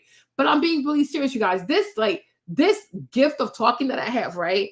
It was something, if I could have put a lid on it, if I could have put a lid, and then like chains, and then like locks, I mean, you name it. It's something that I've tried really hard to suppress.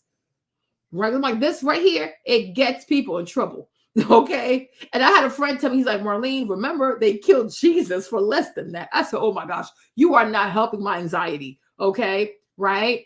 But it was hard. It's something I've tried to suppress this thing for, like, I don't know, maybe like over 20 years. Right. Like, this can't come out of me. You understand? Right. I don't want it to come out. But, and I guess because I felt like, well, if I say it and then they're going to be mad at me, they're not going to see you. They're going to see me. Okay. Like, it's giving Jonah, who didn't want to go to Nineveh. Like, that's me. I relate so much to Jonah. Like, oh my gosh, I relate to him. Because God forbid I be your mouthpiece, right? They're not going to see you. They're going to see me. And I don't want this drama in my life. I'm tired, right? So I did everything I could to, like, run away. I really did, right? But then it's like, what I've come to realize recently, right? It's like when God, my angels, whatever the voice, I don't think it's God, but if it's my angels also who told me to talk, right? I do feel like they never said I would do it by myself, but I thought I would have to do it by myself and then face the consequences of, like, being cussed out by myself, right? It's gotten to a point now where even I get cussed out for my ideas, I just laugh at it. I just laugh. Like, it doesn't trigger me because I know I'm right. But you don't know I'm right. So it's like, you're going crazy, you're cussing me out, whatever. It's cool, whatever, right? Like the whole thing with that girl Sharon from Nigeria too. When I was just posting my stories and then I went viral on Nigerian Twitter. Didn't even expect that. I was like, what is going on with my account right now, right? There were people in there who cussed my ass out. I said, what in the world? But I thought it was funny. And I'm like, I'm right. I'm not lying. And the reason why you're cussing me out, because you know I'm right. And it hurts you. Because the thing is, people, when a person has made up their mind to be delusional, right? They have made up their mind to be delusional. It helps them to cope. People know. People are not that stupid, okay? People know what it is. They truly do. But what people do is people intentionally choose to be delusional because it helps them to cope, because they know the imminent end of this thing is not going to be good, right? But for the meantime, let's pretend that this is going to last forever. It is not, right? And I think someone like me, what I do is I force you to see what is. And the problem is people are not ready to see it. They know it's true, but they're not ready to see it. So when I show up with my big mouth, right, and I say these things, right, people know Marlene is right, but they're not ready to confront the truth. So because of that, they go crazy. They'll cuss you out, then insult you, so you have to get to a place where, you don't internalize this stuff, right? Because it has nothing to do with you. It has everything to do with that, right? They're not ready yet because fantasies is how people cope with life. That's why in this world we live in, it's not just America, the world at large, right? The entertainment industry is so big because people are bored of reality, right? People do not want their reality. People don't want to learn how to make their reality better. So they want to be entertained. They want to live in fantasies, right? Because the fantasy is more like, I don't know, it motivates them, right? The more I lie to myself, the more I'm motivated, right? The more I deceive myself, the more I feel encouraged for a season. It's like credit, right? When you have a brand new credit card, yeah, while you still have money on there, it feels amazing. You feel richer until it's time for you to pay back the money with interest.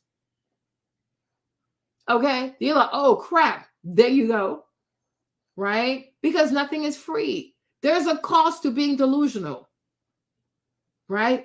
In the beginning, it's nice to lie to yourself. That's fine. But I'm telling you, there is a cost to being delusional with interest.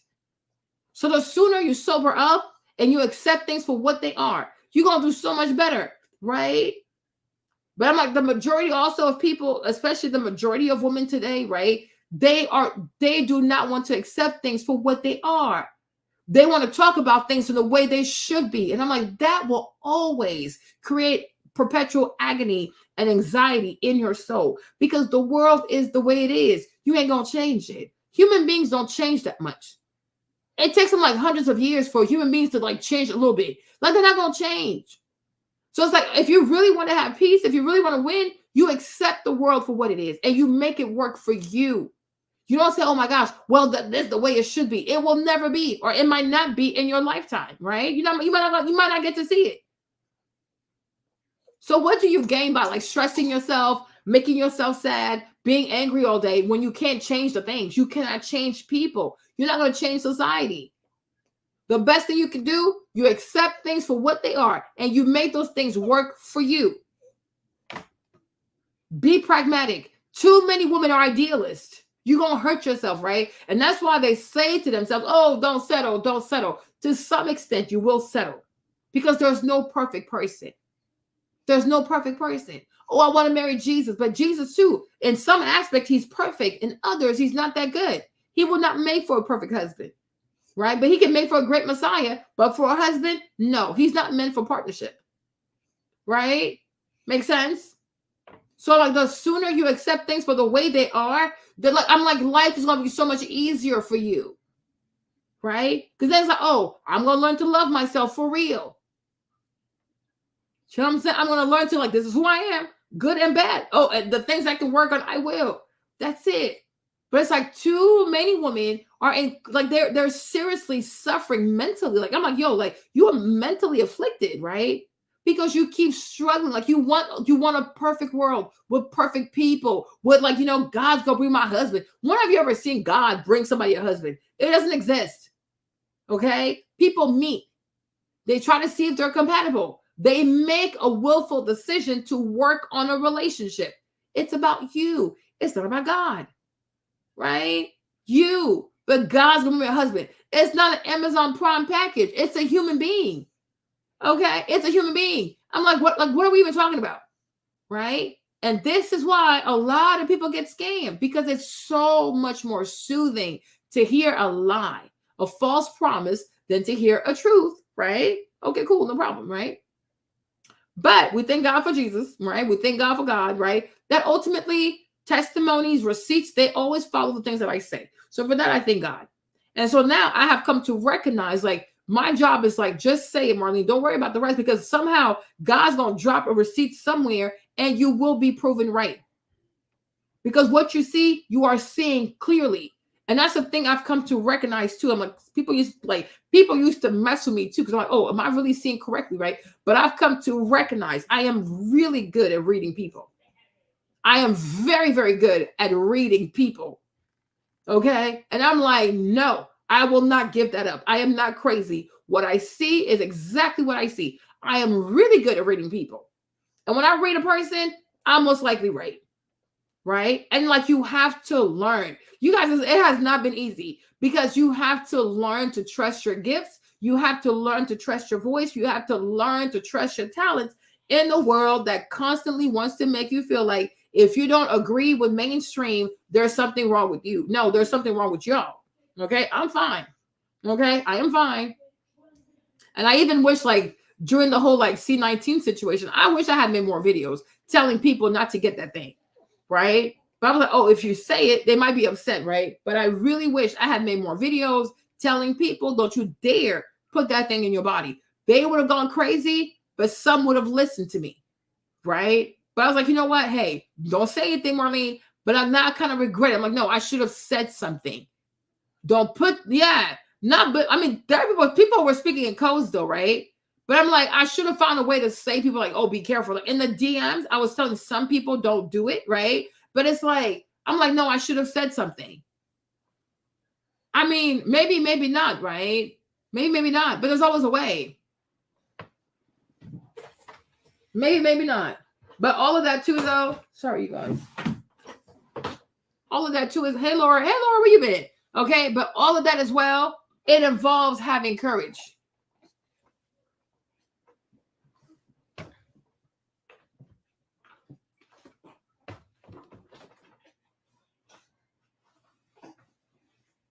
Oh yeah, I gotta put down a co-host. Right. So you gotta have courage, man. You have to have courage, and that's something I had to learn. So like slowly but surely, even I'm learning to be a bit more brave. I'm learning to have more courage, because I said to myself, Marlene, like, imagine yourself, like, if you could go live, like do a live stream for like the next 5 years. Like I can see myself doing that.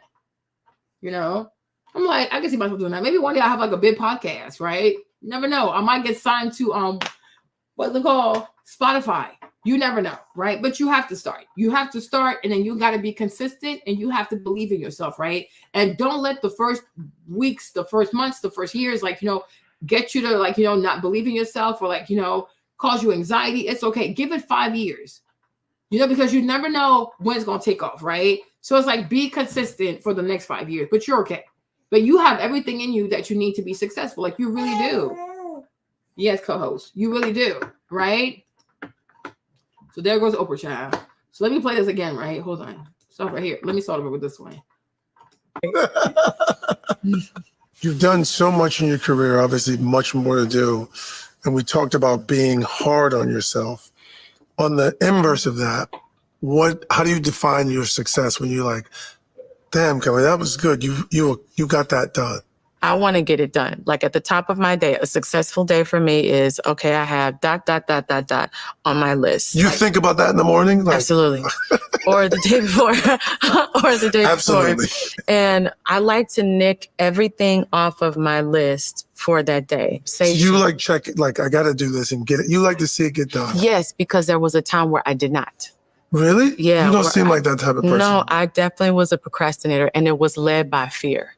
And I realized what do you mean? that, like, when you kind of are slow to getting things done, like, at least for me, I realized I had a pattern, and it was like being slow to do things. And it was because, well, will they do it? Can I do that? Am I going to be able to do it? It was like the fear. You got it. Yes. That's what I was saying. Fear can become a wall. Yes. It can become a wall where you're like, I can't do that. Yeah. Because by the way, I talk to my mom about this all the time because she has that. And I'm the opposite. So where did you get that from? My dad is the opposite of my mom. My mom is a procrastinator. Okay. She is, I'll do that. Oh, I can't. It's always, and my dad is, I'm doing it right now. Fucking now.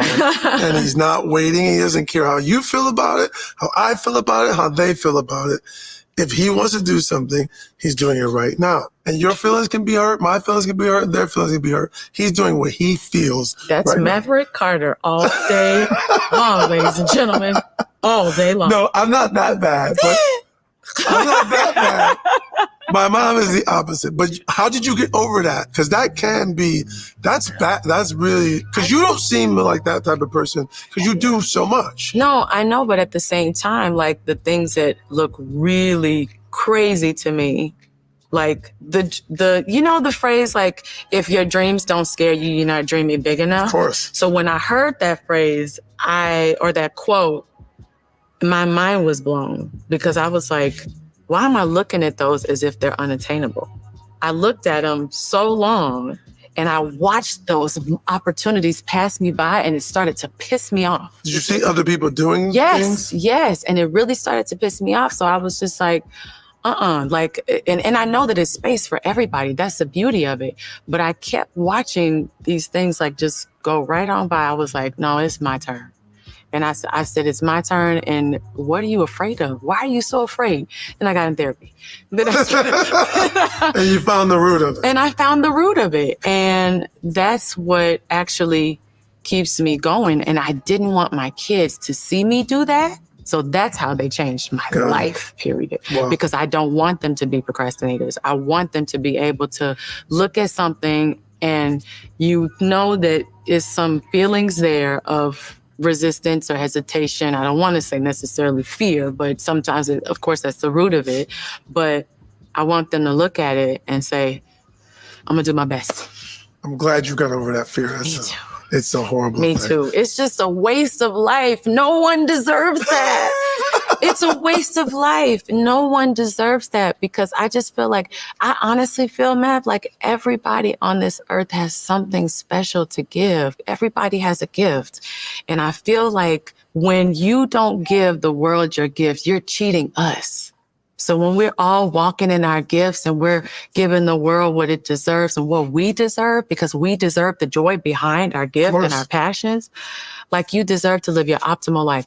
A part of living your optimal life is walking in your journey, your dream, not looking at what's on the side of you, because I remember doing that in my 20s too, that they don't matter.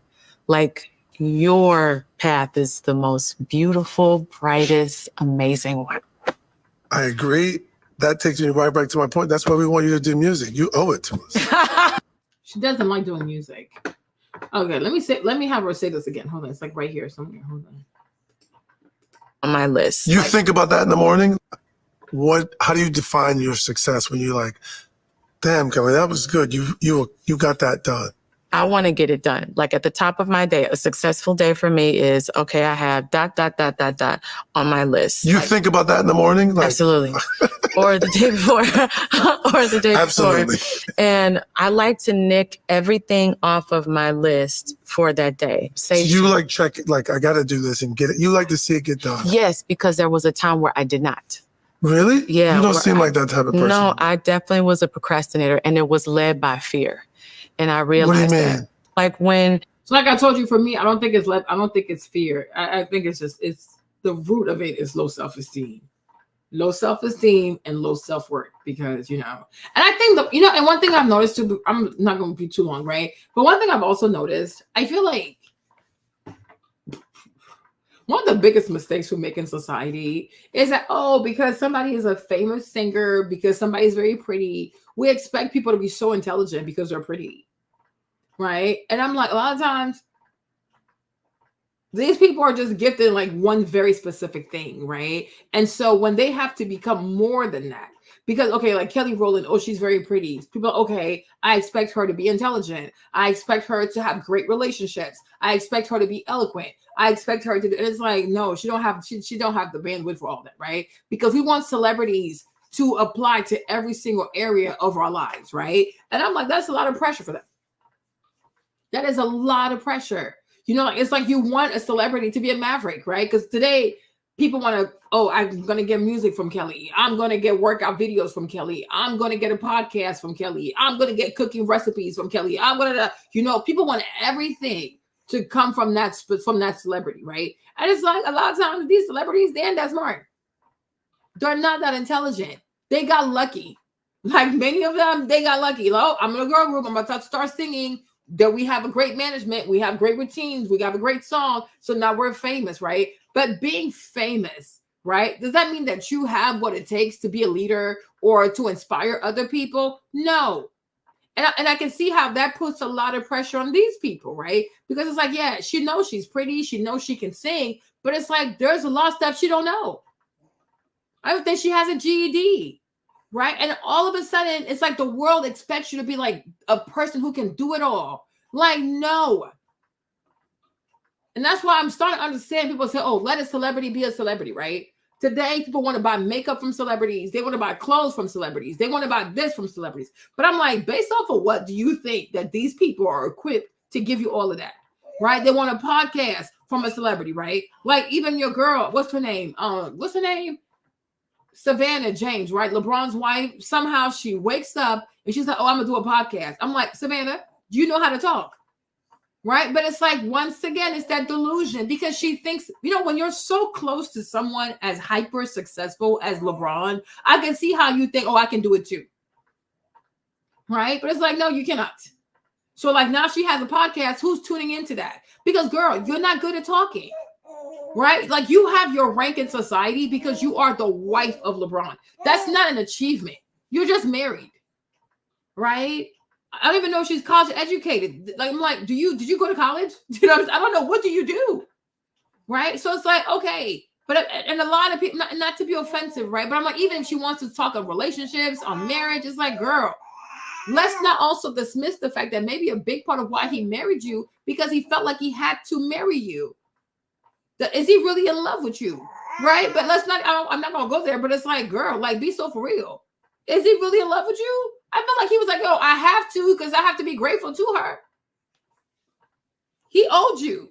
And also like going to the NBA, because I've always felt like LeBron is very mindful of his image, right? LeBron is very mindful of his image. He wants Black people to see him a certain way. So if he didn't marry the Black girl that held him up, it would have been a problem for him with his career. So it's like, I feel like he had to marry her for the image, right? He had to marry her for the culture. Oh, like, look, he's a real Black man with a Black wife. But it's like if he was so blackity black, why are we always hearing rumors that he's into snow bunnies, right? Why do we see both of his sons date girls who are honestly racially ambiguous? Right? You got to be told that they have a Black parent. But I'm like, oh, couldn't tell, right? Because I'm like, your sons are a reflection of what you're really attracted to. I'm not be funny, but you can say, oh, Marlene, because this is where they live and that's where they go to school. But I'm like, no. Okay, their dad could make it a business to have them around Black people too. Their mamas could also make it a business to have them around Black people. It's not that hard. There are a lot of Black girls who are wealthy too, though. It's not that crazy. These boys want something specific, right? Because they're raised, they understand that they want something very specific. You know what I'm trying to say, right? So I'm like, I don't know. Can you really talk about relationships, right? I don't think you can. That's my opinion, right? But I don't think you can just because you're the wife of a famous basketball player and you've been with him since high school that all of a sudden like you can talk about relationships. I'm like, girl, I don't know. For me personally, it really does give to me like part of him being married to you and still being married to you because it's part of the brand. He has to be the Black man who stayed with the Black women, who held them down, right? And that's the culture. He's blackity Black. Because otherwise, these rumors out here, we would not be hearing them if he was so pro-Black. That's my personal opinion, right?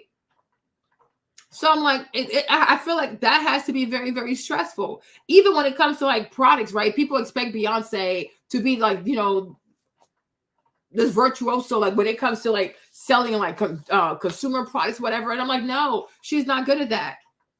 Right. But I feel like people are forcing her, especially her husband. Oh, but Rihanna did it, so you can do it too. It's like, no, she has a singular focus. It's her music. Let her be.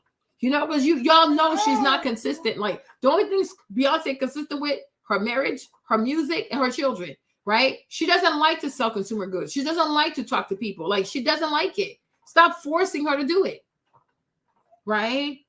I'm like, it's okay to let other people be other things too. But it's like today, people want a celebrity to be like ambidextrous in like every single facet of society. Oh, be a cook, have a podcast on relationship. Tell us how to raise children. Tell us how to be successful in life. Da-da-da, da-da-da, da-da-da. It's like, no, they can't. It's too much pressure to put on these people. They're regular people with a lot of issues, right? Because if they were like, and the thing about even like with entertainment, oh my gosh, baby, okay? The thing about being an entertainer, the thing about being an influencer, the thing about being a singer, whatever, right? It's the fact that you can make a lot of money entertaining people. Just because you make a lot of money does not mean that you are intelligent, doesn't mean that you are smart, doesn't mean that you are wise. You see a lot of people on YouTube who have prank channels, right? And those prank channels get all kinds of views. They make all kinds of money, right? But it's like, what value are they really adding to society? Even when it comes to YouTube, like, what are you really adding to all the content on YouTube, right? Foolishness, right? Because people love to waste their time with mindless content. Like, the dumber the content, the more people like it. So you make money for doing dumb stuff, right? But does that really mean that you have substance? No. Okay? You start a stupid channel doing stupid things, you have all kinds of views because you're doing stupid things. Right? That's it. That's it. It's just silly stuff, right? Prank channels, they prank and prank and prank, right? Like, look at De'Ara. De'Ara here, she built a huge platform because her and Ken were doing pranks all day. Like, they were never required to be intelligent. They never had to prove that they were smart, intelligent, mindful, practical, none of that, right? They just had to entertain people. It's the same thing with Kelly, right? She was never required to prove that, oh, are you actually intelligent? Like, we make random people famous just because they have a nice song, just because they had a prank, just because they had a video that went viral. Like, we make people famous with the dumbest shit, right? And then somehow we think, oh, well, if you're famous, you must also be smart. You must also be wise. You must also be intelligent. You must also be this. No. You see, she was very famous, and yet she's a procrastinator. What did I tell you? Life is not really fair, huh? Right? I mean, I guess it's important, but my thing is like, if these people, I'm like, what do you add to the GDP though? Okay, people can watch your content every day. Even Mr. Beast. Like, I'm not trying to be offensive. I like Jimmy, but I'm like, Mr. Beast also, you learn nothing from his content. It's foolishness. Giving money away to people, blowing up cars, going to the biggest hotel, the most expensive hotel. Okay, when you're done watching this, what have you learned? Nothing. Just how to burn through money, right? But he's able to have 300 million subscribers, right? Just off mindless content. You watch Mr. Beast. Are you going to know how to fix your finances after that? Do you know how to make money after that? Like, no. Do you know how to have a healthy relationship after that? No. It's mindless content. Right? And like the more advanced the content becomes, the less and less subscribers you have. So it's like it really is not fulfilling for people who are watching the content, people who are making the content. So I'm like, you have to get bored also making idle music all day, every day. Like, oh, because I'm like, afterwards, okay, what else to talk about, right? But you can't talk about nothing else because you don't know anything else. Because it's a lot. You kind of are slow to getting things done. Like, at least for me, I realized I had a pattern, and it was like being slow to do things. And it was because, well, will they do it? Can I do that? Am I going to be able to do it? Yeah.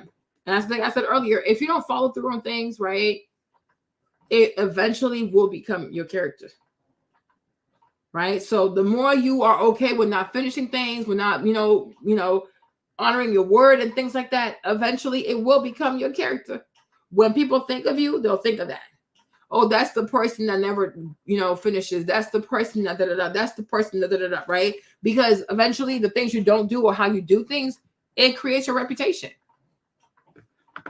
It was like the fear. You got it. Yes. That's what I was saying. Fear can become a wall. Yes. It can become a wall where you're like, I can't do that because by the way, I talk to my mom about this all the time because she has that. And I'm the opposite. So where did you get that from? My dad is the opposite of my mom. My mom is a procrastinator. Okay. She is, I'll do that. Oh, I can't. It's always, and my dad is, I'm doing it right fucking now. And he's not waiting. He doesn't care how you feel about it, how I feel about it, how they feel about it. If he wants to do something, he's doing it right now. And your feelings can be hurt, my feelings can be hurt, their feelings can be hurt. He's doing what he feels. That's right Maverick Carter. All That's another thing too, like, right? Like, you have to learn to do what you have to do. Stand on business. Like, really, even me, I had to learn that. You know, because worrying about people's feelings, like catering people's feelings, it's a lot. Yeah. You worry about people's feelings all the time. You're not going to do anything. You know, I remember like years ago, oh my gosh, like we used to drag, oh my goodness, like we used to drag Wendy Williams. Oh, child, I used to not like Wendy. Since I was in high school, I used to not like Wendy, right?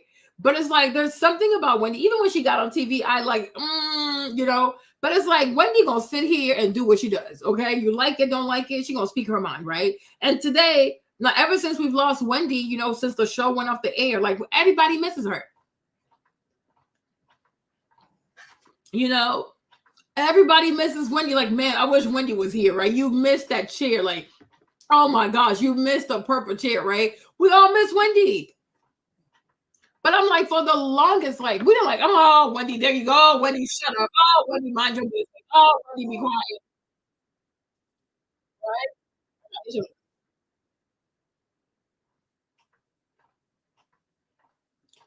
Right? Wait, like, child.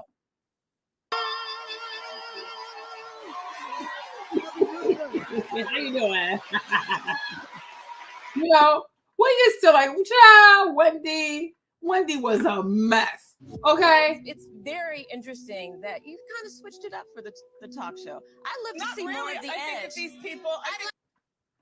We used to love Wendy, child, but I used to talk so bad. I was like, Wendy, be quiet. Oh, Wendy, go somewhere. Oh, Wendy, please. Oh, Wendy, go somewhere, right? Makes sense. Like, it was crazy. How you doing? So, I don't have any friends, and I always hang out with my family.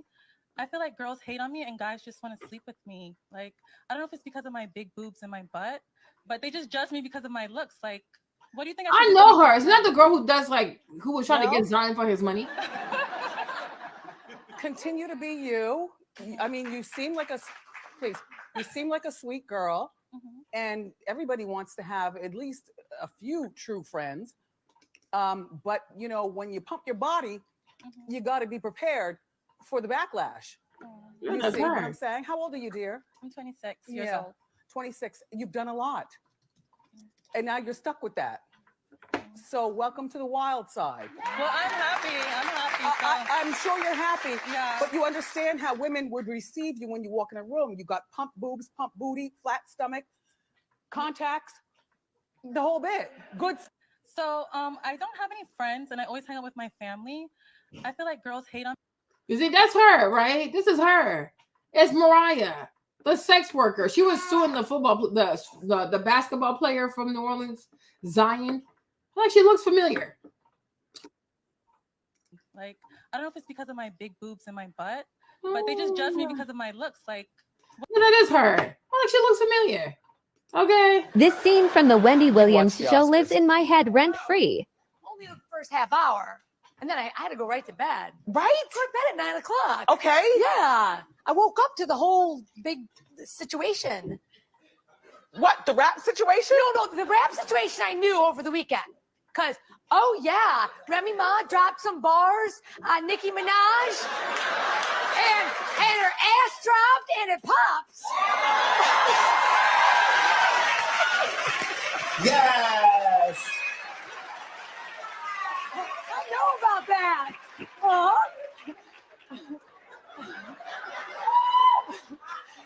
This damn show. Yeah. This scene from the Wendy Williams show lives. I used to talk. I was like, Wendy, go somewhere, Wendy. Go somewhere. But it's like, now you miss her. As the mother of a now 16-year-old. Who I met backstage. He did? He's a great young man. Oh, thank you. As the mother of a now 16-year-old. Yeah, Wendy looks a little good, you know. But it's like, now that she's gone, like, you really miss her. You miss Wendy and her little purple chair. Oh, everybody. As the mother you miss Wendy, man. Everybody's talking about how thin you are.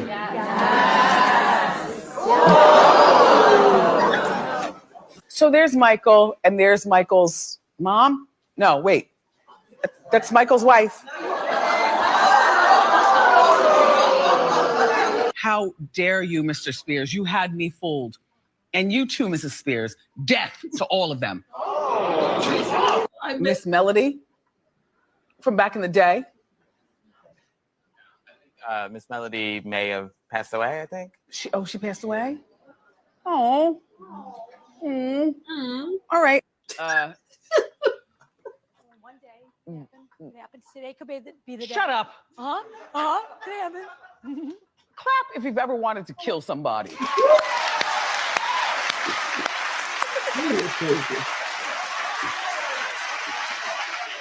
Deep breathing is very important. I Deep get breathing is exactly really what you're important. saying. Yeah, it So helps you Faith, relax. what do we do next? We're gonna get some moves. So go on and stand up.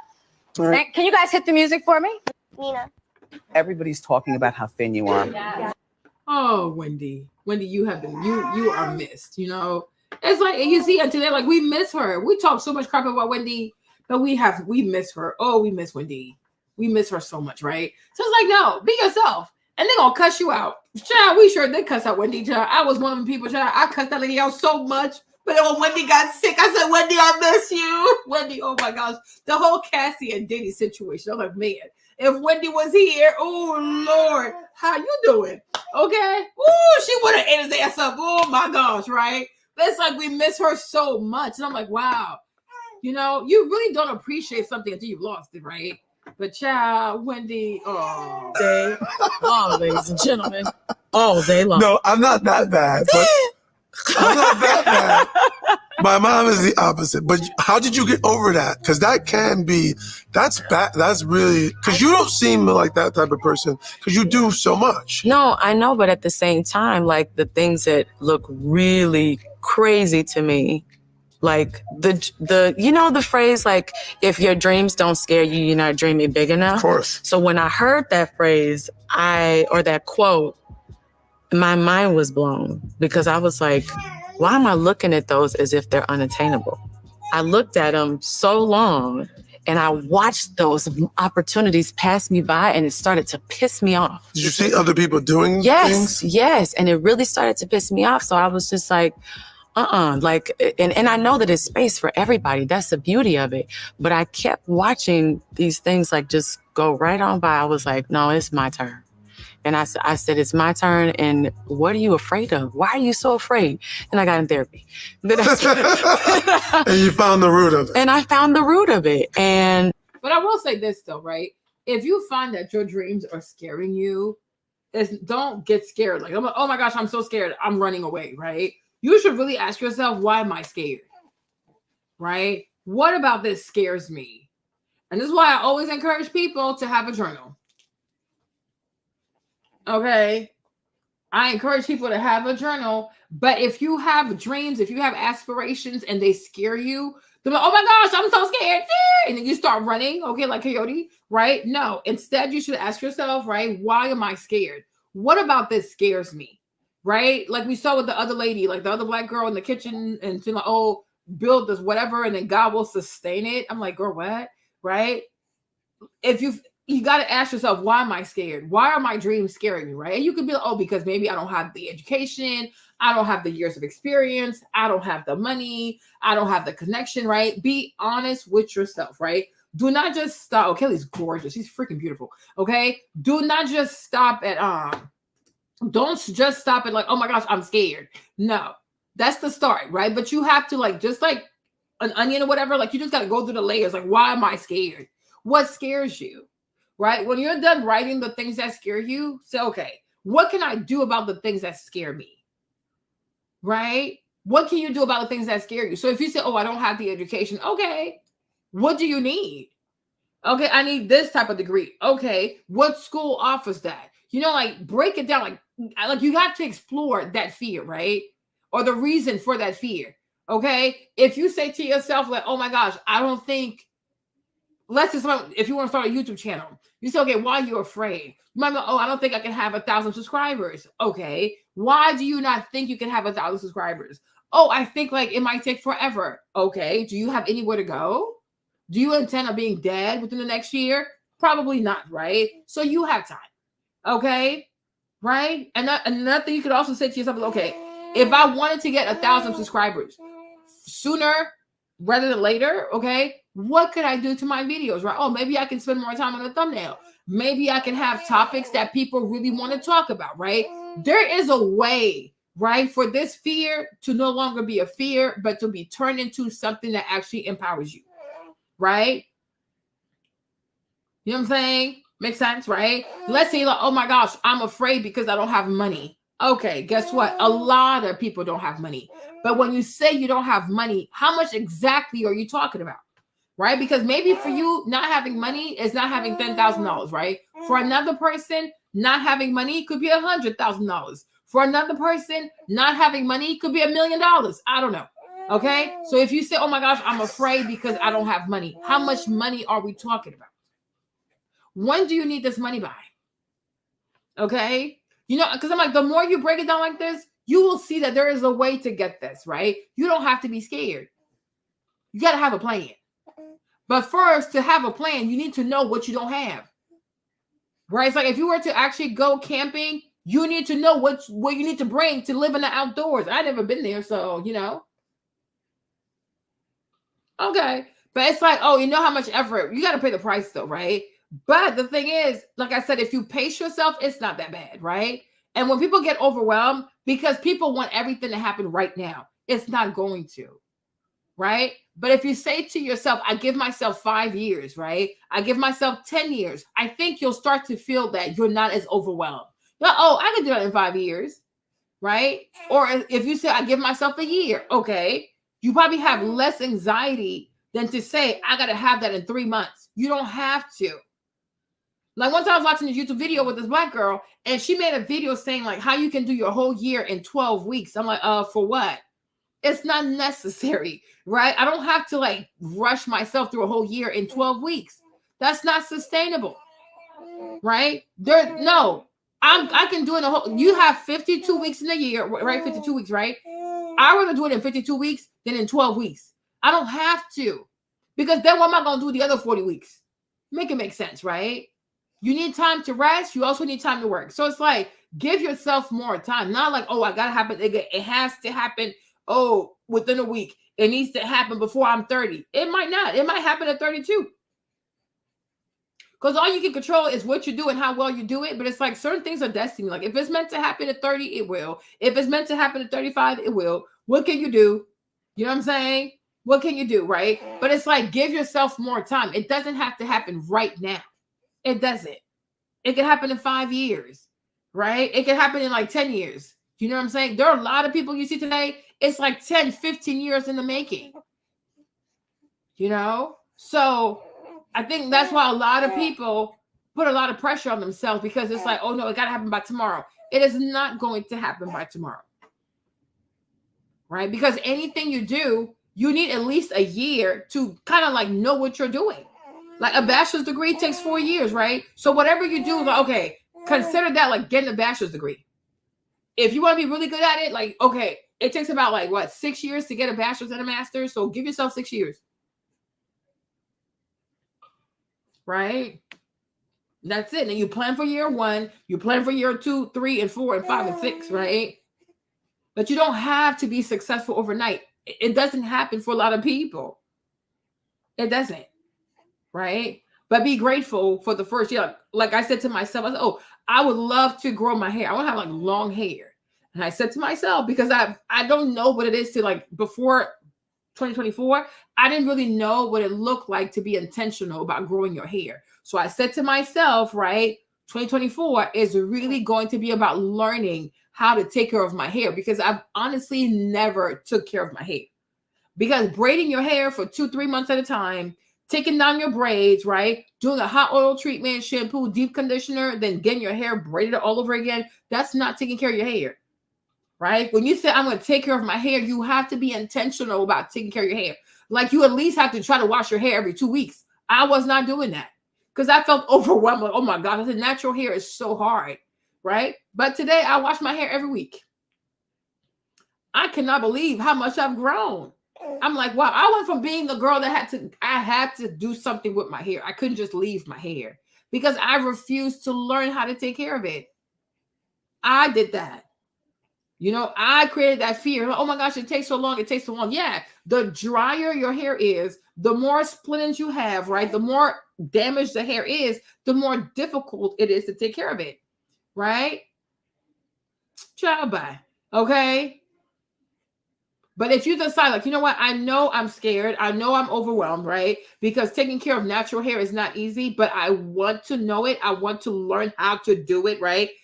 Just that mindset alone reduces resistance. Like, there's less friction. Like, you have less resistance because you say, no, I know I don't know how to do it, but I would love to learn to do it. And I want to learn how to do it. And I'm going to learn how to do it, right? So I'm like, I went from being a person, like I would braid my hair 2-3 months at a time, take it down, you know, do a deep condition, and then have my hair rebraided again because I don't want to deal with it, right? But it's like all 2024, even last year, right? Yeah.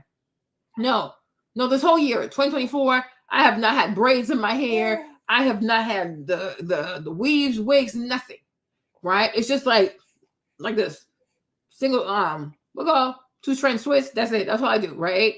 That's it. And I was like, wow, it was a lot. I'm like, damn, Marlene, like you have to not like just take care of your hair. You're going to have to wear these twists, right? Nothing is snatched. My edges are not snatched, okay?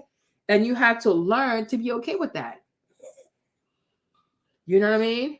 So I was like, okay, I have to learn to love my hair. And I have to learn to love wearing my natural hair. I don't have a choice because those braids are very damaging, right? So I got myself a journal to encourage myself to take care of my hair. And it's helped a lot, right? So it's the same thing I'll say to you, right? Whatever you decide to do, if you say to yourself, I don't know how to do it, I'm scared to do it, but I want to learn how to do it. I'm going to be good at doing it. I'm going to learn how to do it. You know, the more you do it, the less friction you're going to have, right? But you have to start. And it doesn't have to happen like by tomorrow, right? Like even growing hair, there's only so much hair you can grow in a month. There's only so much hair you can grow in a year, right? So from January to now, I've cut my hair so much, but mentally, I prepared myself for that because I know how I want my hair to look.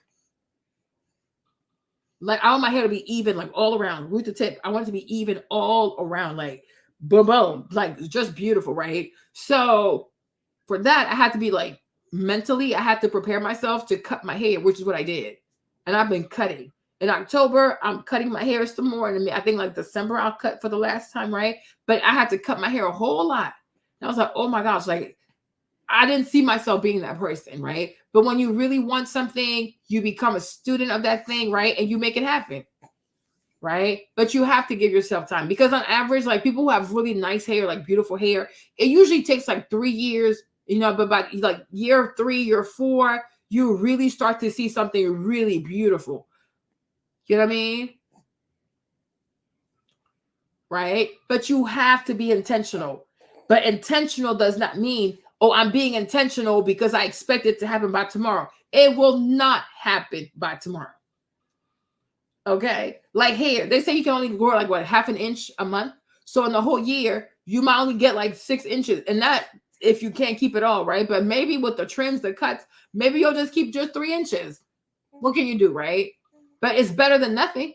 Okay. So you got to do year 1, year 2, year 3. But I'm like, by the time you get to year 4, you should be so good at taking care of your hair, knowing what your hair needs, what it doesn't like, what it likes. You know, you should have a routine, right? So like this year for me, I was like, okay, I'm gonna be intentional. Like if however much hair I have to cut, I'm gonna cut it just so I can have the look that I want, right? So I've been cutting my hair like pop, pop, pop, pop, pop. I just cut it. I'm like, Marlene, you're crazy. I'm like, no, because some of my cuticles in the back don't look right. So I'm just going to keep cutting it and keep cutting it and keep cutting it. Then for next year was like year 2, right? I said, okay, I'm not going to cut as much, but I'm going to stay consistent with getting my hair trimmed like every 2 or 3 months, right? I'm going to book all my appointments in advance and then I'm just going to show up. So I keep myself on a routine, right? Because I'm like, if you treat your hair appointments like a doctor appointment, and you plan it every 2 months, like you book the appointment and you pay a deposit, right? You're more likely to show up and stay on your routine than to say, oh no, when I get to it, whenever I think about it, I'm gonna plan for it, right? Whenever I think about it, I'm gonna book an appointment. No, book all your appointments ahead. Like for the next 6 months, you book like 3 appointments ahead, right? And then you just show up. So that's more likely going to keep you on the journey to take good care of your hair. So I have it all planned. You know, I'm like, growing my hair is going to be equivalent to having like having a bachelor's degree. So by the time Maverick is 4, right, I should have some very nice, beautiful hair. You understand? So that's that, right? But if you feel overwhelmed, I do believe that a lot of young people feel overwhelmed because they're in a rush to make something happen. It's like, no, you know, it can't happen by tomorrow. It cannot happen by next year, right? You gotta be okay, like maybe 5 years, maybe 10 years, whatever, right? And then every year you give it a name, like, okay, this is year 1, it's the year of learning. Year 2 is the year of, like, you know, more learning. Year 3 is like perfection. I don't know, but you give, like, you have to get like a title to every year, right? But do not expect something to just turn around by like tomorrow, like next week or next year, because it might take 5 years and you have to stick to it, which is something I didn't understand myself. Like, you got to stick to something for at least 5 years, if not more, right? Because if you don't, you're not going to see the results that you're looking for, right? Got to stick to it.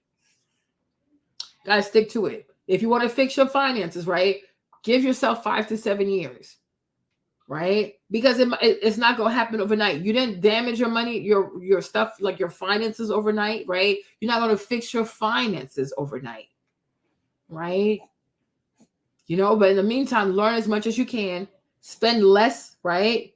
There are things you can do, but by the time you get to year 5 or year 7, there's going to be a complete makeover, right? Right? But like, if it took you years to create the damage, you're not going to fix the damage in a week, right? Same thing with gaining weight. If you want to lose weight, it took you years to put on the weight. You're not going to lose that weight in 2 months. It's not possible. It doesn't work like that. Right? So I think people have to be more respect. Like, people have to show more respect to time. Like, okay, I have to allow myself time. I need to give myself time so I can be a student. Like, I can be a great student, right? But it takes time to learn something new and to do it well. And to do it so well, like, now it's like your reputation. Right? So like, let's say, like, even for this channel, if I want to do like live streams or whatever, you can't just do live stream like back to back for a month, for 2 months, for 3 months. Like, you really have to be focused. Like, okay, if I decide to go live stream, if I decide to do a live stream thing, I will do it for the next like 5 years or so, right? Then after 5 years, okay, like, now that I've done it for 5 years, do I like it? Do I want to change it? Right? But too often we'll start something like, and after 3 months, we change course. After a year, we're changing course. After a year and a half, well, oh no, never mind, right? What's like your breakthrough year could have been year 3, right? But you have to be consistent, and you have to recognize, like, it takes at least 5 years, okay, to like be where you want to be. Just about 5 years, okay? But if you stay consistent, time will fly, and then you'll get there. That's what actually keeps me going. And I didn't want my kids to see me do that. So that's how they changed my life, period. Wow. Because I don't want them to be procrastinators. So if you, that part, I will agree with her. If you do have children, just like Maverick said, you know, your kids are looking at you, right? So he's like, oh yeah, my mom's a procrastinator, right? If that's something that you do, mom or dad, you want to fix that. Because you don't want your child to be inspired by you. Because if they have them procrastinator habits in high school, in college, they're not going to make it. And they'll be back in your house. Okay? So the sooner you instill discipline and structure in your kids, the more freedom you'll give your children. They might resent you initially, right? But eventually they'll like it. They will. Okay? Let's go. I want them to be able to look at something and you know that is some feelings there of resistance or hesitation. I don't want to say necessarily fear, but sometimes, of course, that's the root of it. But I want them to look at it and say, I'm going to do my best. I'm glad you got over that fear. It's a horrible thing. Me too. And don't just say you're going to do your best, right? Say to yourself, I'm going to do my best. And whatever I don't know, I'm going to get the help I need. Okay? Do not be afraid to get a coach. Do not be afraid to get a mentor. Do not be afraid to get a tutor, right? Because there's only so much you know for now, right? Whatever you don't know, don't just say, oh, well, I did my best. That's that. No. If you can get somebody to help you, get some help. Do as much as you can by yourself, right? Okay? But if you feel like there's still more that you could do, right? Get yourself a trainer. Get yourself a coach. Get yourself a mentor. Get yourself a study buddy. I don't know, right? Get you an anchor. Get you someone who's going to motivate you and push you to, okay, because like sometimes by yourself, you might only give like 60, 70%, right? But because that's the most you've ever done, it might feel like you gave 100%. You have not, right? Like I'll give you a good example. There were times when I was by myself, I could run at like speed 4, speed 5, and I thought I was doing something, right? Until you recognize that there are people who can run at speed 9. You're like, oh, how's that possible, right? And then you meet someone like Jasper, for example, you start training with him, and they're like, oh, maybe I didn't know I could run at speed 6, speed 7, speed 8. Before you know it, you're running at speed 9. So before, when you didn't see other people run at speed 9, or you didn't know that you didn't have a coach that could help you to get to that kind of speed, you thought speed 4, speed 5 was 100%. No, it is not. Okay, it is not. Sometimes also like a mentor or a coach can be someone that you find like through a book, right? Like if there are books on Amazon or if there's a podcast that you can watch, whatever, right? That person or those people also can play a part in helping you, to extract like more, like, more work out of you, more energy out of you. But sometimes what you think is 100% is really not 100%. You could probably get like 60, 55, 60, right? But you need a coach. Everybody needs a coach. Adults, children, whatever you want to do, however big it is to you, you need someone to encourage you. You need someone to encourage you. You need somebody to motivate you. You need someone to keep it real with you. You need someone to give you structure. You need someone that's going to check in like, okay, you said you're going to do this in 3 months. Where we at? Right? You need that. You need that. It's really good. You know what I'm saying? Because a lot of people do not thrive when they have to do everything by themselves, right? That's why most workplaces, you have a manager, because they want to have someone that can help all the workers make sure that they do what they're supposed to do, right? So you need a coach. What else you saying? Hold on. It's just a waste of life. No one deserves that. No one deserves it. But if you don't do the work, that's exactly what you're gonna get. This life right here. You get out of this life what you're willing to pay for. Okay? That's it. Black, white, whatever. You get out of this life whatever you are willing to sacrifice, whatever you're willing to pay the price for, right? If you are okay with not paying for anything, then yeah, you don't deserve it, but that's the life you're going to have. You know what I'm saying? That's the life you're going to have. A waste of life. No one deserves that, because I just feel like, I honestly feel, Matt, like everybody on this earth has something special to give. Everybody has a gift. And I feel like when you don't give the world your gift, you're cheating us. So when we're all walking in our gifts and we're giving the world what it deserves and what we deserve, because we deserve the joy behind our gift and our passion. And I will say this too, like the thing about this whole gift conversation too, one of the problems, especially like social media, celebrity culture and social media, right? People can be so invested, so mesmerized, so enamored by celebrities and being happy for celebrities, being impressed by celebrities, that by doing all of that every single time, it makes you feel like you're not good enough, right? Like if you're constantly obsessing over celebrities, you'll see them in a way that makes it seem like they're superhuman or something like that, right? And then so when you look at yourself, you'll say to yourself, well, I don't have what it takes, right? Because you're so obsessed with worshiping other people, because social media tells you to, because they have a blue check mark, because they get hundreds of thousands of likes, millions of likes, thousands of comments, right? There are cues out here in society that make us feel like, oh, this person is above me and I'm right here, right? Don't do that to yourself, okay? Because I'm like, so many people are so focused on cheering other people for their gifts and what they've accomplished that they also forget, like, yo, you might even be more talented, right? You might even be more gifted. But you see, you're so focused being a cheerleader to other people that it makes you feel as though there's nothing for you to offer, right? So I do feel like when it comes to celebrities or influencers or things on social media, right? Celebrate that within reason, right? But do not turn these people into some type of deity or God or whatever. They're human beings just like you, right? And when you start to see people as being human just like you, right? You're not going to internalize their success as a conviction that you're not good enough. You know what I'm saying? Like for me, I think Kelly's very pretty, right? But it's like, yeah, she's very pretty. She's singing Destiny's Child, whatever. Good, more power to her. But I'm like, I think I'm smarter than her. I'm not trying to be funny, right? I think I really do. I'm not trying to be funny, but you know, it's like it's the same thing. I told you, I'm like, oh, like even with like female rap, right? They'll have you screaming and like looking up to Meg Thee Stallion. But I'm like, you do realize like you're smarter than her, right? I'm not trying to be funny, but me, I left college with like a 3.9 GPA. You know, I'm not looking up to a girl who just did nursing halftime and her GPA was 1.9. Like you're a clown. Okay. So like, no. So it's like when I look at people, it's like within reason. Okay. Yeah, sure. But I'm like, you're not that smart. Your body looks good. Okay. And next. Right. But I don't like, oh my gosh, this celebrity. No. Because a lot of them are not educated. A lot of them are dumb.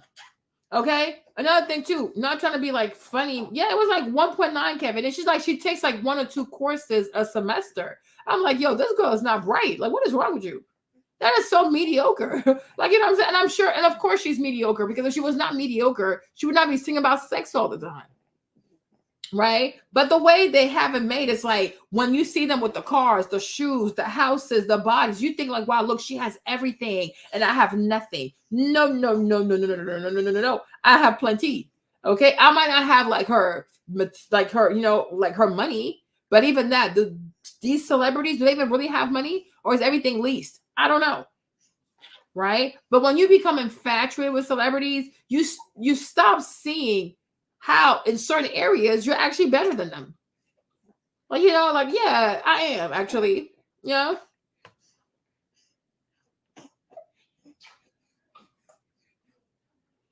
Exactly. So I'm not gonna be so obsessed with you. I'm like, no, I also have something to offer, right? You twerk, I talk.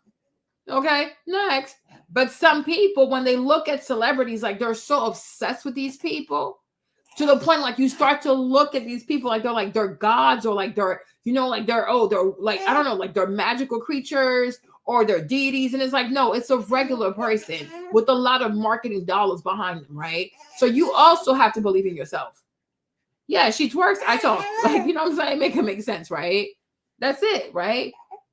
Like some people might make a lot of money, but they might not be good at relationships, right? You might be great at relationships, right? So it's like, you know, like be sober when you appreciate these people, right? Don't do too much. Well, I'm just saying, you know, like, okay. Come on, a person who's so obsessed with sex like that all the time, do you have nothing else to talk about? No, she does not. And it's sad, right? Makes sense? So that's that, because this is the thing they do. Like society tries to make you feel inferior to other people. Oh, this person has this or that. Like this person has a blue check mark. That person has millions of followers. That person went on a brand trip. That person is like, okay, who cares? Who gives a damn? I have Maverick. Okay. He's my co-host. And I love him very much. Right? So you have to learn also to celebrate your life, right? But I'm like, do not be impressed. If you take good care of yourself too, like you'll have a great body, right? If you take good care of your skin, you'll have great skin. If you take good care of your hair, you'll have a bob just like hers, right? It's like she's not out of this world. She's a human being, you know? But some people, it's like they go into worship mode when they see celebrities, right? And so when you worship somebody else, right? When you worship another human being, it is bound to make you feel like you're deficient. And you're not deficient. You're just doing too freaking much. Okay? Like you gotta believe in yourself. Right? But if you work hard, I don't care how long it takes. Like if you work hard, you're very consistent, you're gonna see great change in your life. Okay? So don't be like, oh my gosh, this person is over here and I'm over here. No, work hard. You have gifts also. Like, you know, you really do. Believe in yourself. Passions, like you deserve to live your optimal life. A part of living your optimal life is walking in your journey, your dream, not looking at what's on the side of you, because I remember doing that in my 20s too. That they don't matter. Like your path is the most beautiful, brightest, amazing one. So like you said, she looked to the left, looked to the right. She was distracted. And I told you, Beyonce, she had laser focus, right? Be focused on your path, you guys. Yeah, he is. Be really, really focused on your path, right? If your path is like you have to work on your finances, I don't know what that's what keeps coming up, but okay. But if you're yes, Maverick, hold on. If your path is that you have to work on your finances, right? Be focused on that, right? There may be vacations you won't be able to enjoy. They might be birthday parties you probably can't go to. It's a lot that you might have to say no to, and you might feel bad, and you might say to yourself, "Oh, maybe they'll think I'm broke." Let them. And you know what? The more people think you're broke, the less likely people are gonna ask you for money. Okay, so don't forget that part, right? But it's like if that's what you had to do that, right? For the next 5 years, there's a lot of things you might have to say no to. It might be good for you. You know what I mean? Makes sense? Right? But after those 5 years, though, you'll be so happy that you're like, I stayed focused, right? And at that time, you might see all kinds of people buy new cars. You might see people buy all kinds of stuff, right? You can't buy it. Well, you know what I'm saying? You gotta stay focused because that's really what you want, right? If you want to go into a great master's program, right? You have to be focused because you have to study, and there's a lot of things you won't be able to do for at least like 3 years, like the year, because you need 1 year to apply. Then you have 2 years of doing your master's, right? You got to be focused on that real hard, right? Because like that's what you want. But the good thing is it doesn't last always, right? Makes sense. If you want to change your body, hold on, baby, hold on, calm down. If you want to change your body, right? If you want to change your body, if you want to change your body composition, right? You're going to have to be focused.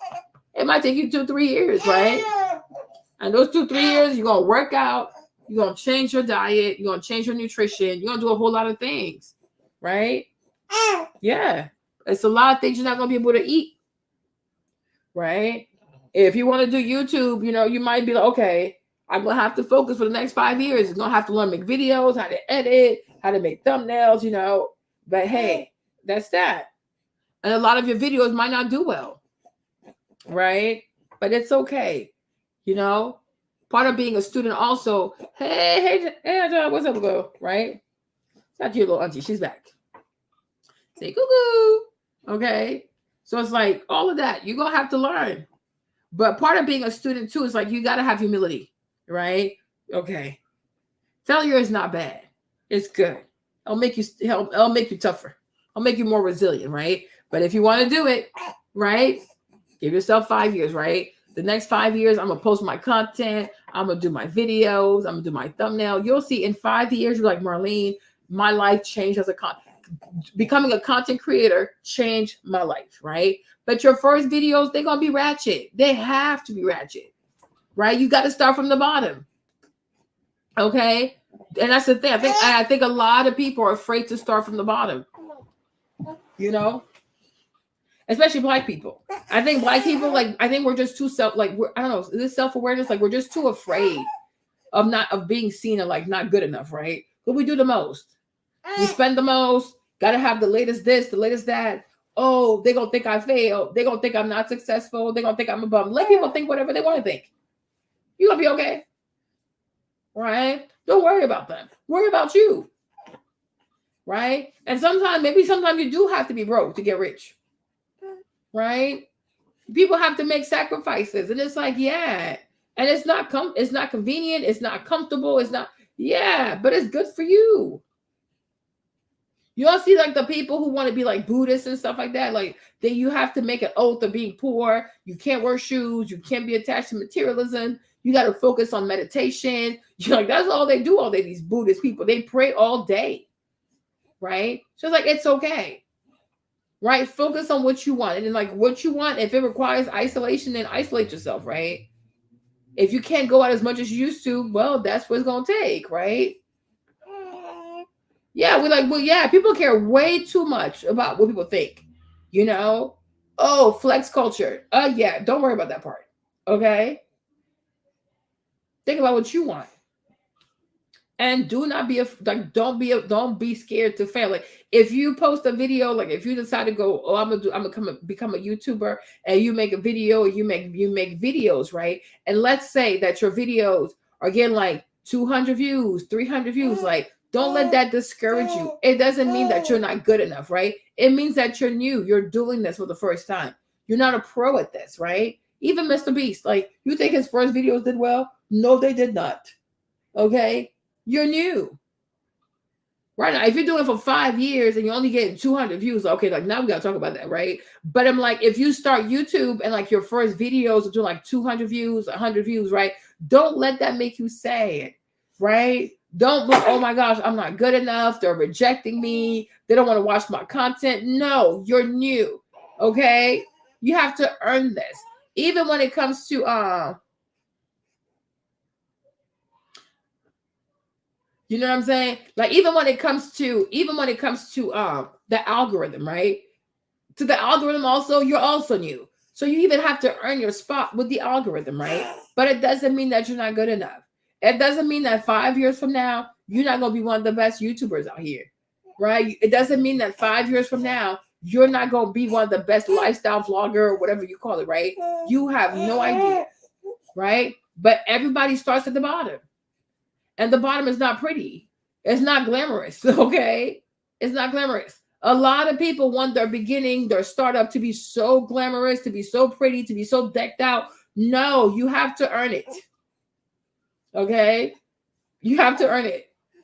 But the more you do it, it'll come to you, right?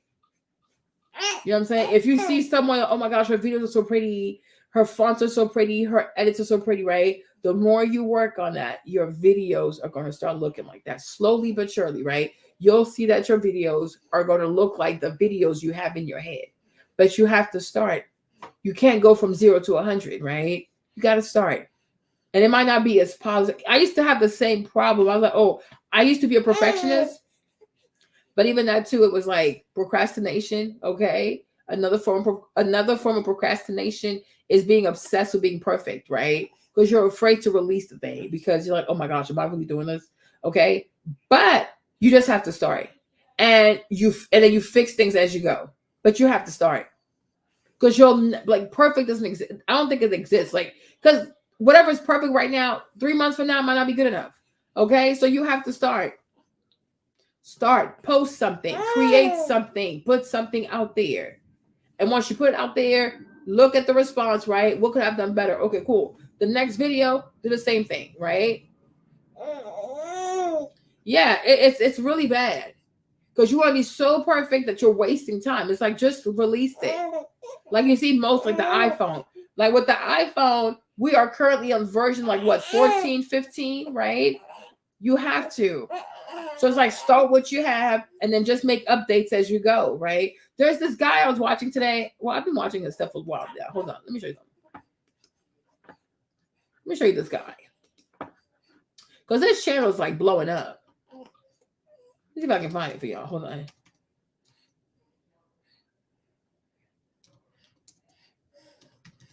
What's his name?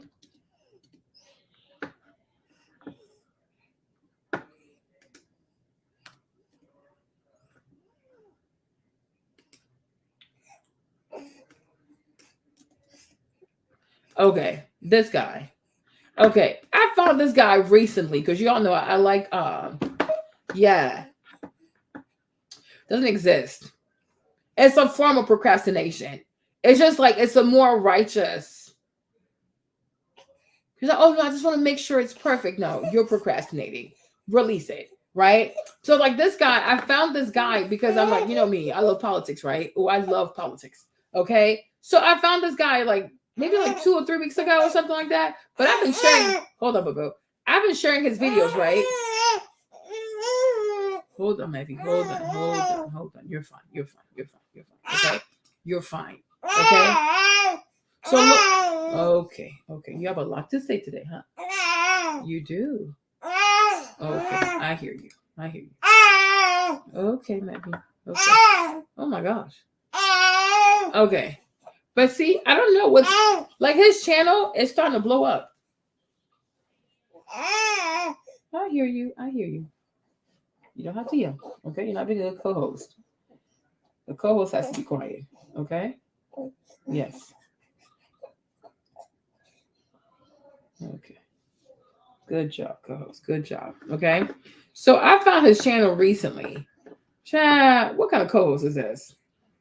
Okay, right? But I found his channel recently, right? And I don't know, for some reason, his channel started to pick up. And I was like, you see this thing called YouTube? Don't give up. Do not give up, right? Because look at his videos, right? Let me show you something. Okay. He started a month ago. A month ago, like for real. No, he doesn't talk. I mean, I guess he talks his own way, right? Y'all look at these views, y'all. Can y'all see this? It says 576 views, 46 views, 315 views, right? Oh, here he did good. It was like, that's a month ago, right? 2.6K views, right? Hold on. 198 views. Okay, 3,200 views. But he wasn't doing that well a month ago, right? 268 views, right? 157 views. All right, if you take this thing out your mouth, it's gonna spray all over your face, right? Look at that. He was not doing well. Then somehow this week, y'all, something happened this week, you guys. These videos been blowing up. So like a month ago, right? Y'all see this, right? A month ago, he's getting like 546. He got 46 views on this one. But brother, he didn't give up. So he made 122 videos in a month. This is crazy. So you see, in 1 month, he made how many videos? He made 122 videos. Let's see when he started his channel. So I guess he started posting recently because he's had this for a minute. Okay. Mindset, politics, culture, and business commentary, Monday through Friday. Okay. You guys, I don't know what's been happening with his channel, but I was like, hold up. Oh my gosh. Look at this one. 1.6 million views 2 weeks ago. 1.5 million views 2 weeks ago. 1.4, 5 days ago. Like his videos are blowing up out of nowhere. So I said, hey, you know what? Let me do some political commentary real quick. You see? Look at that. 2 days ago, 829,000 views. 12, like y'all look at his views. I saw this morning. I said, Devery, his channel is blowing up. And you notice, right? He keeps the thumbnails like just about the same. I don't know if he did. But my thing is, though, T, I'm saying like in the past month, he has published 122 videos.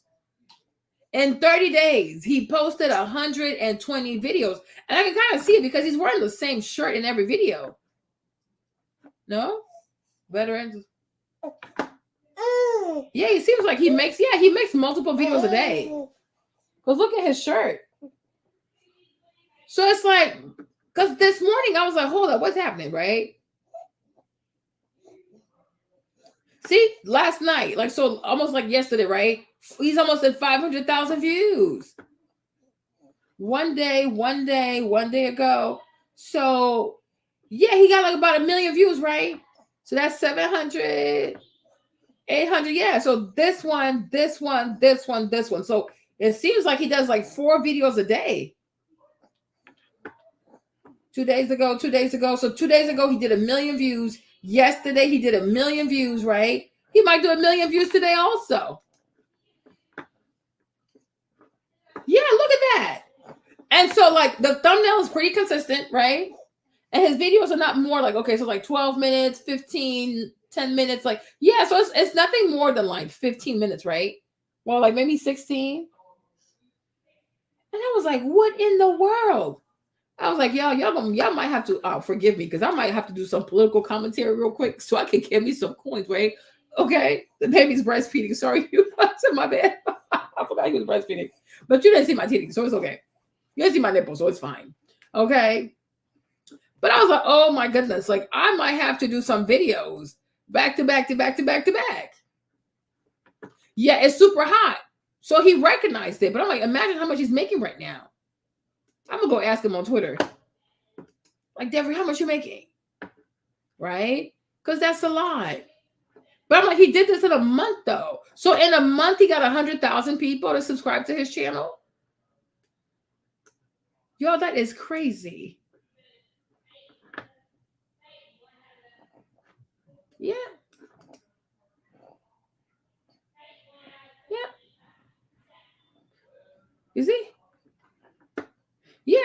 He did all of this week, like this month. So what would happen if you decide to do a channel just about political commentary and you posted like you were crazy? Hold on, baby. Hold on. That's okay. So I was like, yo, I might have to do some political commentary my dang self.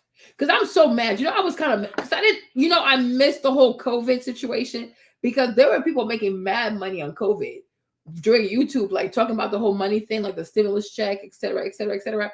I saw this one accountant.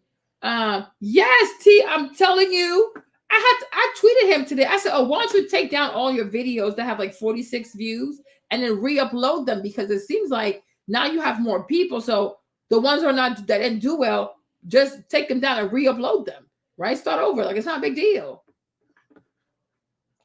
But I was like, what is this? So I have to show y'all.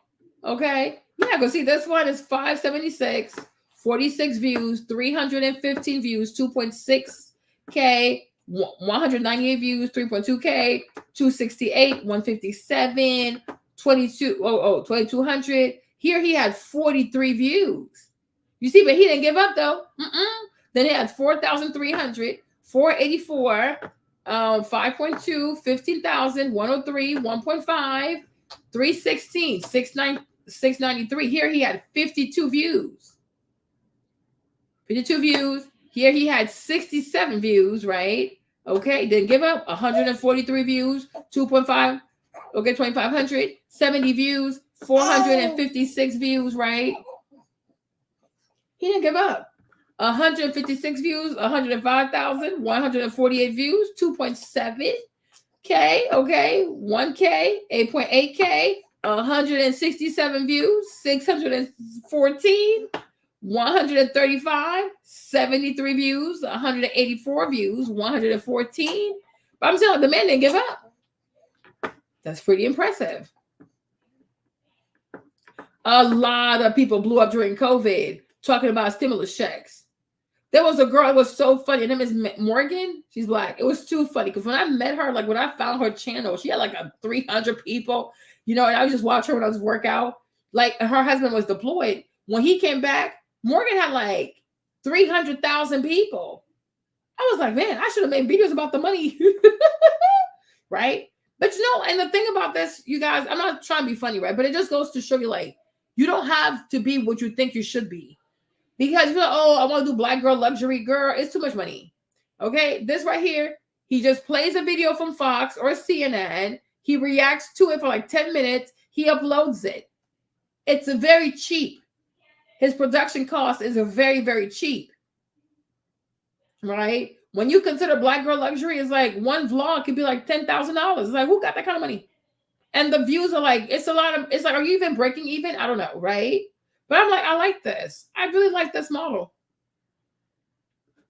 So y'all, maybe I'll take a screenshot. You can also do, I'll take a screenshot of everything. And if he keeps going at this rate, we'll see where he's going to be in December. Because if he keeps going like this, he might have 500,000 people by December. It seems like he's doing 2 or 3 or 4 a day. Let's see. Hold on.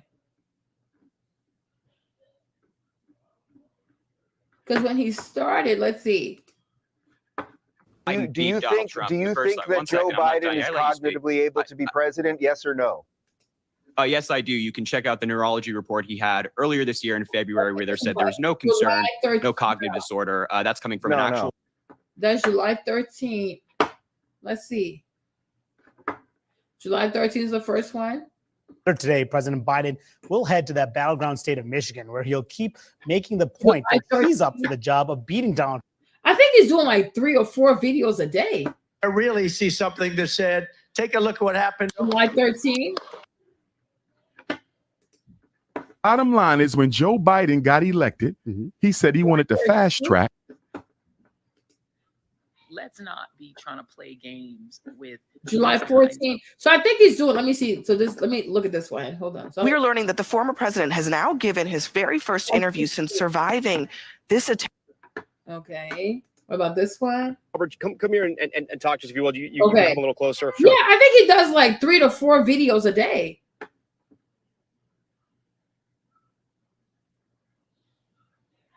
You so damn crazy. Yeah, T, you see that? I think he does like 2 to 3. I think he does like 3 to 4 videos a day. But they're not long, so it's feasible. They're not long. You see? And it goes to show you, like, you really got to slam the algorithm. Like, you got to be in there like, pop, pop, pop, pop, pop, pop, pop. You see consistency, right? But he's a soldier, right? He was in the military, so I think he got that, like, he got that focus. Like, he got that Nick Bear focus, right? But I'm like, yeah. So he probably does, like, what? 3 to 4 videos a day. He reacts to them. He does his little thumbnail. Thumbnails are pretty consistent, right? They don't change much. Very bold, like you can read that from afar. Like it's really big. The font is really big. But I think this right here, like these thumbnails, like with like 4 faces like that, like, okay, this slot, that slot, I think that works better for him. I think it works better than this one.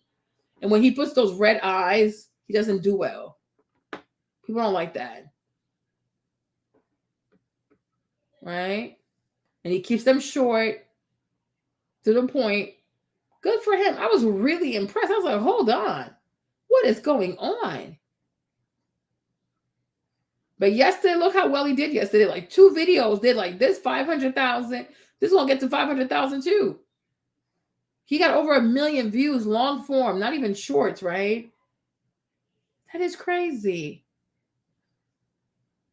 5 days ago, this one did what? 1.4 million views. So if you feel like doing political commentary, you should do it.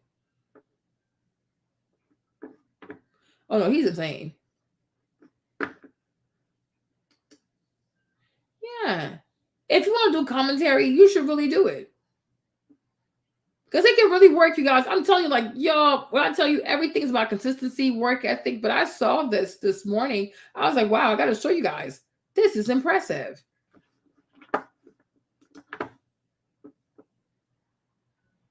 Okay.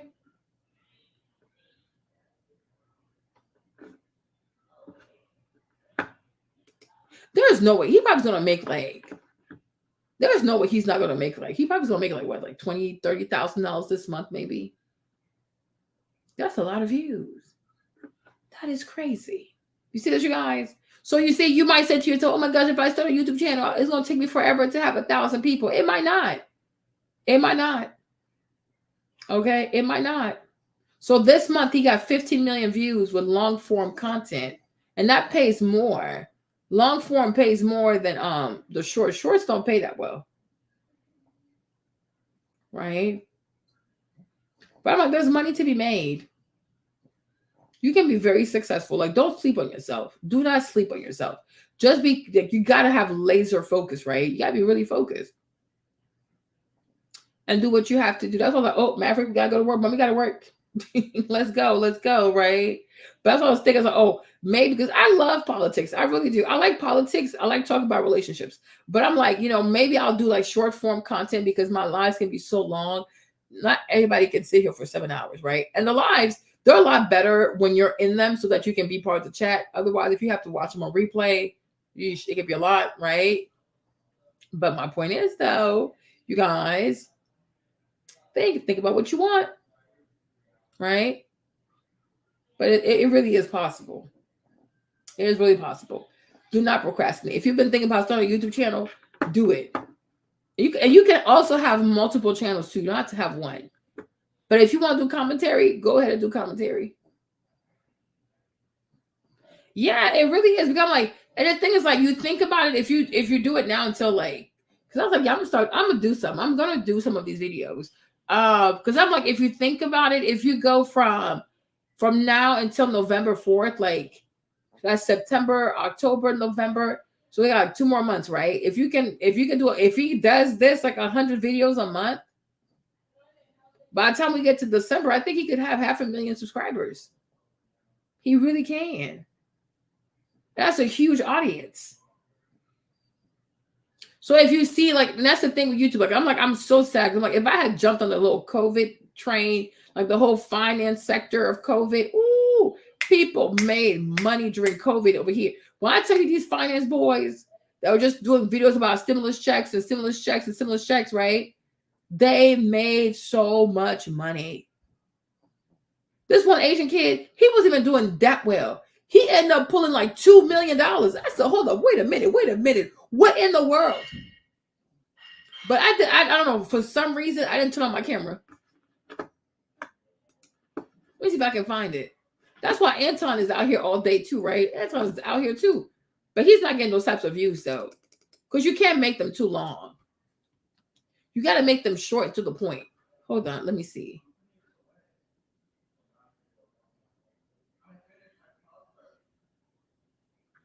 Let me see.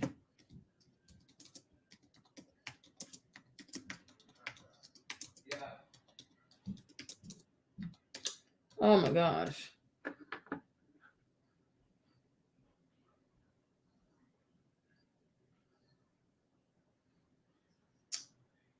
I'll have to look for the video. I'll find the video. But these guys, like, they made so much money. Yeah. It was a very lucrative. So if you're sitting here, oh my gosh, I need money, girl, you better turn your camera and start talking, right? But sometimes it's like, oh, but what if people get mad at me? Girl, let them be mad, so you're gonna get paid. It was very lucrative. This one Asian kid, like, he pulled in like 2-3 million. That's it. Just talk about the stimulus check. There's another white boy. He looks like Tarzan. He has like super long hair. Oh my gosh. Like the kind of money he pulled during the quarantine, it was ridiculous. Oh my gosh. Let me see if I can find him. Hold on. Oh my gosh. Oh, Colin Samir. There you go. I think they had him on. Let me see. Yeah, he favors Tarzan. Let's see if I can find this white boy. Hold on.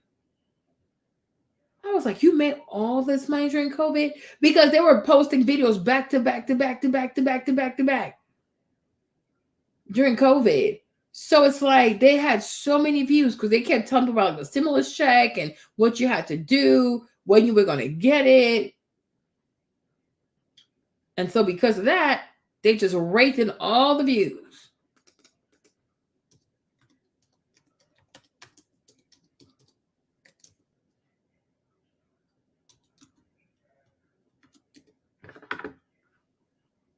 Oh my gosh, he looks like, oh, this guy right here. I forgot his name. Brandon, I think. This guy, oh, he got like millions of followers.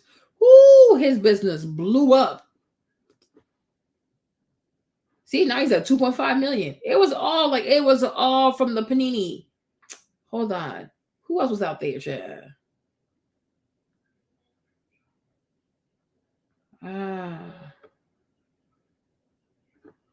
But he made the most money because he got the most followers. He had the highest views. It got to a point all his videos had like 1 million views. I was like, what is going on? Let me see if I can find somebody else. Hold on. Let me find if I can find his videos. Hold on. Video. Yeah, see, 4 years ago, he was getting views back to back.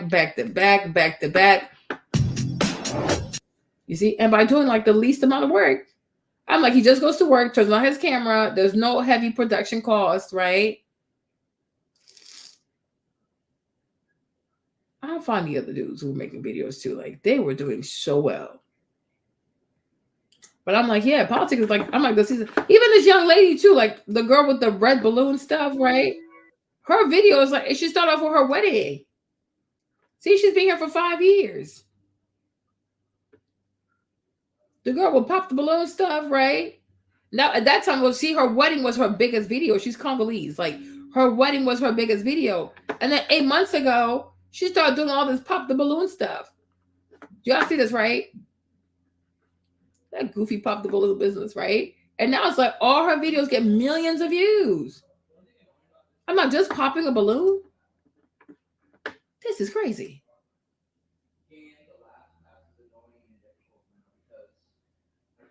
Man, forget IG. Come over here. YouTube pays you for a lifetime. Okay. Look at this. But it's like she started like, yeah, about 8 months ago. And I look, this video came out a day ago. It's already 500,000 views, right? It's unbelievable. I'm like, 8 months ago. Look, she's almost 500,000. We need to start keeping track of these people, y'all. I'm gonna make a list. I'm gonna take some screenshots. So by December, we can see how big, how bigger they got. I want to see how their audiences grows by like December. Right? So if you feel like doing something right now, you should do it. Don't be afraid. They like you, don't like you, child. Post your content, make your money. And plus, it's not evil. You're not selling drugs. You're not killing people. You just say how you feel. Right? But I'm like, listen. But I was like, that's crazy. I'm like 8 months ago. But she's been on YouTube for like what? For 5 years. You know? She tried to do what everybody else did. But I'm like, that's not your thing, sis. It's not your thing. You gotta find your lane. So she had her wedding. And then 8 months ago, she posted this video, Pop the Balloon. I would love to know how she came up with that. See, she even had a baby. She got married, had a baby. You just all know I'm doing this. Pop the balloon. And not look at her channel. You see? But she's been here for 5 years. See, 9,000 views, 5,000 views, 6,000 views, like 8,000 views, right? Like her views were mediocre. But somehow she found her lane. And now it's like, look.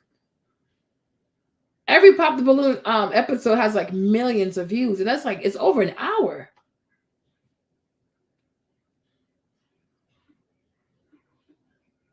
And it goes to show you, like, I think also, yes, see, that's her. It's her. Arlette, yeah, it's her. Because I looked it up, like, who is this girl? Like, where did she come out with this little Pop the Balloon thing?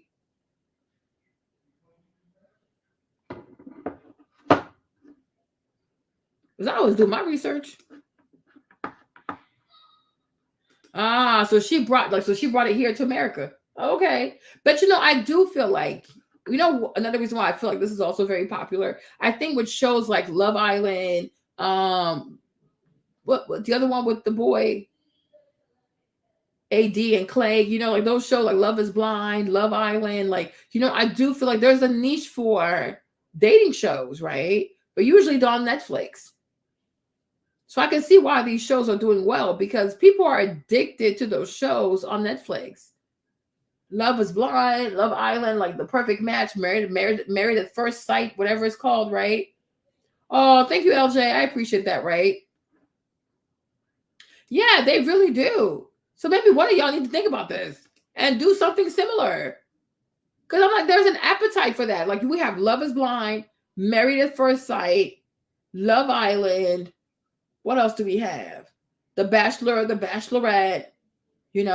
People love these goofy ass dating shows. But I'm like, when it comes to Arlette, though, I don't think she's spending that much money. And I don't even think she's paying these people.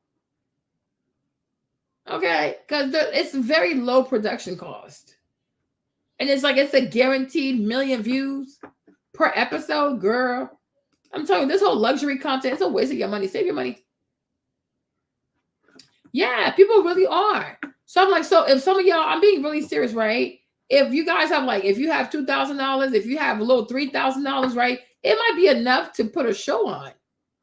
Because all you need is like a white space. You buy some like colorful LEDs, you put in the back. You have 5 men or like 10 men, 10 different women, right? And you have them like pop the balloon or pop something. I don't know.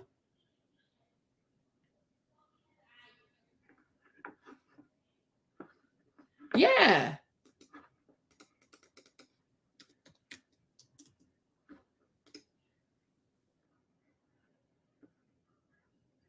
Oh, okay. So this is. Let's look at her videos. Let's see the popular videos. Oh, yeah. See? But that's like a year ago. Hold on. Her latest. Okay. Her views are going down. I don't know why. I have to look at it, though. But her stuff is going down.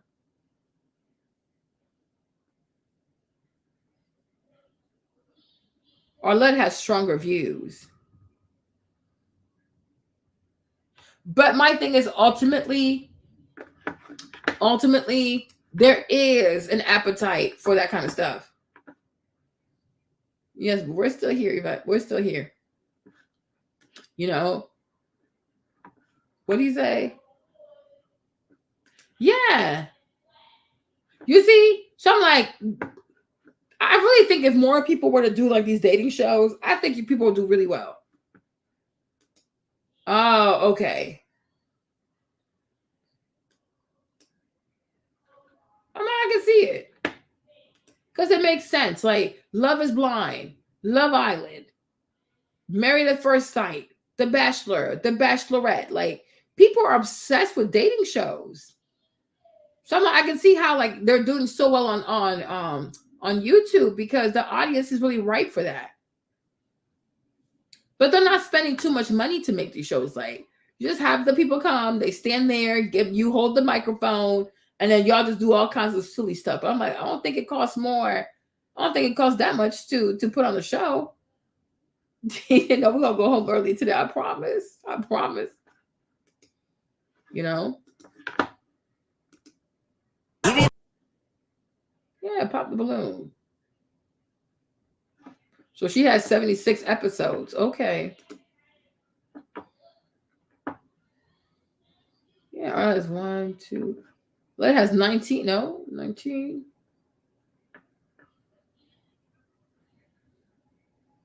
Okay, so now she's doing blind date love. Okay. Oh, she's trying something new. Okay, so there's Pop the Balloon, and you have Blind Date. Ah. Okay. I sent you the email a while ago. There was a changes during the meeting. Kelsey, please check my messages. I need to get an update. Yes, I am. Guys, are we ready? Are we ready over there? Most definitely. Yes. Okay. You see?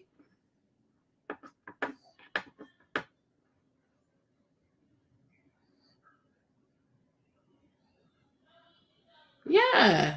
But I think like, I think the way somebody could do something better than Arlette is to have really handsome men. Because sometimes the pool of men is like, it's not really giving like, you know what I'm saying? If there can be one with like where guys are really handsome and very sexy and very well dressed, I do feel like that could do even better. Because I'm like, these dudes right here, I mean, they're, sheesh, girl, okay? I'm serious. Okay? If we could have a show where the boys is fine AF, I need me a soldier, right?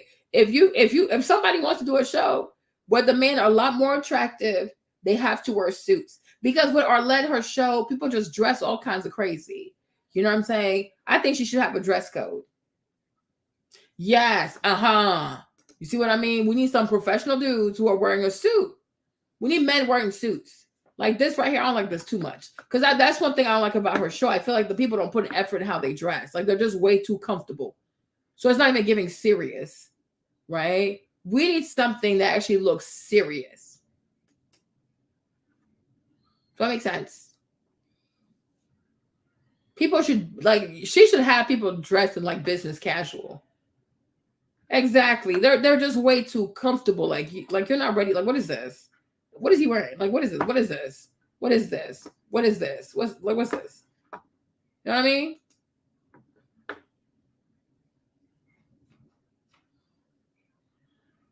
Yeah, like that's just not, we need something a bit more serious.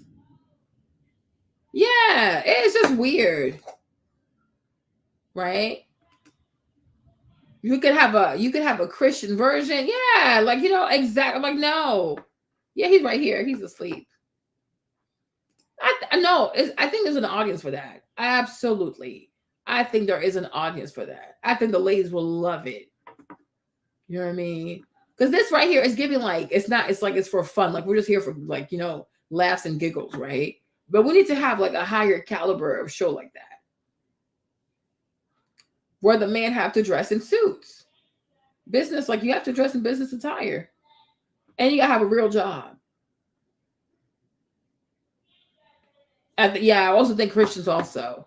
I think a Christian thing would be good also. Like a Christian dating show also, yeah. I'm like this. Listen to me, you guys. I'm not gonna do it because I'm busy a little bit. Some of you guys, you can do it. You're young enough, you have the energy, and you have a little bit of money saved, right?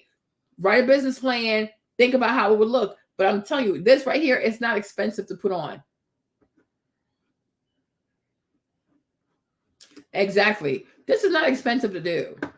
Like, okay, like a few microphones, whatever. Like, it's not that deep, right? You find a nice venue that's like, it has to be all white. Put a little bit of colors behind there, and that's it. Oh, yes. Finding love after 50. You see, y'all start to think. We can have one that's called Finding Love After 50. Mm-hmm. Everybody got to be over 50. You dress well. You smell good. Uh-huh. I think that'll do really well. I really do. Because I'm like, right now, the audience like is like out here. I feel like the audience is very ripe for these types of dating shows, right? Because not everybody has Netflix because that costs money, right? But if you put it on YouTube, everybody can have access to it. You know, I think about these things, right? Because, y'all, there's money to be made. There is money to be made. Okay? There's money to be made. So write a plan. Some of y'all working hard. These jobs out here killing y'all. Mm-hmm. You might want to start doing a dating show on YouTube. You can have a Christian one for people over 50, you know, one for like serious, you know, career people who actually have jobs, who can dress right. Like, you have to wear a suit to come on my show. Okay? People like that kind of stuff. Just saying. So I'll look out for her. I'll keep looking out for her. Well, Yvette, you should do it. Because it's not a lot of money. She's not spending a lot of money for this. Maybe she spends like what, $1,000, maybe 500. Let's see her first episode. Hold on, let me go back. This is not expensive.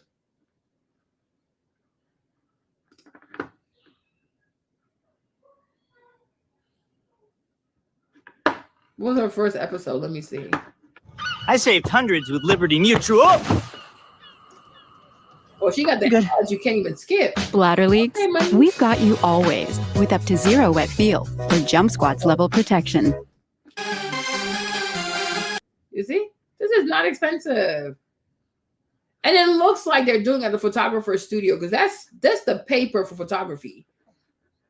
Yeah, it's some studio. It's not expensive. Hello, everyone, and welcome back. See? It's not expensive. I don't even think she spent like $500 on this. I really don't.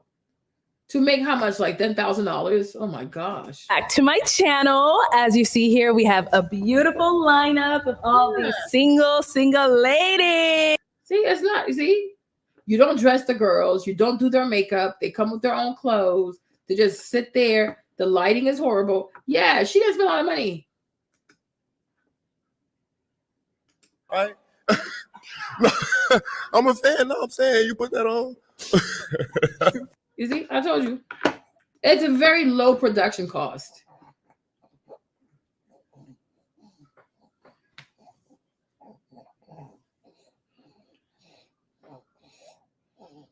Yeah. Well, think about it, Yvette. Think about it.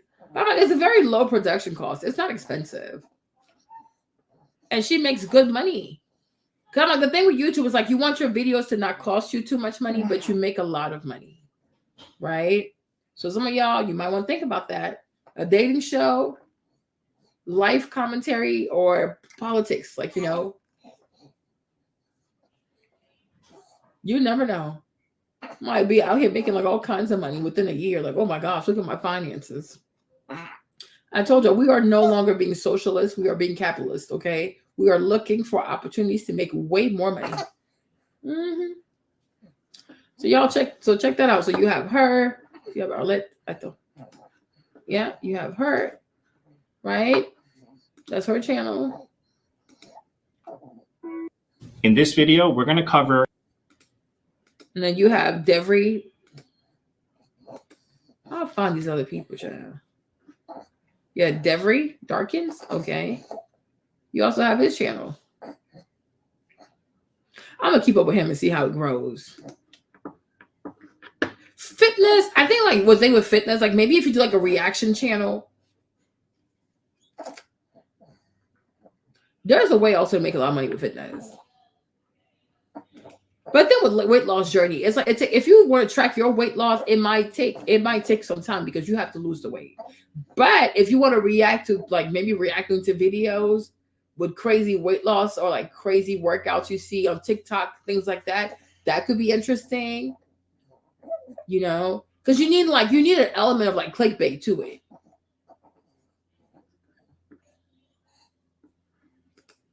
Yeah. You need it. You sometimes say T, because if you just do your weight loss journey, because it might take you a long time to lose the weight, so you're not gonna get those views until you get there, right? But if you do like, okay, crazy workouts on TikTok, I don't know, crazy diets on TikTok, crazy weight loss, you know, things like that, maybe. Because like to do well on YouTube, you need some type of clickbait component to your content. You know, you need that. You gotta be a little bit clickbaity, you know. So like right now, politics is in. People will click on it. Yeah, you know, yo, there is a way. I'm telling you, everybody on here could have a YouTube channel and be doing very well. Okay, I am being serious. We got to stop being procrastinators and we got to start being active. Okay, producers of content, because content is the future. You know, believe in yourself, because there's money to be made. But I wish I was posting during the whole COVID thing. I would have made so much money. Child, please. Okay, they even know the half of it. I'd have made so much money. I was like, that's why I was like, oh, Maverick, we gotta go back to work. We gotta work. I got things to do, but let's go. Okay, but do not limit yourself. Yeah, we got to. We have to. There's so much content to be made. But you see what he's doing is like 4 videos a day. Every video is like 15 minutes, right? That's like what? That's like maybe like an hour of filming. Then you edit. And his editing is very straightforward because he's just reacting to stuff. It's not hard. Anybody can do this. Even you can do it at night.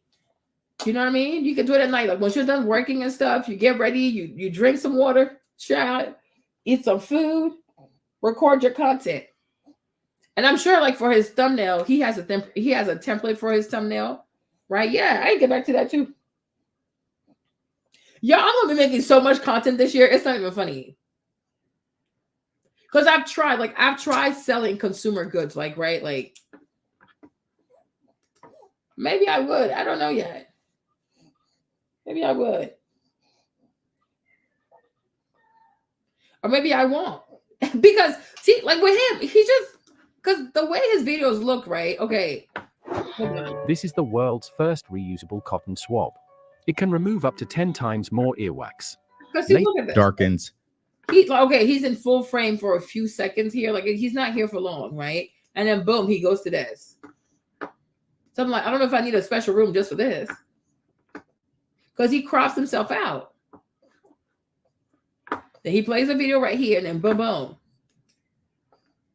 And I wonder if he's not doing this from StreamYard. Because Anton has the same thing. Where's Anton?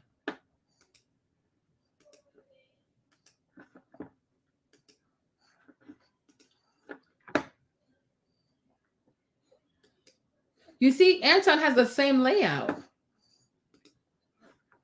right? So I'm wondering if this is not from StreamYard.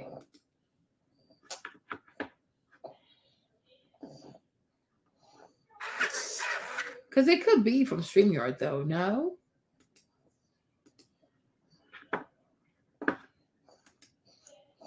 I will have to look it up. Because where's this channel? Okay. Because he does. It's given like the same layout. And I am truly wondering if they're not doing this from StreamYard. You know?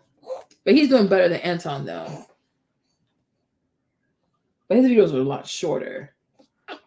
He has a better camera. I'll try to see if I can talk to him on Twitter. On X.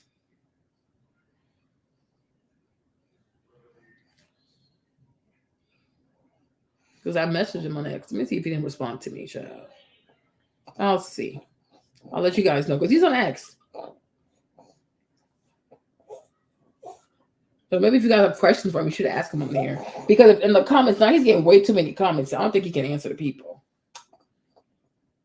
You know?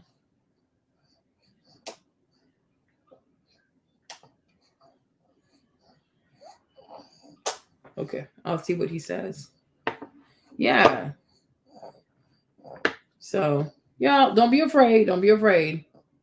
We all need to go. I'm like, I was thinking like, yeah, maybe I'll do more videos on like politics and like make them shorter and not have them be as long because some of my lives are like a little too long. It's too much for people. Yeah. So that's it, my people. That's it. That's me for today. Maybe because I was like, I gotta balance like doing my lives and doing like the short content. Oh, I'm outside, Rufa. I am outside. I told you I am no longer being a socialist. Yeah, I gotta do all because I'm thinking like because you know the way I did the Michelle Obama thing. I was wondering if maybe what I should do for her, right, is like everything she says. I take like one point at a time and I make a video for that. Because there's many things that she said I contradicted her, right? So instead of like doing like one big video, maybe okay, if she says this one thing, I make like a 10-minute video about that, like 10, 15, do another video, 10, 15, right? But I was thinking like everybody that went on the DNC stage, right? I want to go after what they say. What video was that? I can't remember. Okay. Yes. But like, see, the first one is like 7 hours, right? Then it's like a 2-hour one. That's too much for people. But I'll just take it step by step, like the whole money thing. Like, oh, her dad was from modest beginnings, and her dad said to be careful, that you show her house and all that kind of stuff. I got time for that lady. Right? Because I'm like, if I could do that during the day or like maybe at night, and then like during the day I do my lives, or I do that during the day, the lifetime at night I do the lives. I don't know, because I want to keep doing the live streams though, because I like doing live streams. But I understand that for some people it's a lot better to have like shorter long form videos posting on here. No, I'm not gonna get kicked out of nowhere. They're actually gonna thank me like, Marlene, thank you so much, like this had to be said. People need to stop lying to people. It's not okay. Stop lying to Black people. It's okay. You can tell the truth though. It ain't gonna hurt you, right? Oh, please. That's always how it goes. They get mad, then they stay. You'd be surprised. People get mad, but they stay. They always do. Because I'm entertaining, right? So I was like, I gotta do that. Like something in me is telling me to do it. I'm like, I'm gonna do it. Because the whole COVID thing, I missed out on the money train. Yeah.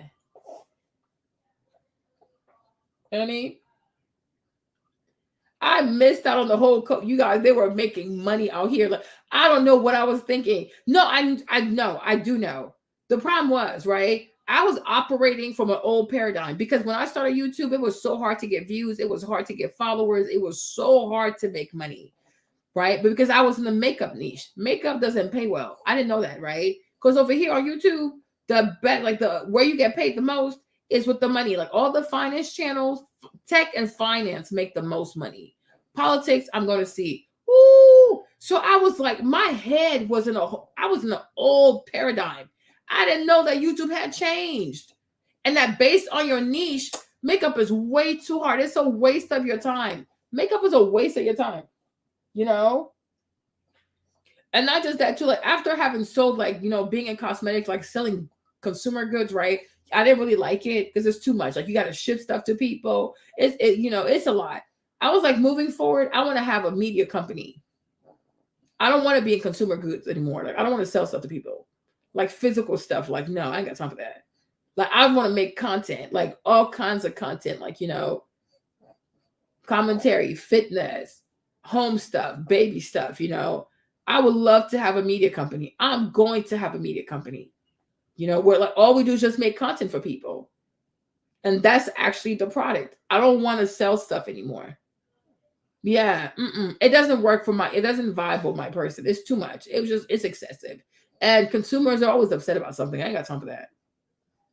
You got to ship stuff. Packages get lost. You got to do returns. You got to do complaints and chargebacks and whatever, right? I'm like, oh, hell no.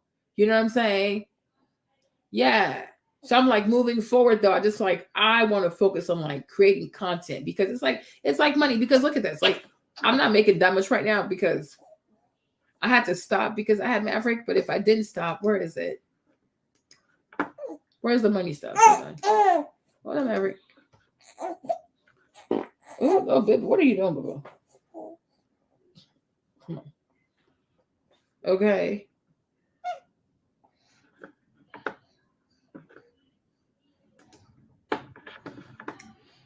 Because remember, this is my channel, right? Look. See if I can make this bigger. Hold on. But you see, like March, I barely tried. I was like, okay, I'm at like 21, 78. I was like, oh, May, I was serious right before I had the baby. Yeah. I was posting, I was on here, right? So we're like, what, 300 something? Then I was like, I barely posted, but the video was still getting views. So I had like 67. July, I did not post, right? August, I started going hard, like last week or so. Right? You see? So I'm like, when you come outside, like you do make money. So the thing is, and then if you look at the videos, well, I got a lot of super chats. Oh, okay, super chats. Thank you guys. How sweet of you. God bless you, right? Okay. Okay. You see, so when you look at my lives, so it's like, here are my live streams, I guess, right? Look how much money I made, though. So, like, to me, it kind of mimics like the stock market. You know, I feel like every piece of content you make, it's like a stock, right? It's like it can go up, it can go down, but usually it'll just go up, right? So it's like the stock market. So the more videos you have, it's like you have more stock in your portfolio kind of thing, right? And you just watch your money go up. Yeah, people love that. So I want to do like politics and like celebrity stuff, relationship stuff, but I'm posting on here. Mm-hmm.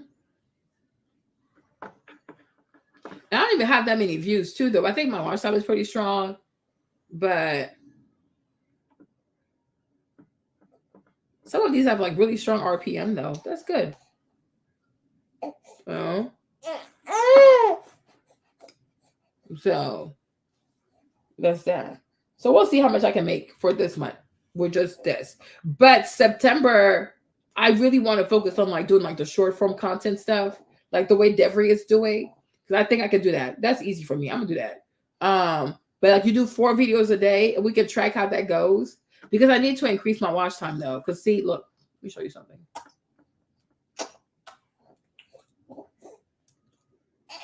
Me and this little baby. Hold on, little baby. Hold on. Oh, how do I go back? Maybe hold on, baby. Hold on.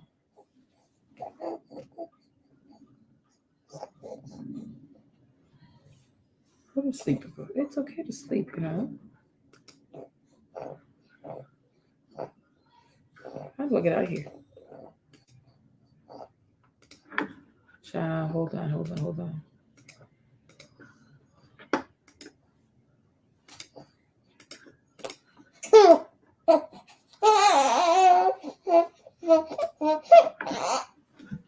It's okay. Hold on. Why are you so upset like that for? Go to sleep. Why do you always fight sleep like this? Huh? Do not fight it. Close your eyes. I was trying to show you guys something I forgot. Oh, my watch time hours. That's what it was, right? Okay.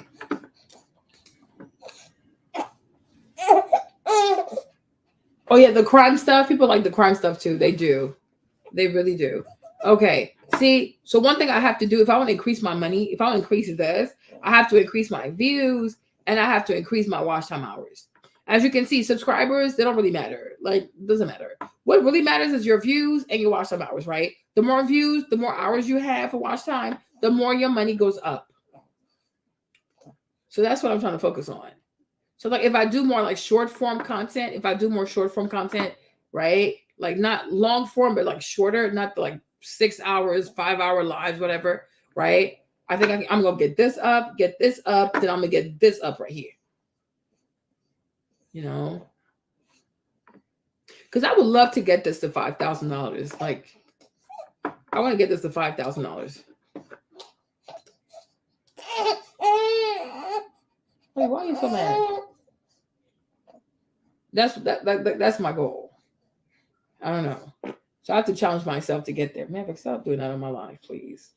I have to challenge myself to get there. Okay. So hopefully soon I'll be able to show you guys that the channel made like $5 grand. I'll find a way. Okay. So do not be afraid, y'all. Don't be afraid. Don't be scared. Okay. I'm telling you, it's time for us to get to work. Maverick, you do a little too much. Okay. So that's it, you guys. Okay. A lot of people with zero personality are doing well indeed. Yeah. So you guys know. A lot of you guys, you see the trends, right? So do it. Don't be afraid. Do it. Yeah, he's fighting sleep. He always fights sleep. Okay. If you see it, if you see a trend and you feel like, okay, this is a money-making trend right here, do it. Do not be afraid. Stop thinking about, oh, they're going to like it, not like it. They're going to make fun of me, not make fun of me. They're going to hate me. No, you see, I lost like 105 subscribers, right? My money's going up. So it doesn't matter. Okay. Subscribers don't matter. You have to focus on getting those views, right? You get the views. That's how you go get the money. Right? Get your money up. Get your money up. Because YouTube, it really is a money-making machine. You can make a lot of money on YouTube, child. Okay? So don't be afraid. Don't be scared. If you've noticed a trend, no, subscribers don't matter. I mean, like the number doesn't matter. Like if they unsubscribe, they don't subscribe. Oh, who cares, right? You got to get your hours up. You get your views up. You get your hours up, right? So you like videos got to be short. You got to have some nice thumbnails. You got to have great content, right? And just post, right? Yeah, like let people go. Because what you want are views. You're not really looking for subscribers. I mean, you don't mind having subscribers, right? But you're not really looking for subscribers. You are looking for views. Like you got to treat YouTube like a business. Okay. And the thing you're trying to do is you want to get in this algorithm and you want this algorithm to bring a lot of eyes onto your channel. But you see the guy, Devery, if he's doing 1 million views a day on YouTube long form, he's probably making like $2 grand a day. Right? Views, yeah, your views and your watch time hours. Like, because you want to have the views and you want to keep people as like, engaged throughout the entire video. So if you keep the video under 15 minutes, you're going to do really well. But 1 million views a day on YouTube though, right? So if he does that for 30 days, he gets like 30 million views. Like, do you know how much money that is? That's insane. So he's sitting at home, like making like what, 15, 20 grand? Like, so people can unfollow. Like, that's not a problem. Like, you want your money. Money make the world go round. Okay. Exactly. You know what I'm saying? So like, it's because it's not easy to get an audience on YouTube. So if you found a way to get an audience on YouTube, like you should really do it. So like when you guys like see trends like under consumption, reacting to TikTok videos, do it, you guys, do it. Shake that thing off. Like, oh, what they gonna say? Oh my gosh, I'm embarrassed. Man, you embarrassed to do what? YouTube pays on the 21st of every month. Okay. When you get $5,000, $6,000, $20,000 in your account, you're not gonna be embarrassed by nothing. Okay. It's not selling drugs, it's not prostitution. Okay. If people take stuff too seriously, that's on them, right? But you got to make your money. Make the content. Because when I saw it, I was like, oh my gosh. Because I had a feeling like, Marlene, you need to go over every single person that was up there at the DNC. But it has to be short form content. I said, okay, watch me work. So when I saw his stuff this morning, I was like, wow. Because I remember like 2 weeks ago, he barely had any views. I said, what's going on? Is that the same channel? I was like, wow. Okay. Y'all, the year is not over yet. Okay, we got like September, October, November, December. We have 4 more months. If you decide to be laser focused on YouTube and do something that's really trendy, that has like a little clickbait side to it, you might not recognize your life. You might not recognize your finances. You might not have to scratch your head anymore. Be like, oh my God, I cannot believe this is my bank account. It's your bank account. Don't let people and their opinions scare you from doing something for yourself. As long as it's not drug, prostitution, sex work, killing, all that weird stuff, right? But don't you be, do it. I'm gonna do the politics stuff. I love it. I really do. We're going to do politics and relationships and money stuff, like a little bit, because it's called whatever it's called, girl debt, whatever, right? Yeah. Don't be afraid. We're gonna give Candace some competition. Candace, I'm coming for your bag. Yeah. I'll do it all. Then I'm like, later on when I blow this channel up, then I'm gonna go do my other channel for the money stuff. Yeah, that's me, T. But I'm like, you guys, if you see something on YouTube and you feel like, okay, like I like this, it's very trendy, it gets lots of views, I want you to give it a try. Do it. What's the worst thing that can happen? You make money? Girl, please. Do not be afraid to start a YouTube channel. Do not be afraid to post your content. Okay, even if you say, oh, Marlene, but I don't have this, I don't like the way I look. Remember, you're not ugly, you're just broke. Okay? Once your channel takes off, you can redo everything you want. Okay, I know that's right. That thing is still here. Kevin, I have it here. I look at this thing almost daily, like, what in the world? Okay. All right. But don't be afraid. Because like a lot of people want you to be scared because they don't want you to start something and have better results and be more successful than they are. Right? So don't let that get to you. Don't let people have to say get in your head. Do what you must do and succeed. Be very successful. That's how you get respect out here. Okay? Be very successful. Be very successful. Be very successful. Yeah. Oh, yeah. Oh, no. Doesn't matter. You can even be like purple. If you're poor and you're purple, they'll look at you funny. If you're poor, if you're rich and you're purple, you become an aesthetic. You don't notice that, T? When you're poor, people talk bad about you, right? Oh, look at her. She's purple. Oh, my gosh, she's yellow. Oh, my gosh, she's green, right? Oh, my gosh, I would never be her friend. Become famous. Become rich. Become powerful. Now you'll see people actually go to the paint store and they'll buy green paint to be green just like you.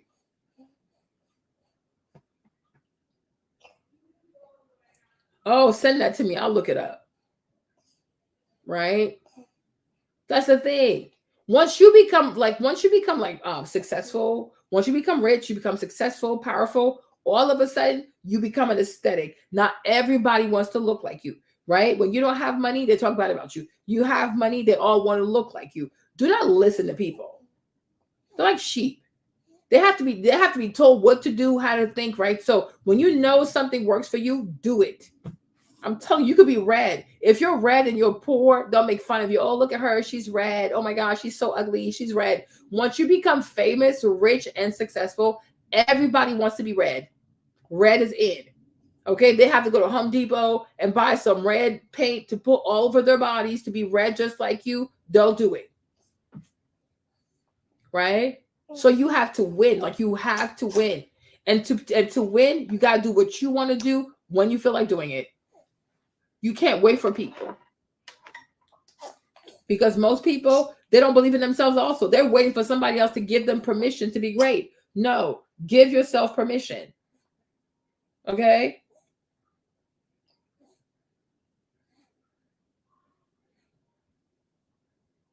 Okay, does that make sense, you guys? We sat here, we talked about Kelly, but my thing is, let's all be real also. Like, Kelly is not the only one who's struggling with procrastination, right? It's a wake-up call for all of us, right? But my thing is, if there's something you want to do, if you think you can, do it. Okay? What's the worst thing that can happen? You're successful? Child, please. All right? You can do whatever you want after that. You can fix your apartment. You can fix your house. You can buy the furniture that you want. You can go places that you want. You can save the money you want, right? Don't be afraid, sis. Let me see. I saw this thing on Instagram. Oh, child. Women CEO circle. Let me show you all this. Hold on. Believe in yourself. Please. See? And next thing you know, it'll be a household name. Why? I told you, I used to cuss out Wendy Williams. Ooh, child. Every day, cuss Wendy out. And then one day Wendy got sick and she wasn't on TV no more. I said, Wendy, I miss you. Come back. Oh, Wendy, come back, please. I'm so sorry I talk badly about you, Wendy. Right? But it's like today, it's like daytime is no longer the same because Wendy's not here. Right? Oh no, it's with an A.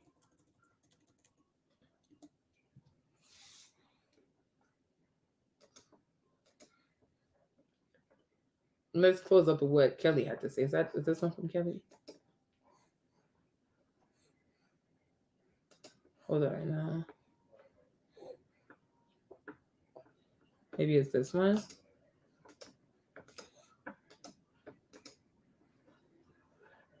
They have Kelly here alive. Okay, Aquarius. Maybe it's this one. Why do they have Kelly here so much like this? Even this Kelly video, I'm going to redo it in like short form.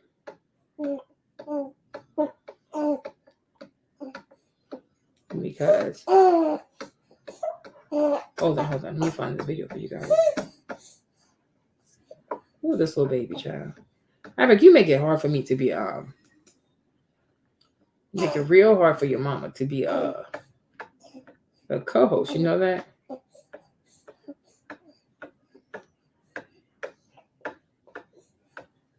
But it's okay. It won't last always, right?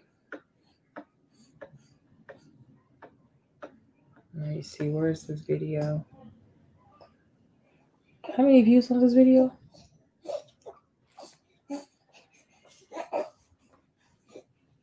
You know it's okay to sleep, right?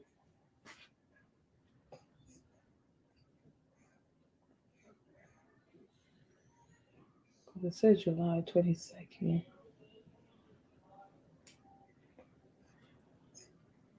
Sorry, you guys. Sorry. My apologies. Hold on. I'm trying to see which one it is.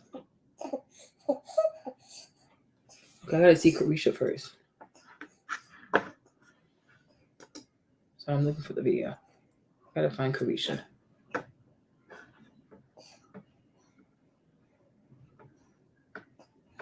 Carisha, please.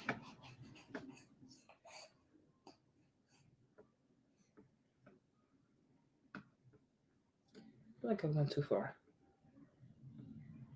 Okay, it's this one. Okay. It's like, hush, you should be quiet, or you should be dainty, or you should be pretty, or if you say too much, it's going to make you difficult. Yes, difficult. And, all these different words, that were really just unattractive, I guess you would say. I feel like when you are speaking up for yourself, it should be unapologetic and it should be honest. I think that we all have an opportunity and the responsibility to be leaders in our own way. As women, society kind of it's like, hush, you should be quiet, or you should be dainty, or you should be pretty, or if you say too much, it's going to make you difficult. Yes, difficult. And, all these different words, that were really just unattractive, I guess you would say. I feel like when you are speaking up for yourself, it should be unapologetic and it should be honest. I think that we all have an opportunity and the responsibility to be leaders in our own way. As women, society kind of it's like, hush, you should be quiet, or you should be dainty, or you should be pretty, or if you say too much, it's going to make you difficult. Yes, difficult. And, all these different words, that were really just unattractive, I guess you would say. I feel like when you are speaking up for yourself, it should be unapologetic and it should be honest. I think that we all have an opportunity and the responsibility to be leaders in our own way as women. Yep, I agree with that. Okay, so don't be afraid, you guys. You have to be a leader, and I think you lead by being yourself, by being authentically yourself, right? That's all you can do, and is speak your mind, right? And hopefully people understand, like, she's not trying to be evil, but it's the truth, though. You know what I mean? It's the truth, and it's just way too many people lying to people, and it's excessive at this point. It's really excessive. Like the Michelle Obama thing, I really did not appreciate how she was telling people, oh, work hard, content yourself a little. I'm like, little? Lady, you're worth $100 million. There's nothing little about you, right? So why are you telling other people to be okay with struggle life? You know what I'm saying? Like, it's not okay. The way you make money, show us how to make some money too, because I would love to live next to you. I'm just saying, like, so it's like, do what you have to do, you guys. if you are led to move in a certain direction, be brave, be courageous, and like move in that direction, you know, because you owe yourself that, because God forbid you die tomorrow. Like, you have to be yourself. You have to be yourself. You can't be who people want you to be, right? You can't be vain and vapid because that's more palatable to people. I mean, you know, I'm not that person. I've never been that person. And I've told y'all, I'll be like, oh yeah, you should be like Beyonce. Not everybody wants to be like Beyonce, right? Some people actually do have something to say and they want to say it, and they're going to say it. All right. So yes, y'all, I'm gonna let y'all go. It's been like 6 hours now. My little co-host is looking at me with a nasty side eye. Okay. But I will see you guys tomorrow. So hopefully you've enjoyed today's video. It was a bit light. Okay. Not too bad. I'll try to do the Miss Tina one and her divorce. I got to talk about that one. Okay. But I love y'all. Thank you for everything. Thank you for the views. Thank you for the super chats. Thank you for the conversation. Thank you for keeping the chat interesting. Okay. Because it's part of the whole ambiance, whatever. But I will say this, though. I do want you guys to create content. Okay. Create the content. Create your content. Create your content. Do not be afraid. Even if you don't get the word, like your words not right initially. You saw with Devery, like 46 views, he didn't stop, right? 20 views, he didn't stop, right? Like, don't expect perfection from you. Just show up, right? Show up. And the more you do it, you'll be more eloquent. Like, it'll be easier for you to keep talking to people. Yeah, be a content creator. You know, there are people who wrote books like 20 years ago. They wrote books 40 years ago. And today their books are going viral. Like Game of Thrones was a book. When the man wrote the book, nobody cared about it. Then somehow HBO picks up the book, right? And then the man becomes like super, super rich. So I'm like, all that is creating content, right? What's your girl's name? J.K. Rowling's like, she was super broke. She lost almost everything. She locked herself up and then she wrote Harry Potter. Then she became a billionaire. Okay, that's content. Oprah was broke. Then she had the Oprah studio. Like the Oprah show is content. Is she a billionaire? Squid Games. The man wrote it. He was broke. He was so broke he had to go upon his computer. Right? But I'm like, that's also content. A book is content. Music is content. Your videos, TikTok, long form, long form, vertical form, whatever. Like all of that. It's content. Essays, a blog. All of that is content. And when you have content, you can charge people for your content. So you have to create content. Like even Coach, some of y'all don't like Coach Greg, but he was like, yeah, people have to adapt because the new economy is the creator economy, right? You can't just be a worker. You also have to create content. Like, so create. Do not be afraid to create, right?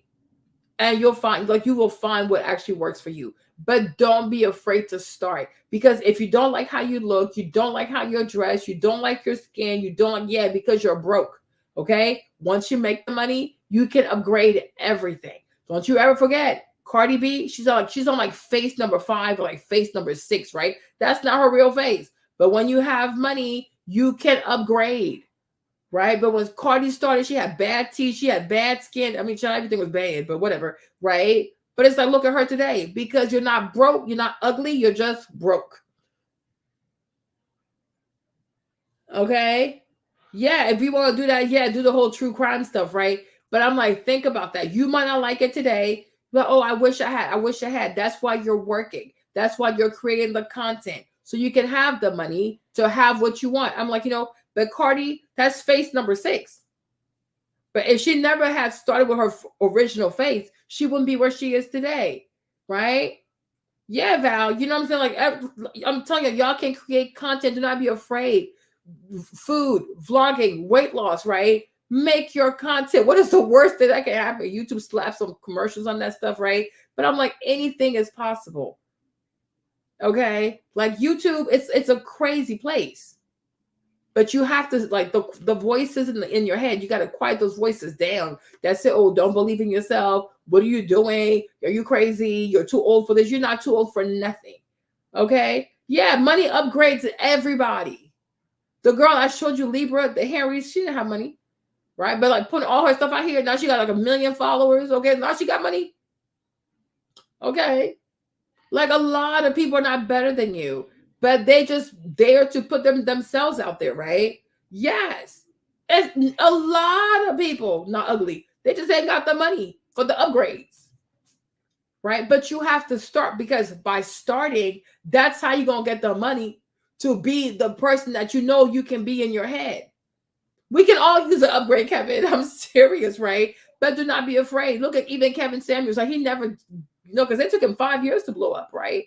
But even Kevin, Kevin never started the content, he never would have blown up. Abba and Preach, they didn't start for all these views, but during COVID, their videos picked up. And one thing about Abba and Preach, if you notice, their videos are under 10 minutes, right? So that's the other thing. Like, if you want your videos to pick up really fast, you got to make them short, at least in the beginning. Right? When you're building your audience, make the videos short. Okay? Like little small bites that people are like, that's really like digestible for people, right? Make it small. And then as you grow with people and they really like you and get to know you, then you can start to make the videos longer and longer, right? Arlette also, like, her biggest video was her wedding video. But somehow she invested in herself, popped the balloon. Balloons are not that expensive. You can buy a whole bag of balloons for $3. It ain't that deep, right? She bought a little cute dress she had in her closet. The people come. You don't dress the people. You don't put makeup on them. They come as they are. You just turn the camera on. It's a single camera. Just have one camera. Exactly. But I'm like, anything is possible. Yeah. But she couldn't afford the fashions. But it's like, you have to start. Even the Kardashians, they used to be ratchet too, you guys. Maybe like we'll do that tomorrow. People used to be ratchet. Like, they didn't look like this. It's all money. When you have money, you can be the girl of your dreams, like, for real. It's all money, right? But I'm like, you got to be able to be okay. Like, okay, I might not be where I want to be, but I have to start. Because by starting and by keeping up with it, that's how I'm going to get the money to be who I want to be. You know what I mean? Okay. Exactly. So don't let these voices get in your head. Because like Kelly said, it's a waste of your life to just sit here. Well, maybe not. Maybe I'll just do it. Yeah, it's awful. She's right, though. It pains you. And you'll suffer in your soul because, like, why did I not do this sooner? Right? You'll never be fully ready. And you'll never fully look the way that you want to look. I'm like, Cardi, that's like phase 5, phase 6, right? Like the Kardashians also, they didn't look like this. No one looked like that. Right? But you have to start. Kris Jenner did not look like this. Kylie did not look like this. None of the people look like this, right? Even Lori Harvey. Lori Harvey didn't even look like herself. Okay? Like, listen. But like, oh, think small. Be a socialist. Think about the poor. Oh, please. As Jesus said, the poor will be with you always. I got to worry about myself.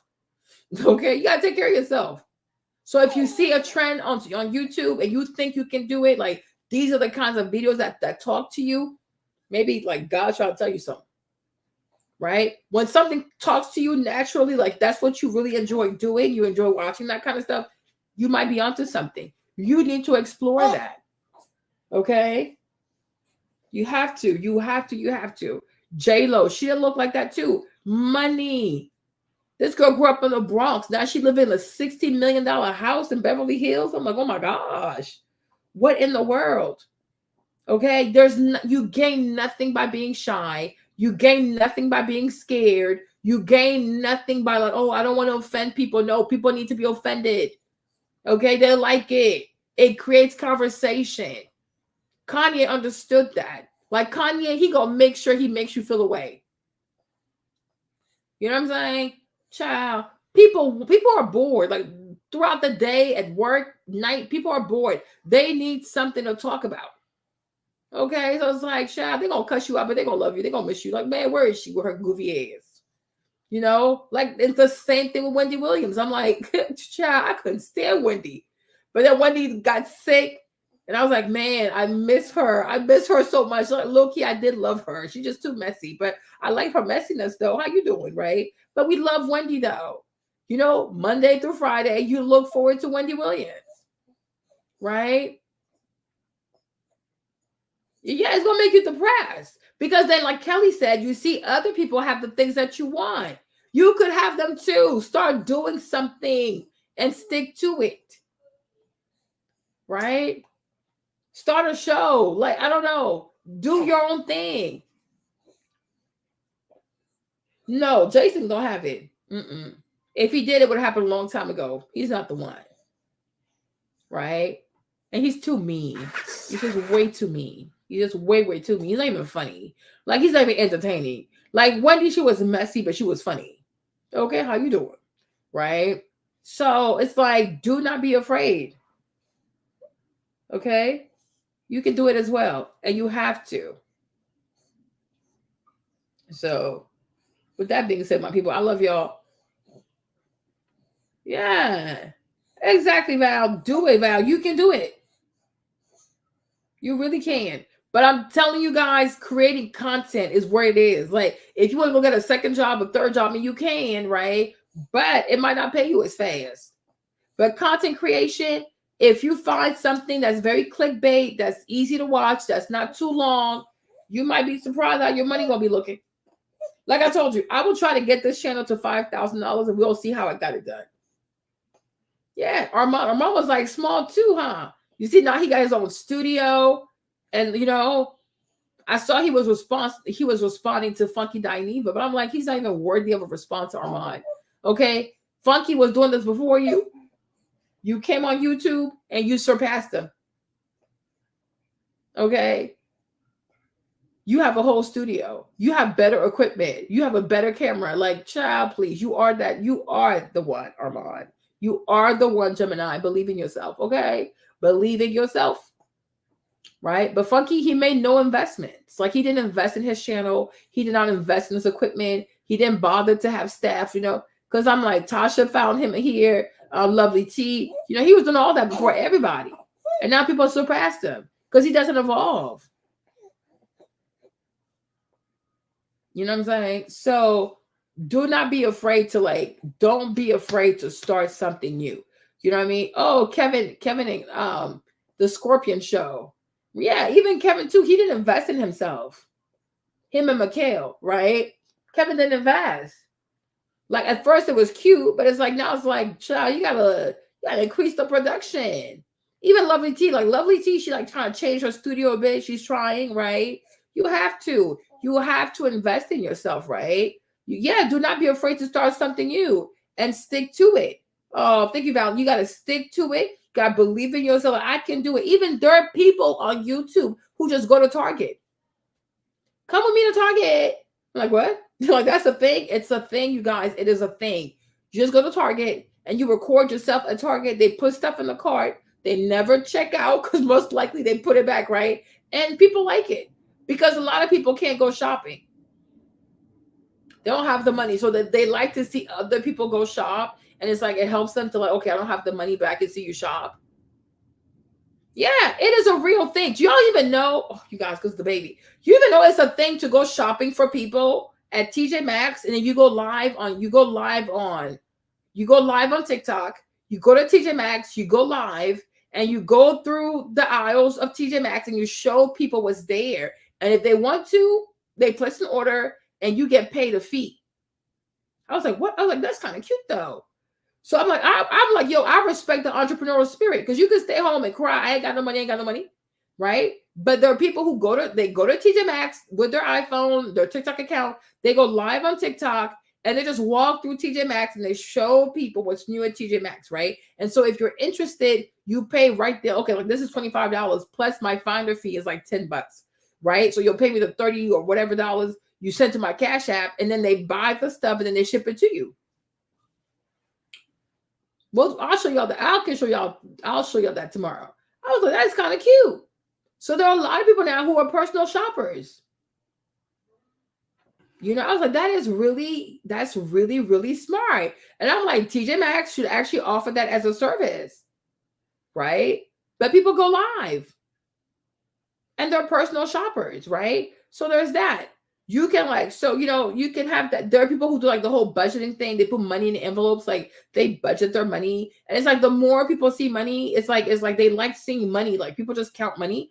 They like that kind of stuff, right? You can go come shop with me at Target, restock at Target, right? People love cleaning videos. So like if you enjoy cleaning your house, you can record yourself cleaning.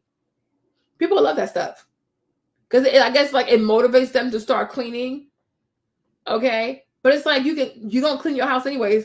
Put the camera right there, clean the house. Like cleaning the house does well. The cluttering does well. You know, like, oh, I'm decluttering my closet. Declutter with me. The clutter videos are doing so well. You guys, there is money to be made. I'm telling you, get out of this old paradigm. There's money all around you. Open your eyes. Open your eyes. You'll be like, oh my gosh, right? Restock my fridge. Clean my fridge with me. You know, you can have like a home goods channel. Like you can go to places and just show like furniture, things to decorate your house. You don't even have to buy it. Just got to show it to people.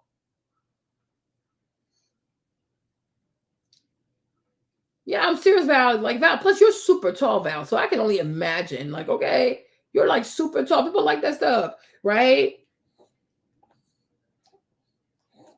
They still do their show, but they have not evolved. It's like way back when we started YouTube. Like it's still the same. He hasn't invested, you know. Otherwise, like, yeah, Kevin was like one of the first to do commentaries on here, right? Even what's my girl Ashley too, huh? Ashley out in Chicago. Ashley was like Ashley, Kevin McHale. They're like one of the first to review all these TV shows. But Ashley too. Ashley has not invested. Her channel looks the same. Her content looks the same. I'm like, come on, Ashley. Like, seriously? Seriously? And you know why it could also be, Val? If you come from a place where as a family, people don't strive for more, you might be afraid of, like, if you do it, it's going to create a distance. And you probably fear that. Do you know what I mean? Because I even feel like when it comes to a lot of Black people, this whole obsession with voting Democrat, I think a lot of them know better. But because everybody's doing it, families doing it, parents are doing it, you're like, okay, fine, whatever, I'll do it too, right? Because you don't want to be the odd man out. But I'm like, yo, we got to wake up now. It's time to be like Gideon. Because God was like, you got to go. You can't stay here, right? Even Abraham, God said you got to leave your family. So I think like you are afraid of like, if I do it, and I do succeed, I'm going to have survivor's remorse. My mom struggles with that. And I told her, like 2 days ago, sis, you got to let that go.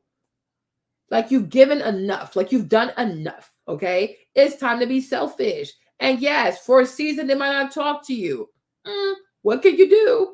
But like she said, you got to be brave. You have to be brave. You have to be courageous.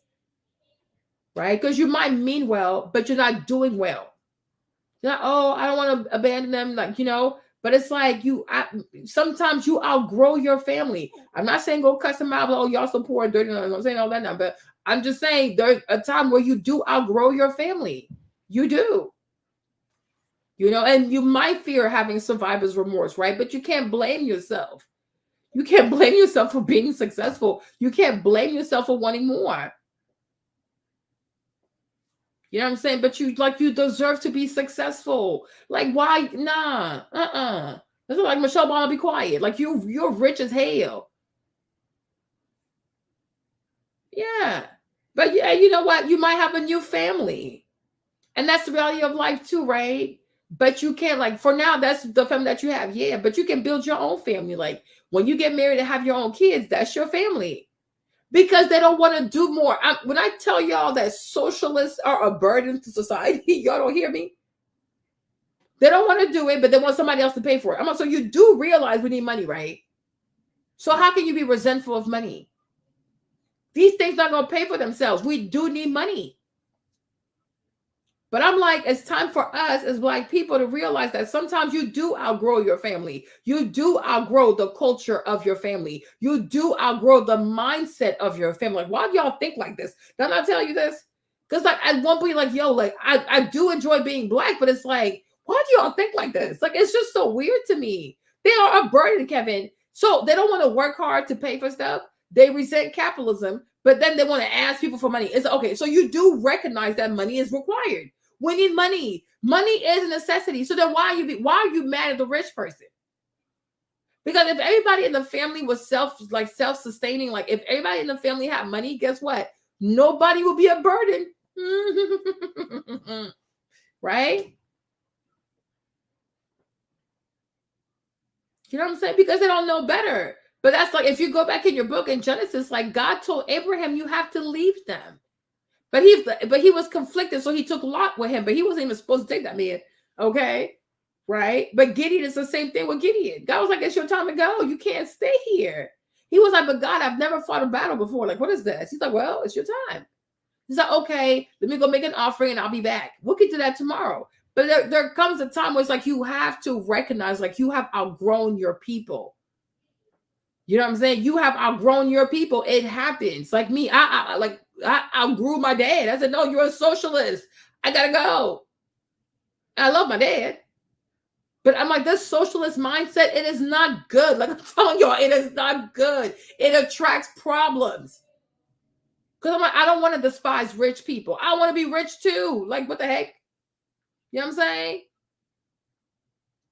You don't want to, like this. I'm like, this is not my mom. My mom is more of a capitalist, right? But I feel like right now, what she's working on, like her real estate, she does have buyer's remorse. I said, girl, bye. Please, you've done enough. Be selfish. It's okay. It's like, listen, because it's nice to make a lot of money. You cannot feel bad about making lots of money. It's not your fault, right? So they have a choice. They can either be haters or they can be inspired. But it's like, I can't continue to live like this. You know what I'm saying? And sometimes it takes one person to make an entire bloodline successful. So don't be afraid. For a season, they might reject you, talk bad about you. It's like, yo, you know what I'm saying? You got to show people what's possible. You know, in his life, we have to evolve. If you don't evolve, you're going to die. That's the problem with socialism, right? Yeah. But you can't feel bad about wanting to be better because the money is there. But oh no, look at that. If you make too much money, you're suspicious. I'm like, okay, then according to your own standards, Michelle Obama, your own father would think you were suspicious. Money make the world go round. You need money. You need money. You got to plan for retirement. You got to plan for this, for this, for that. Everything costs money. So yeah, they might be upset with you. It's like, yo, I got to do what I got to do though. But ultimately, when you make money, they'll be like, wow, at least somebody thought about making a lot of money. And you also have to recognize, like, once you get married too, that's going to be your family. So you won't even have that much time for them anyways. But that can't, your current blood family right now cannot be the reason why you don't push yourself. You know, you can't lower your standard. And that's why I said about the culture too. I'm like, the culture makes you feel bad about being successful. It makes you feel bad about being ambitious. It makes you feel bad about wanting to be classy. It makes you feel bad. Because socialism tells you got to always prioritize people who are doing worse than you, right? Not, people who are doing better. Like, no, people who are doing better, they did something bad to be successful, right? So when you adhere to socialism, like you always have to worry about the poor. You always have to worry about the less fortunate. You always have to worry about those who don't have, right? So you even feel bad. Your goals don't matter. What you want don't matter. Your paycheck don't matter. How much you pay in taxes don't matter because, it's about other people. It's about other people. It's always about other people. When is it going to be about me? Yeah, it makes you feel bad. How dare you be successful? How dare you leave us behind? It's like, listen, when you're trying to make it, you have to be focused on yourself. That's why I say when it comes to Beyonce, she wants something, she's going to lock herself up. She's going to lock herself up. And she will make it happen. Right? Like, I'm being selfish right now. I need to make this happen for myself. So I'm like, 75 days. So 75 days, like 70 days, 4 videos. He could have like 280 videos by then. I'm like, that guy, Devery, he might reach like 500,000 people by the end of the year if he keeps going like that. So I'll try to do 4 videos a day to myself. Okay, then I can go live. Or I'll go live first and I'll make the videos later. But it's all feasible. Don't be afraid to believe in yourself, you guys. There's another guy too, Jordan. He's in New York also. Like, oh my gosh, like his videos are crazy. All he does is talk about New York City all day and the migrant crisis. Yeah. You know, maybe that's why we're here, Val, right? Maybe that's why we're here. Because family is not just blood family. You know what I mean? Sometimes you make your own family. You know, so maybe that's why we're all here. But I'm like, I don't think that God does anything by mistake. Like, you know, there's a purpose to everything. There's a reason to everything. But I'm like, We have to you have to be bold. You have to be courageous. You got to believe in yourself. You got to believe that, look, this life I want, I can have it. Maybe it's already yours. But you're scared that, oh my gosh, I don't want to be too successful and then leave my family behind. You don't have a choice. Yeah, you don't have a choice. I saw this young lady today. She had such a pretty bob. What's her name?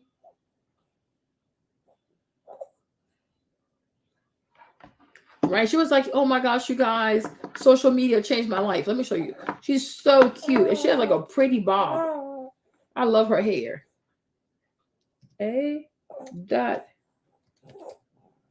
Alexis? Yeah. She is super cute, right? Look at her page. Super, super cute.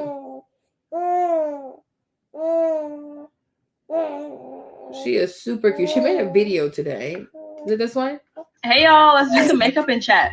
Some of y'all know that I applied for the Sephora Squad. Y'all, I'm so excited for this year. I've been seeing all the applicants pour in and all the testimonials. Y'all, I've gotten over 800 testimonials so far. The power of community, come on now. I'm so glad that I applied, y'all. I actually applied, I think it was last year. Obviously didn't make it, which is not a problem at all. But I wasn't gonna apply this year until I'm like, wait, why wouldn't you apply? Duh. Since starting social media, my life has literally changed. We all know this. I've recently gone full-time online. Like when I tell you my life has changed, it has changed. And I think the best part about it has been community. I say this all the time, but I truly mean it. Community literally means everything to me. And without it, I would not be where I am, y'all. So serious. The power that lies in community is absolutely unmatched and completely unreal, in my opinion. The fact that there's people that show up to watch my content, people that show up to support me through thick and thin, people that are literally my friends through an online community like that, it can't be matched. I'm sorry. Just a year ago, I was definitely not in this position. We did not have this much community. We've grown so much, and I'm so happy for us. People are in a year. You see, a year of doing content, she's able to go full time. I tell y'all, she pushes a Benz. She lives in New York City. I was like, what the heck? Always asking me tips and tricks on where to get started and how to get started, y'all. My mantra is literally post. When I looked at her, when I saw her face, I was like, she reminds me of Jay. Her name, Jay. She goes over like face over matter is her face, is her thing over here, right? Jay is so cute. Jalen, she is so cute. She used to help me out too. Hold on. Let me show you Jay. Yeah. Oh, she's a sweetheart. Oh, this one right here, she's a sweetheart. She used to wear my lipstick. She's so cute. Okay. Right. So when I saw Alexis, I'm like, you remind me of Jalen. Right. Like same aesthetic, whatever, super cute, right? But I'm like, if this baby can do it, what's your problem, right? Pushing a Benz, living in New York City. She got a nice little apartment. And I'm like, it's all about being consistent. So if in 1 year she can do this, I'm like, oh, look at her, Adiera. Okay, it makes sense, right?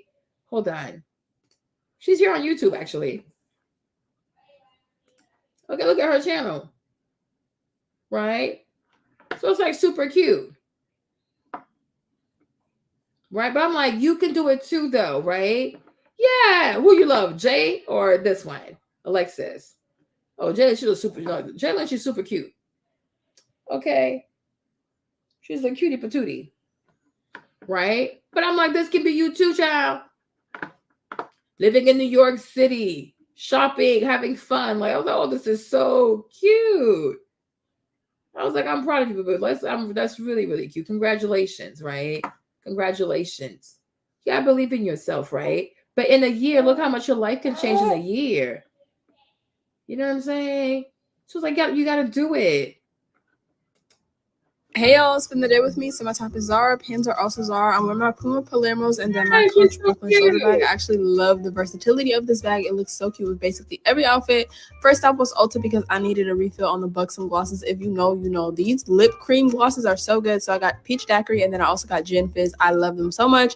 And then I went ahead and got some new blenders for my face, y'all. And then I saw these Naturium Final Lip. I kid you not. So what's the verdict? Your life can change in a year. When I tell you guys I see stuff all the time, y'all don't believe me, right? But I'm always telling y'all, your life can change in a year. Hey y'all, I'm heading out to go speak on the camp content panel, but of course, let's go over the outfit first. Well, there's one I saw that's kind of cute. Hold on. I saw something this morning. I can't remember what it was.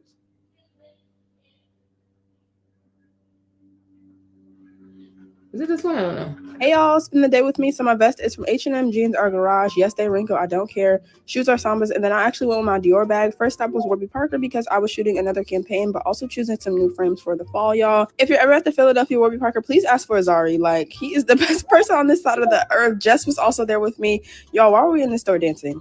I have no idea, but look how cute. After a little bit, we ended up leaving the store, but a lot of people have been asking me about my hair, so I put a tutorial in the next vlog. All right, y'all, I'm now at the mall. I wanted the Brooklyn shoulder bag in maple, but it seems to be sold out everywhere, and I really can't find it, which is unfortunate. Also, I know you're gonna ask about my lip combo. Today, I'm doing Browned Out from Fenty, and then Tulip Kiss always. I love it. And then I topped it with a little bit of. There's another vlog I had seen. Hey, y'all, I'm heading out to run some errands and do. Hey, y'all, so I'm about to head out to dinner, but let me show you what I'm wearing first. So my top is from Urban Outfitters, y'all. I have every color in this top. They are so flattering, inexpensive. They just look so good. I love the song behind it, right? But anyway, this is her page, right? She's also on YouTube, okay? But I'm like, yeah, she's like in a year. I'm like, wow, okay. So it's like if you start in September and you're consistent for a whole year, you might not recognize your life, right? But you have to believe that God has good things in store for you, for real, for real. You're the holdup. Okay, and you cannot be afraid to walk alone for a second. Yes, we will. You cannot be afraid to walk alone. You know, you cannot be afraid to be different for a season, right? They might not get it, they might not understand you, but you know what you want. You have a vision, right? So go for it, right? But everybody can be successful, like for real. With like whatever success is to you, you can really have it, and you can thrive. Like seriously, thrive. You'll be like, oh my God, you'll be surprised, like the friends you get to make, the places you get to go, the things you get to do, etc., etc., etc. Right? So like, yeah, believe in yourself. Okay? So get your journal and start writing out your plans. I'll be back tomorrow. We can talk about this tomorrow. All right? Now she gotta go. He's getting a little fussy. Okay? Love y'all. But get a journal, okay? And I will see you guys tomorrow. You have all of my love. Enjoy your dinner. Enjoy your night. I'll be back tomorrow. Okay? Bye, my peoples. Bye-bye. I love y'all. Love you guys. Bye. See you tomorrow, guys. See you tomorrow. I'll be back in the morning.